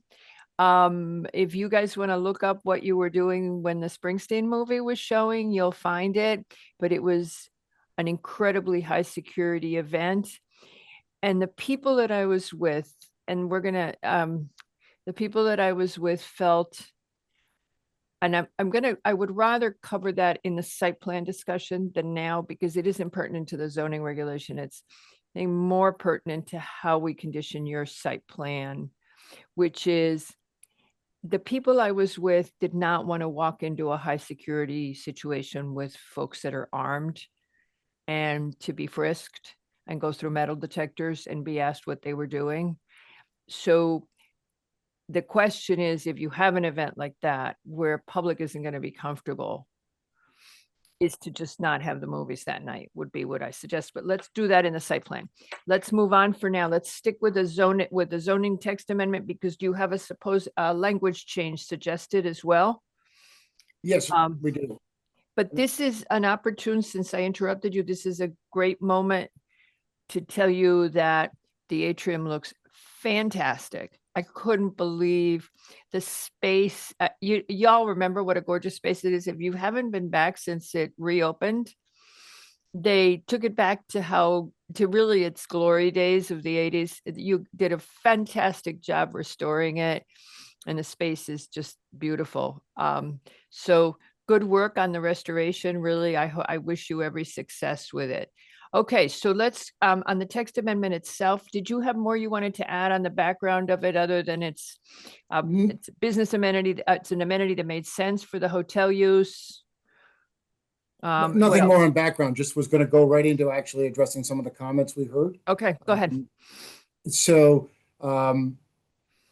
really, as far as the zoning text amendment, we tried to take a very surgical view, if you would, and just allowing this clarity as needed, that a incidental theater up to 40 seats would be permitted within a hotel, and then address it in a corresponding way within the definition of a theater itself, so that we didn't have the conflict, if you will, in interpreting the two different definitions and what is permitted.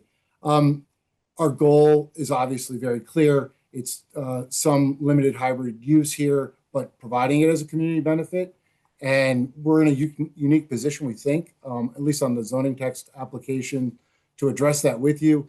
Your plan of conservation and development, as I reviewed it, actually addresses the issue of movie theaters. And because this is a GB zone, a place that already has a presence, it seems like a good location. And we'll get to that, I'm sure, on the site plan. But from a policy point of view, we felt like the text amendment we were presenting was something that was able to accommodate, address the policy consideration in the POCD, but not raise other issues and create precedent for other hotels. This is a situation where as applied in the GB zone, a hotel is permitted. You still have site plan jurisdiction to regulate any other, potential impacts, if you will. Other hotels may be regulated slightly different because they're non-conforming, but our goal was not to get into and tinker with hotels as defined too much, or theaters as defined too much, and really just be very surgical about it. So that's what we presented. Okay. I did see on the comments, there was one comment that was more procedural on the notice list. We reviewed everything. There were over 280 folks noticed. That person said that they did not receive a notification. Yes, and we reviewed the list that we were provided. There's over 280 addresses, which is large, and they're not on that list. I can't answer their question other than to say we did take a look as to. Let me suggest this, because we discussed this yesterday. Because the zoning enforcement officer has suggested a wording change that I believe the commission was supportive of, because this is coming from you and not from us, we have to have, if we put in this change, we have to have another meeting. You don't all have to come, but we have to have another meeting. You could come alone, Mr. Fisher, it'll be all right. Okay. So that being the case, I was thinking between the time we hear this again and now, you could just notice that missing person. We can do that. I think my concern is that we're not sure they're missing. We reviewed the list. We looked at the best information we had, and we're not sure that they are identified as an actual owner. So we'll have to just get a little more information. All right. Well, Patrick, I don't know if we got so many hundreds of emails today, but at some point this person wrote and said they never received notification. Yeah. I believe it was yesterday. Yeah, Okay. and I've spoken to this individual, and I don't know exactly what they live in one of the apartment buildings, the condos across the street. So I don't know if it's an issue of the property management team getting the notice, but Got it. Applicants are only going to be able to access the data that we have available at the time they ask it. So you figure it's okay, and we can just. Well, I'm just saying if Mr. Fisher's looked at the list and identified that all the properties within that vicinity have been noticed as the list was provided, I'm not sure how we're going to find somebody, a subset of a subset right now. Got it. Okay. And plus, beyond your notice, because it was in the public hearing, we noticed it in the paper. So And, there's been and also the sufficient. individual who is talking about how they weren't noticed is aware of the application as well. So, Okay. So do you have any objection to the language that our zoning enforcement officer has proposed here? We don't. This is ultimately going to be your language. We offered what we Well, we thought got would be told acceptable. tonight we're ambiguous, so, it says he's trying to promote clarity. I thought, oh, that's a good step. No, we don't. And, Okay. The intent is the same. Okay, so that being the case, unfortunately, from what Patrick and Tracy told me, we have to renotice it. We do. And then you would come back, but y'all, I mean, you heard the commission at the briefing yesterday. The view was pretty supportive of this direction, so I don't think you're going to hit a problem. Does anybody from the commission have comments or questions? Dennis, you're leaning forward. Hello, Mr. Yeah. Yeski. Well, does that mean they can't operate the theater until they come back and we? No, on the contrary, it means that as long as they're before us, fixing the violation, they're okay. Okay. So As I hate to deny them that that's why I was gonna agree to the zoning, at least to the text regulation. But right, Patrick, I'm not wrong that as long as it's open before us, the correction is open. The applicant is addressing the zoning violation.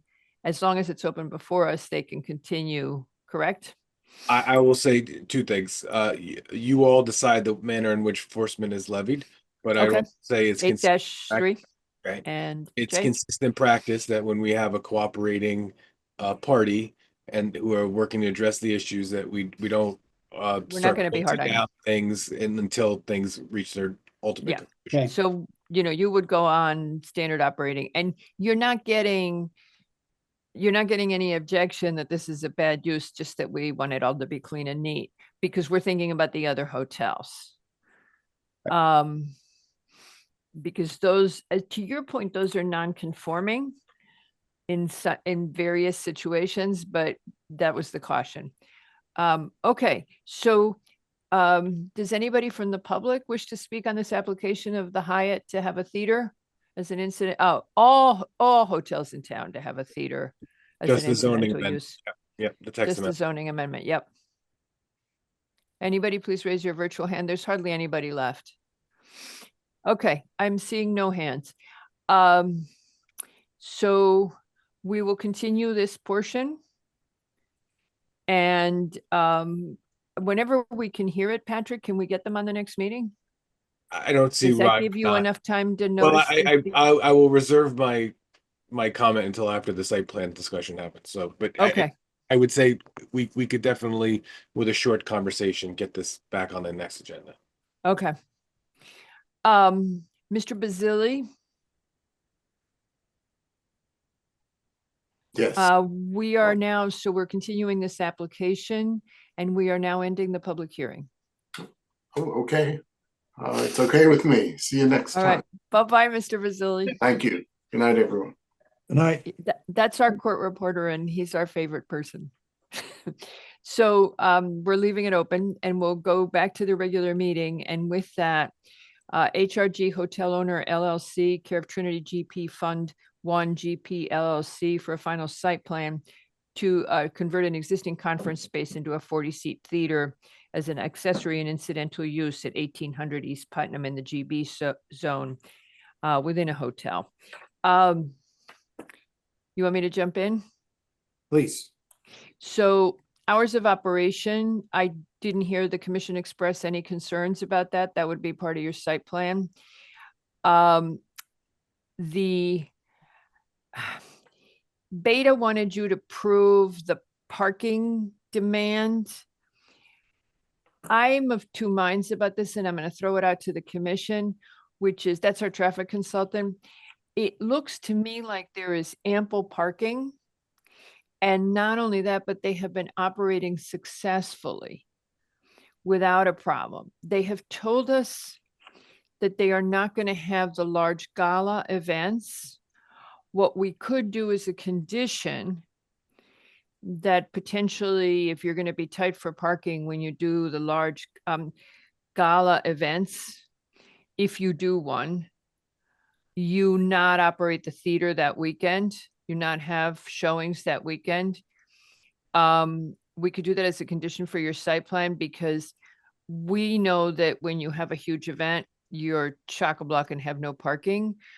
So would you be okay? I don't know who to ask. Yeah, I want to bring Jake into the conversation because I Okay, think Jake, we Mr. talked Lynch. about it. We talked about it a little bit as a project team, and one of the concerns is in order to be able to provide first run showings, Yes. there's a contractual requirement with the distributor of those actual movies. So you have to have a sufficient number of showings in order to be able to do that. So there may be some conflicts with an outright prohibition, but Jake could address that more clearly. So, Mr. Lynch, let me throw out a question to you. If you had extra showings when you're not in gala mode, that you could have a different showings, that you could amend your showing schedule somehow so that you accommodate your large gala. If your strategy isn't to have many of them, that shouldn't be problematic, right? Right. So I'll say a few things, Chair, and thank you for the time. So firstly, we went from having, several dozen galas pre-pandemic at the Hyatt Regency Greenwich to roughly 13 now. And we, some of them do not even correspond with or overlap with the movies. For example, the Breast Cancer Alliance that took place, it was a luncheon. And so several of the galas are of that nature. To Christopher's point, Mr. Fisher's point, it is challenging for us to coordinate with the movie studios because they are very stringent with the theaters that if you are taking this movie, you have to show it at set times for a 2-week run. However, what we can do is do a buyout of the movie theater where we pay the studio for every one of the seats.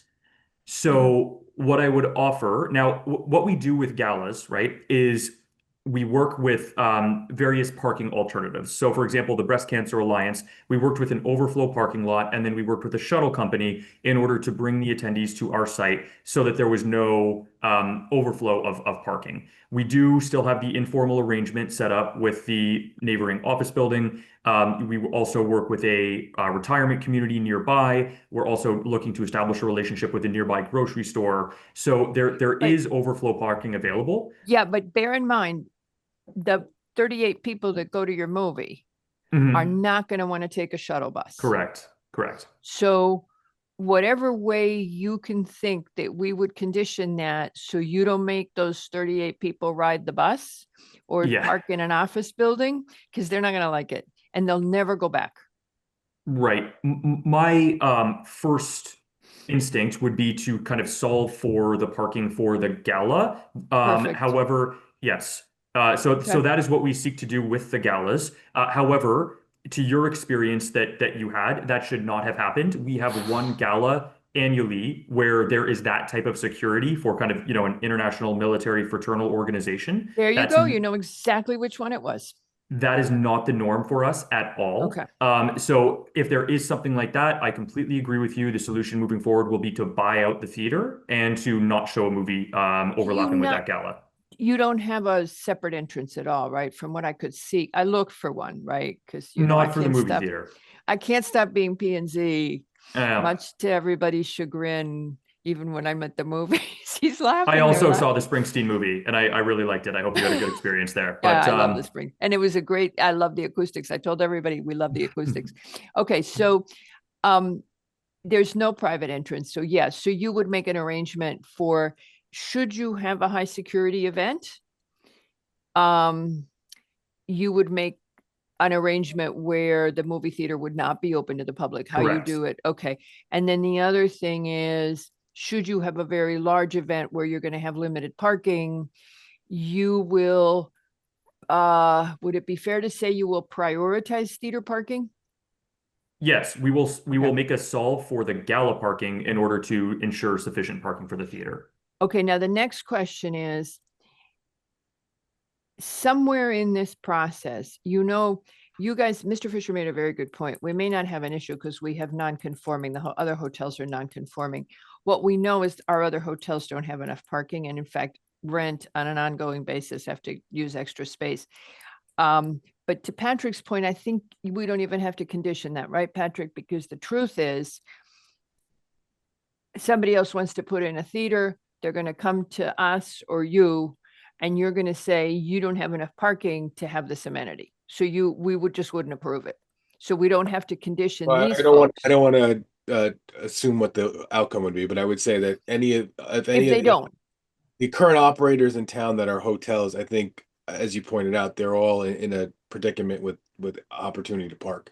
So I think we'd have to have an intensification expansion discussion, and that would come to you guys, and it wouldn't be something I would sign off as the town planner to say, yeah, that's an acceptable change. so it would come before us, and then this would come before us as a site plan approval. And we would say then, no, you can't do this because you don't have enough parking for your guest rooms. Right, or they would have Right. to also. If that was the case. Right. Okay, and we do have, you guys are well familiar with the competition. We have type parking in several. I'm sorry, I lowered your hand and you weren't done? No, I had one point that I wanted to add. Go ahead. And I know it's not, we've had recent experiences with operators who have had their employees try to park off site to make whatever the activity on site amenable to the people coming.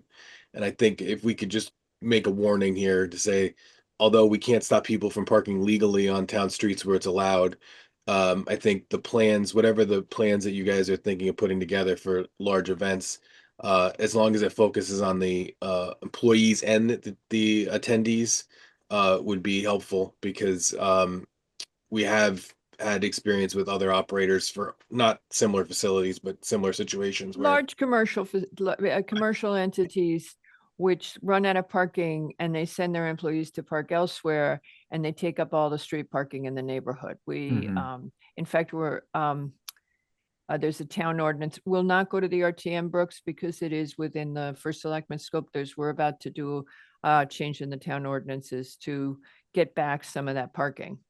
And this is a little bit remote from commercial downtowns that we have. So Yeah. it's a But resident. so's the one we're thinking about is not really in a significant, it is a commercial area, but so we would ask you that you accommodate your employees on site, and that you do the gala, and that you not bus, and we would do your site plan based on that. And then that is high security really the best way of limiting it? A high security event, you would not open the movie theater. Is that a good way of saying it? Okay, so go ahead. I believe that is fair. And I'm also not aware of the hotel requiring employees to park off site. I don't believe that's an existing practice today.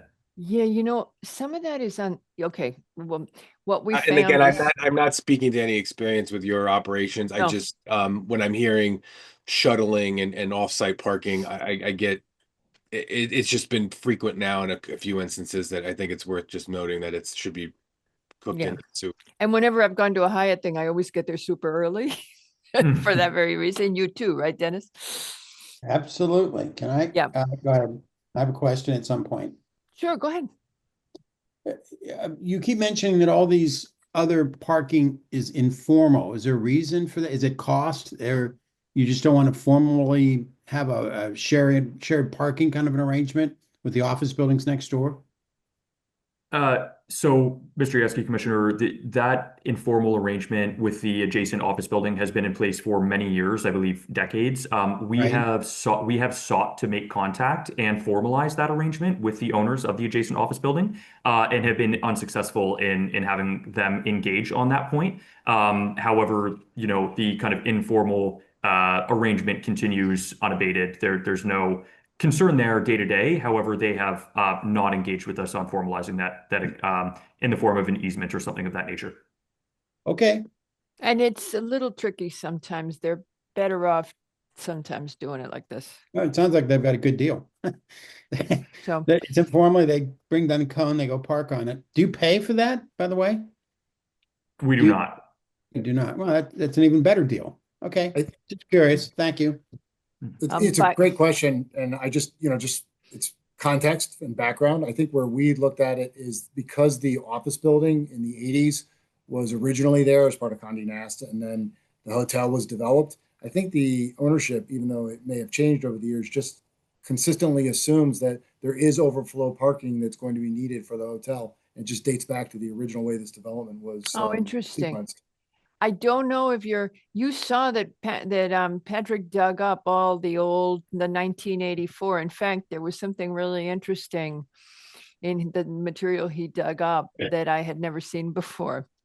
The denial based on the expansion of a non-conforming use in 1984. So, I think,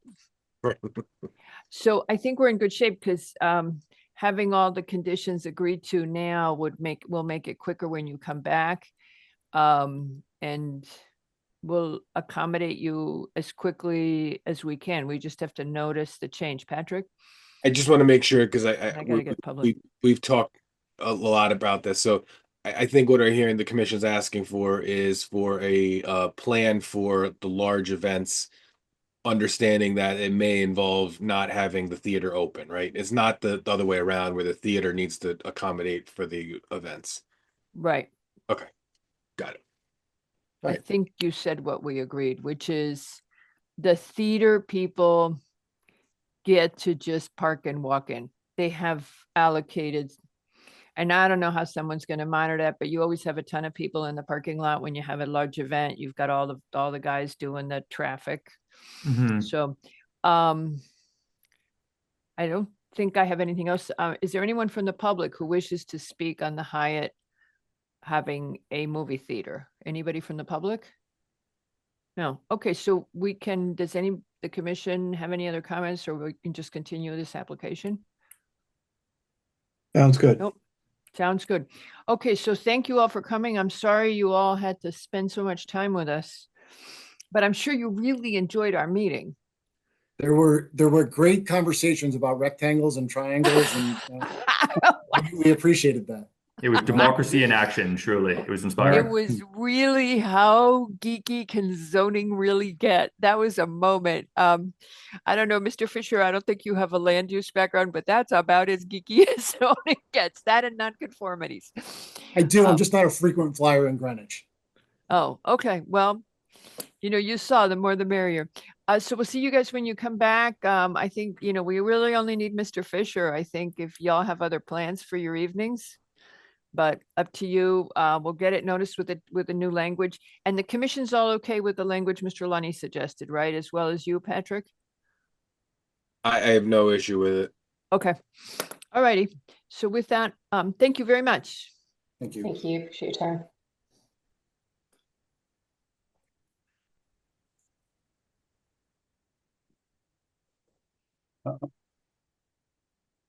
Okay, we both keep hitting the same people. Okay. All right. I Just us hereby move approval of the January 6, 2026 Second. minutes. Mr. Lowe Lowe has seconded. I know this is when I fade. And we can do it by voice vote. Brooks was not at the meeting, obviously, so the rest of us can do it by voice vote. All in favor? Aye. Aye. Okay. And with that, we are done and we can go home. Great night. Thanks everybody for the hard work. It was a long night. Not really. It's only, oh my God, it's only 9 o'clock. You guys don't get used to this. It's 9:15. 9:15. Okay, it's still early. 9:15. Get the whole night ahead of you. Yeah, it's before 10. That's what we. Not tomorrow. I mean, we're going to talk about optimism, right? It's not tomorrow yet. Anything, Patrick, on the horizon with regard to any extra meetings or? No, we will. That was the magic word. Say no more. No. We have some interesting applications that have been filed in the last 6-7 days. I'm So Did Comley 200 Penn Berwick get filed? Okay, no, has No. not been filed. They've noticed. I'm only modestly aware of something going on or proposal there, so I don't know what the application is going to look like, but Well, neighbors have gotten the notice and we're. right. I'm aware of that as well. But again, I don't know what the final. Where is this? This is Homely app. 200 Pemberwick. It was Aldo Pascarella's. Pascarella's. And it was The one with the dam. parking is lot. back. And the dam is still there. This is great. Dam is still there. It's still okay. Well, every time you look at it, you're worried that it's going to just drop. We some of the approved that. neighbors- Yeah. We approved the original one with conditions, right? And they're reapplying. Yeah, No, that was- I believe it's a different ask. I don't think it's the. This It's, is no, we didn't. Well, he came back with, and then he came back with, he had a pre-app, and one of the things, something was in the floodplain. And And the dam was a problem and. the dam was also a problem with 237 Pemberwick. That might be what Dennis is Yeah, thinking. I'm thinking of 237. No, this was not that. 200. This was the big one at 200. It was where they were Um, going to put a huge apartment building on a parking lot with sort of some underground parking that was below the river level and all sorts of other stuff. No. It's interesting how those things get burned in an alternate's mind in the first few meetings, right? You're never going to forget that application. Just you seared in there. Well, you know. I still remember my first one and I'm like, oh my God. All right, you Well, guys. I would say the other thing is that you listen, you see all the reports and you see everything, and you're like, well, they can't. There's absolutely no way they can move ahead with this application because there's like all these things, but some of them are just the things that get worked out through the Well, system. maybe Yeah. also in your backyard, so to speak, right? Well, this one is in my back. This one is not too far from where I live. And 237 Right. was right around the corner. So if it You know, ever you're comes back, I just cannot- just downstream. I'm upstream from both of those Oh, well, projects. upstream. That way, I'm uphill. Though I'm downstream from other things. I'm in the middle of the hill, so it doesn't always help. But anyway. Patrick, yes. did we ever give the Havermeyer building a CO? The Havermeyer, like the town's Havermeyer building? Yeah, the building that they built there, the apartment building, that we had a TCO, but we were working on the landscaping. Oh, we- the Chatham we or have the not Ch- issued- oh. yeah, Oh, we have the not issued a final Chesterfield, what I call the Chesterfield, whatever it is. Chesterfield. It's something. It's something like a Charleston. cigarette. Yeah, whatever. They Charleston have Platinum. they want to discuss with you at the next meeting about the landscaping, so No. that's gonna come back. No, So we haven't they're given them a back. CO. So nobody. The thing's been up for a while, and nobody's. No, they're moved in. No, they They're have a moving TCO. They don't, They have a TCO. Okay, I wasn't. no, Okay. no, they're not operating without a certificate of occupancy. They, No, but that's what. No, but I was like, I was surprised. But I thought, no. Mhm. And any news on what's the one Benedict Place? Is that just moving through the system or? yes, yep. Demos. I don't know when they're going to start, but they've all. I believe the demo permits have all gone through. At least the first 45 days or whatever it is. So Thought I saw that. And that's all rental. Is that? Am I? Yeah, remembering it's that? all It's all rental. It's an 830G a rental. Right, I remember that. I remember it had really good numbers on that, but I was. While we're asking, what about across the street, Greenwich Avenue, the 240 GA. The yeah, parking lot, the Bank of America parking lot. Any news on that- that was approved. yeah, Yes. they're starting with the interior work on the existing bank building. So Yeah. that's I'm assuming that's going first, and then the other building will go up after that's all finished. How about the Armory? I don't know about the armory. Yeah, I don't know that one. I haven't even thought about that one since we acted on it. So that's a good question. And is that one we approved across from 500 West Putt ever gonna happen? Right. Doesn't seem to be any activity. The one that we approved. The one that was a nightclub. The Ferrari Oh, one. yeah, An empty lot I now. don't know. They have a foundation only permit, so I don't know what the.